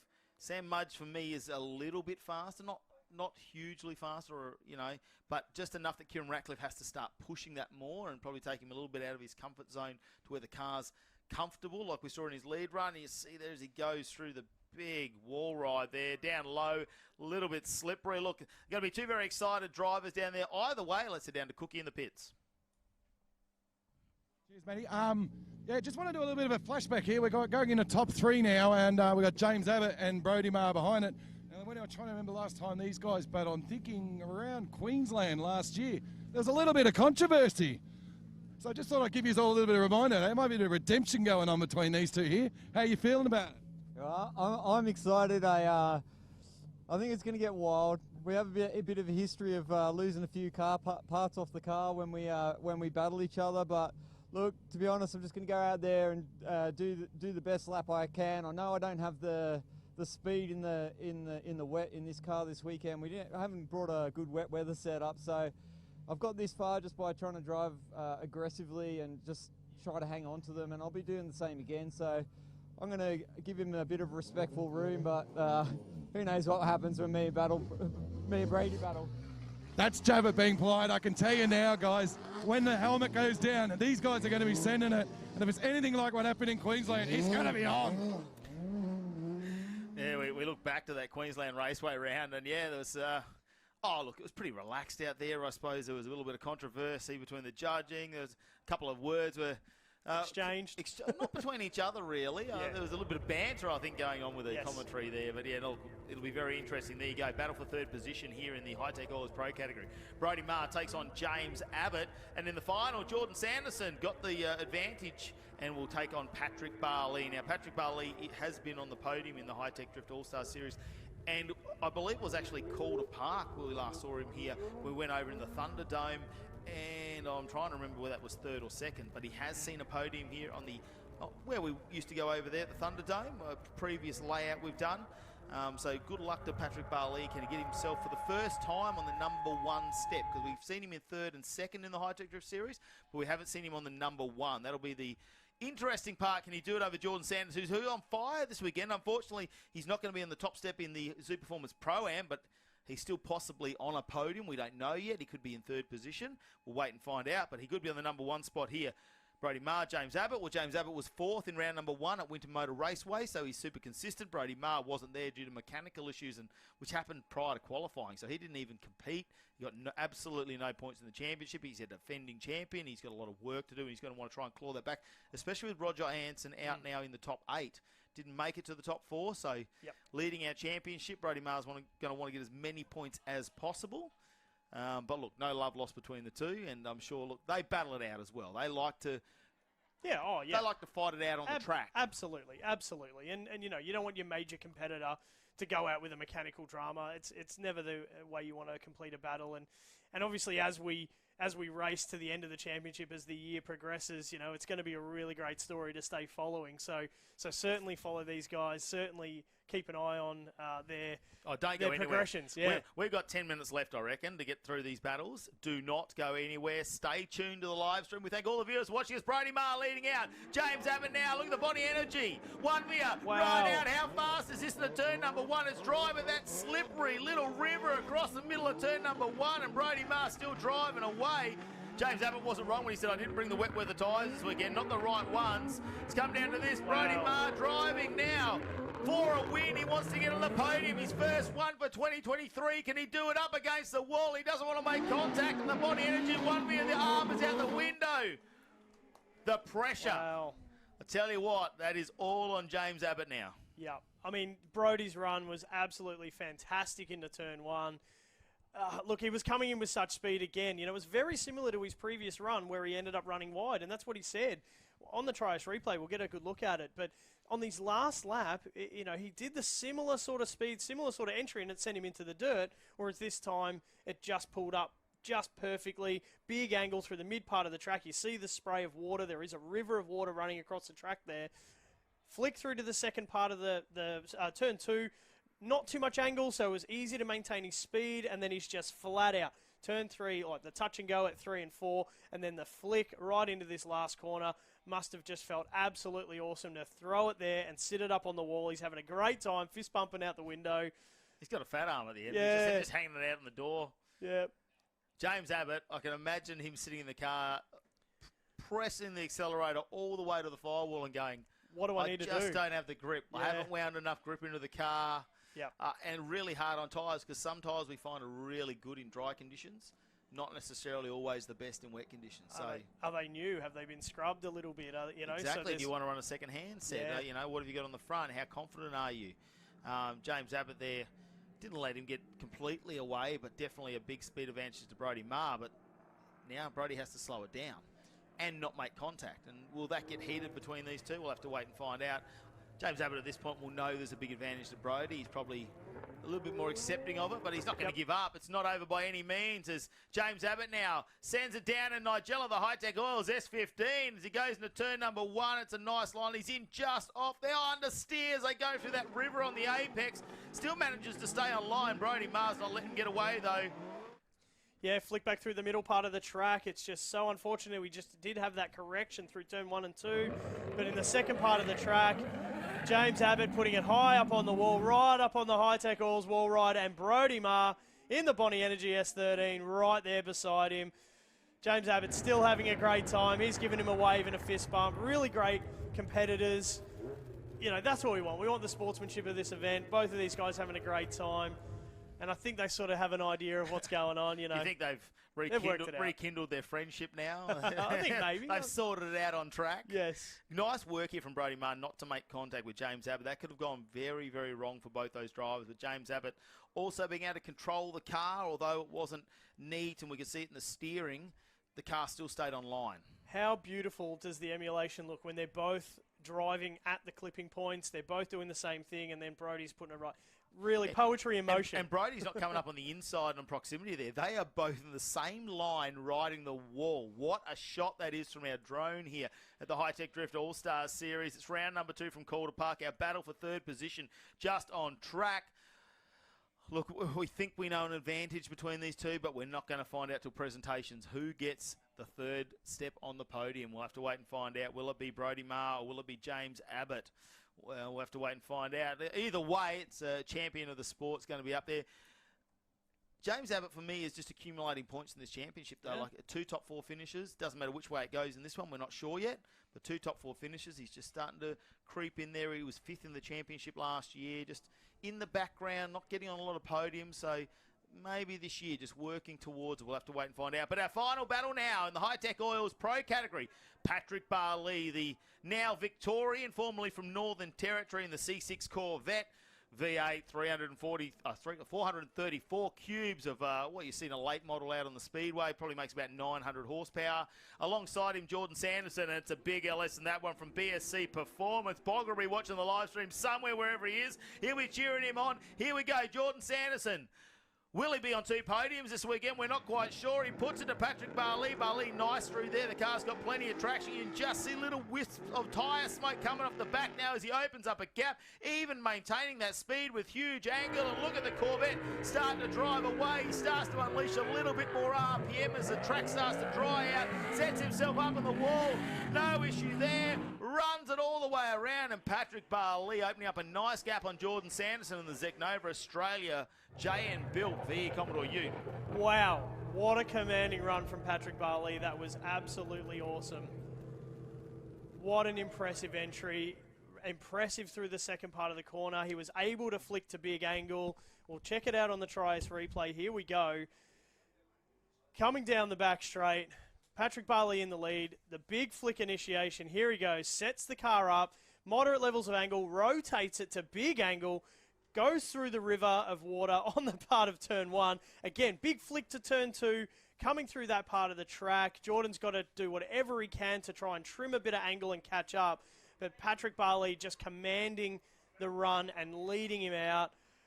That is just really impressive driving from Patrick Barley. And take nothing away from Jordan Sanderson, driving absolutely fantastic in the JM built Ute. And here we go, another look at it from the drone footage. There we go. So we're a metre off the inside of turn 1, exactly where they need to be. Perfect line at the pointy end of this battle tree. Patrick Barley just flat on the throttle, just through there, flicking out. Touch and go point, and then the big initiation into the bottom corner, right out wide on the Hi-Tec oils. Wall ride corner.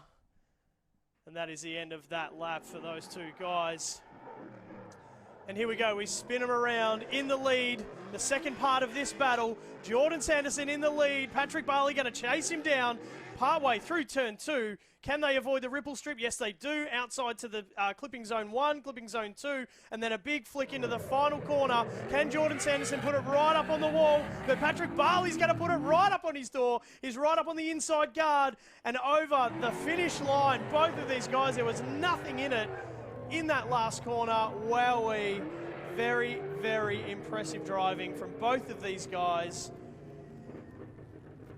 Oh, it is the pointy end of the day, and this is the level of driving you would expect from our Hi-Tec Oils Pro category. We'll go to the Trias replay, we'll have another look at it, and this is Jordan Sanderson leading out for the final lap of the day in the Zeknova VE Ute. Big initiation, a big weight shift flick. Patrick Barley's been watching it closely. He can sit there right in the pocket. It was really clean through turn 1. The flick back through turn 2, really steady. Both cars, Jordan Sanderson controlling the lead. He's out to the clipping zone, part 1, clipping zone 2, there it is. But look at Patrick Barley all over the back of him, grabbing the handbrake to steady the car, coming up until the Hi-Tec Oils final corner, getting through that really, really well. Both drivers side by side. What an impressive finish to the day. Let's check it out one more time. This drone footage gives us such a great perspective. Jordan Sanderson really wide on the outside of that run. The flick back through the middle there. It's still so wet. You can still see a lot of water on the track. We're getting wisps of tyre smoke as its dry line is emerging ever so slightly. Touch and go point, touch and go point. It's going to be so hard to call it between these guys. They've driven so well all day. Patrick Barley just trimming the line to catch right up to get through that final corner as cleanly as possible. Here's another view. The final corner. And look, they're not quite as high up on the wall as we'd like Jordan Sanderson to be, but mate, that guy has done so many laps here this weekend. He's put on a show in both of his cars. And to get right up on the podium, he's driven absolutely fantastically. The first time he's hit the podium for our pro class. We're going to be heading down to our podium. Matty Cav is going to be heading down to the drivers, so we're going to announce our winners for Pro-Am and the pro class.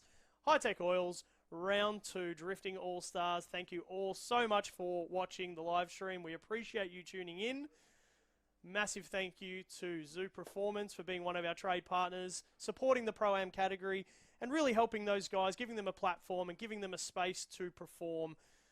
The Pro-Am category is our feeder category, and those guys have really stepped up their driving, and we're having multiple of our entrants be able to drive in the Pro-Am category and step up into Pro. There's quite a few drivers doing double duties this weekend, so absolutely fantastic there. But thank you so much to Zoo Performance for supporting Grassroots Motorsport and supporting a couple of our drivers with gifts and sponsorship money. The likes of Benny Odgers and Matt Murphy, elevating them to the Pro category. And of course, the Hi-Tec Oils Pro category right here at Calder Park Raceway. It's been an absolute day. Thank you to Matty Cav for being an amazing host. We've had a great time. Thank you to our judges. Our judges have had quite a task with the different changing conditions, whether it be dry or wet weather conditions. They've had to make some really, really tough calls, and they have earned their place on our judging panel. They've done an amazing job. Thank you to all of our Hi-Tec crew out on track. It's been an absolutely freezing day. Massive shout out to those guys, all of our recovery team. But we'll have a quick look at the highlights of the final lap of the Hi-Tec Oils Pro class. Here we go, Patrick Barley leading out Jordan Sanderson in the C6 Corvette, carbon Kevlar bodied Corvette, an absolutely phenomenal machine, and Patrick just in control of the car the whole time, flicking back through the mid part of the track, hitting all of the clipping zones, flat out on the throttle, and then a big throw into the final Hi-Tec Oils wall ride corner, just gapping Jordan Sanderson there a little bit, just didn't quite have the wheel speed and the road speed to be able to catch up to that Corvette. Very, very impressive run. And then obviously we switch him around again. Jordan Sanderson's got the opportunity to lead out Patrick Barley.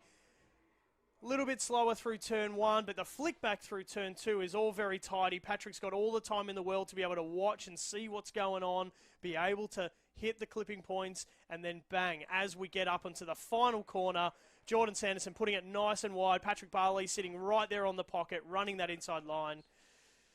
Wow, such a great run from these two drivers. This is our pro class, but right now we're going to head down to Matt Cav and the team on the podium to see the results. There's nothing like giving some big checks away here at the Hi-Tec Drift All-Stars Series and letting some champagne pop, and we're about to get underway. We're going to start off with the Zoo Performance Pro-Am category. Look, the conditions through everything at the drivers this weekend. It's cold, it's rainy, it's windy, but we do have some winners. Let's start off in the Zoo Performance Pro-Am category in 4th place. First time competing in the Hi-Tec Drift All-Stars Series, Luke Willoughby. Where's Luke? Congratulations, mate. We'll grab a couple of quick words with you. First time out of the state, did you ever think you'd be up here in the top 4? Oh, definitely not, mate, definitely not. But came down, gave it a crack, did my best, and yeah, look where we are. What was it like to get a wild card to this event? Oh, I was absolutely stoked, mate, like absolutely stoked. I can't believe that I got an offer, and I took the opportunity, and I'm glad I did. Well, there we go. Well done, mate, this weekend. 4th place, Luke Willoughby, ladies and gentlemen, out of New South Wales. That means in 3rd place, driving 2 cars this weekend. He's a very busy man. Of course, it's going to be Jordan Sanderson. Come and get on the podium, buddy.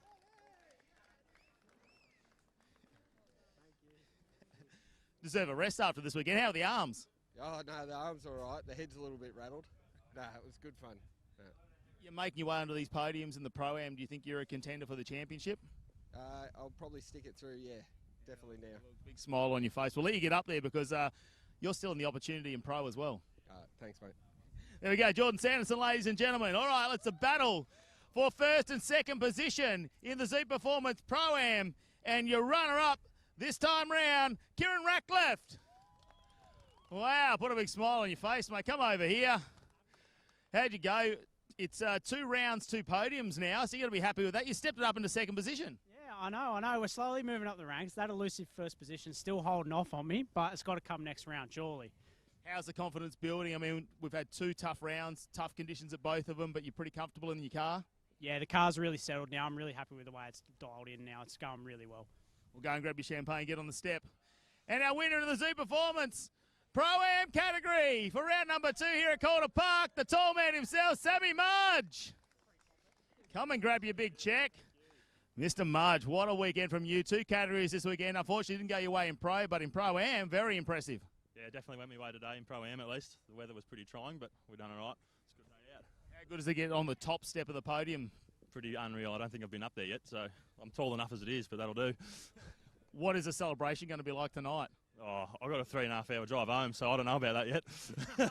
You might not be leaving Melbourne. Yeah, possibly not. We'll see how we go. All right, let's get you up on the podium. Big shout out to Zoo Performance, supporting all of our up-and-coming Pro-Am drivers here in the Hi-Tec Drift All-Stars Series. Sam Mudge, your winner this weekend. Second, Kieran Ratcliffe and Jordan Sanderson in third position. Let's pop some champagne.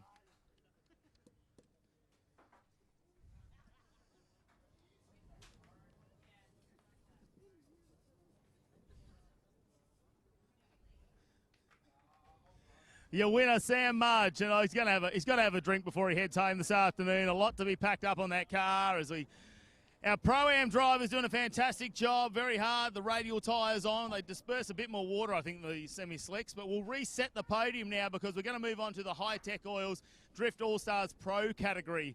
And wasn't it tough competition this weekend? Again, drivers talking about the different tyres they bought. There was hail at some point throughout as well. So lots of things changing with the conditions out there. And it was great to see Brodie Marr back out there competing after mechanical issues in round number 1, our defending champion. And he was in a battle for third position with James Abbott. So let's find out who it's going to be. From 2 rounds in 4th position, James Abbott, come forward. Look, we put it to rest after Queensland. You and Brodie had a nice battle out there. Yeah, there's no contact at all that time. He got away from me on the start, and I had no chance of reeling him in back after that. But to be honest, just so happy to be here this weekend with Hi-Tec Oils put on another awesome event, and obviously helping me and the S15 Nigella get here. And it was pretty trying conditions, but still managed to have some fun. Look, it's not a podium, but you're still accumulating those points in the championship. Collecting them, bringing them. Congratulations on the 4th place, James Abbott. Means in 3rd place, our defending champion, Brodie Marr. Come up here, the Tasmanian. Get yourself a big check, mate. Big smile on your face. Where are you? Look, bring it over here. Look at this. The man himself, you've been working hard on the car. Good to see you back out after round 1.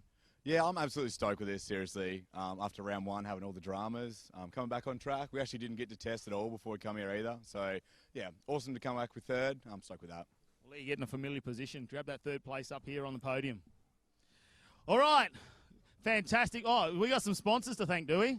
Well, yeah, we do. I'd just like to thank Bonnie Energy, ACL Bearing, Race Tech, Racewire, KC Customs, Flow Mile Mechanical, JT Designs, Engine Rico and Parts, and Lonnie, SR Powered, and Trice Tyres.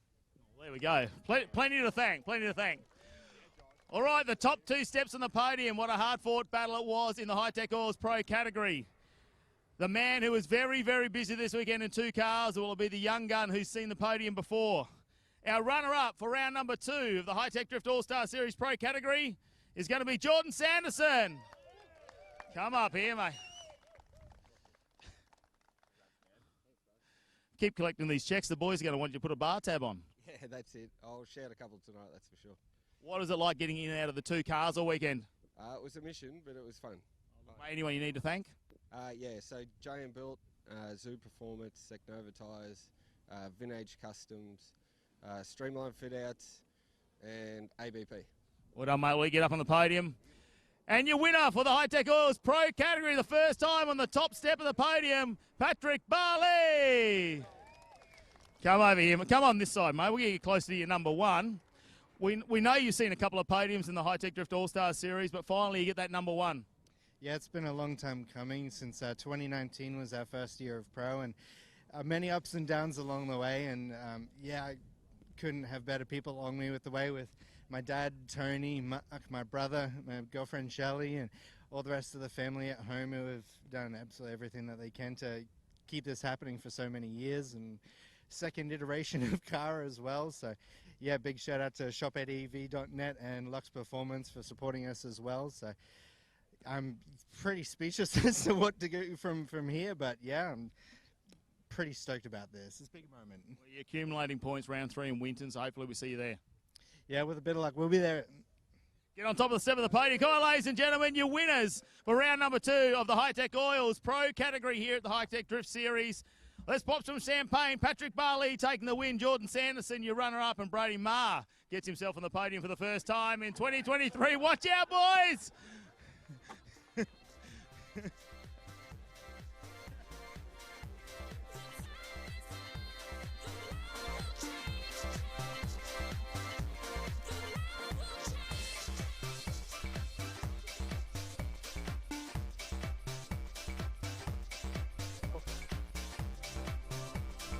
Well, there you have it, ladies and gentlemen. Thank you so much for tuning in to the Hi-Tec Oils live stream for round 2 at Calder Park Raceway. Congratulations to Patrick Barley for taking out first place in the pro category. Very, very well done.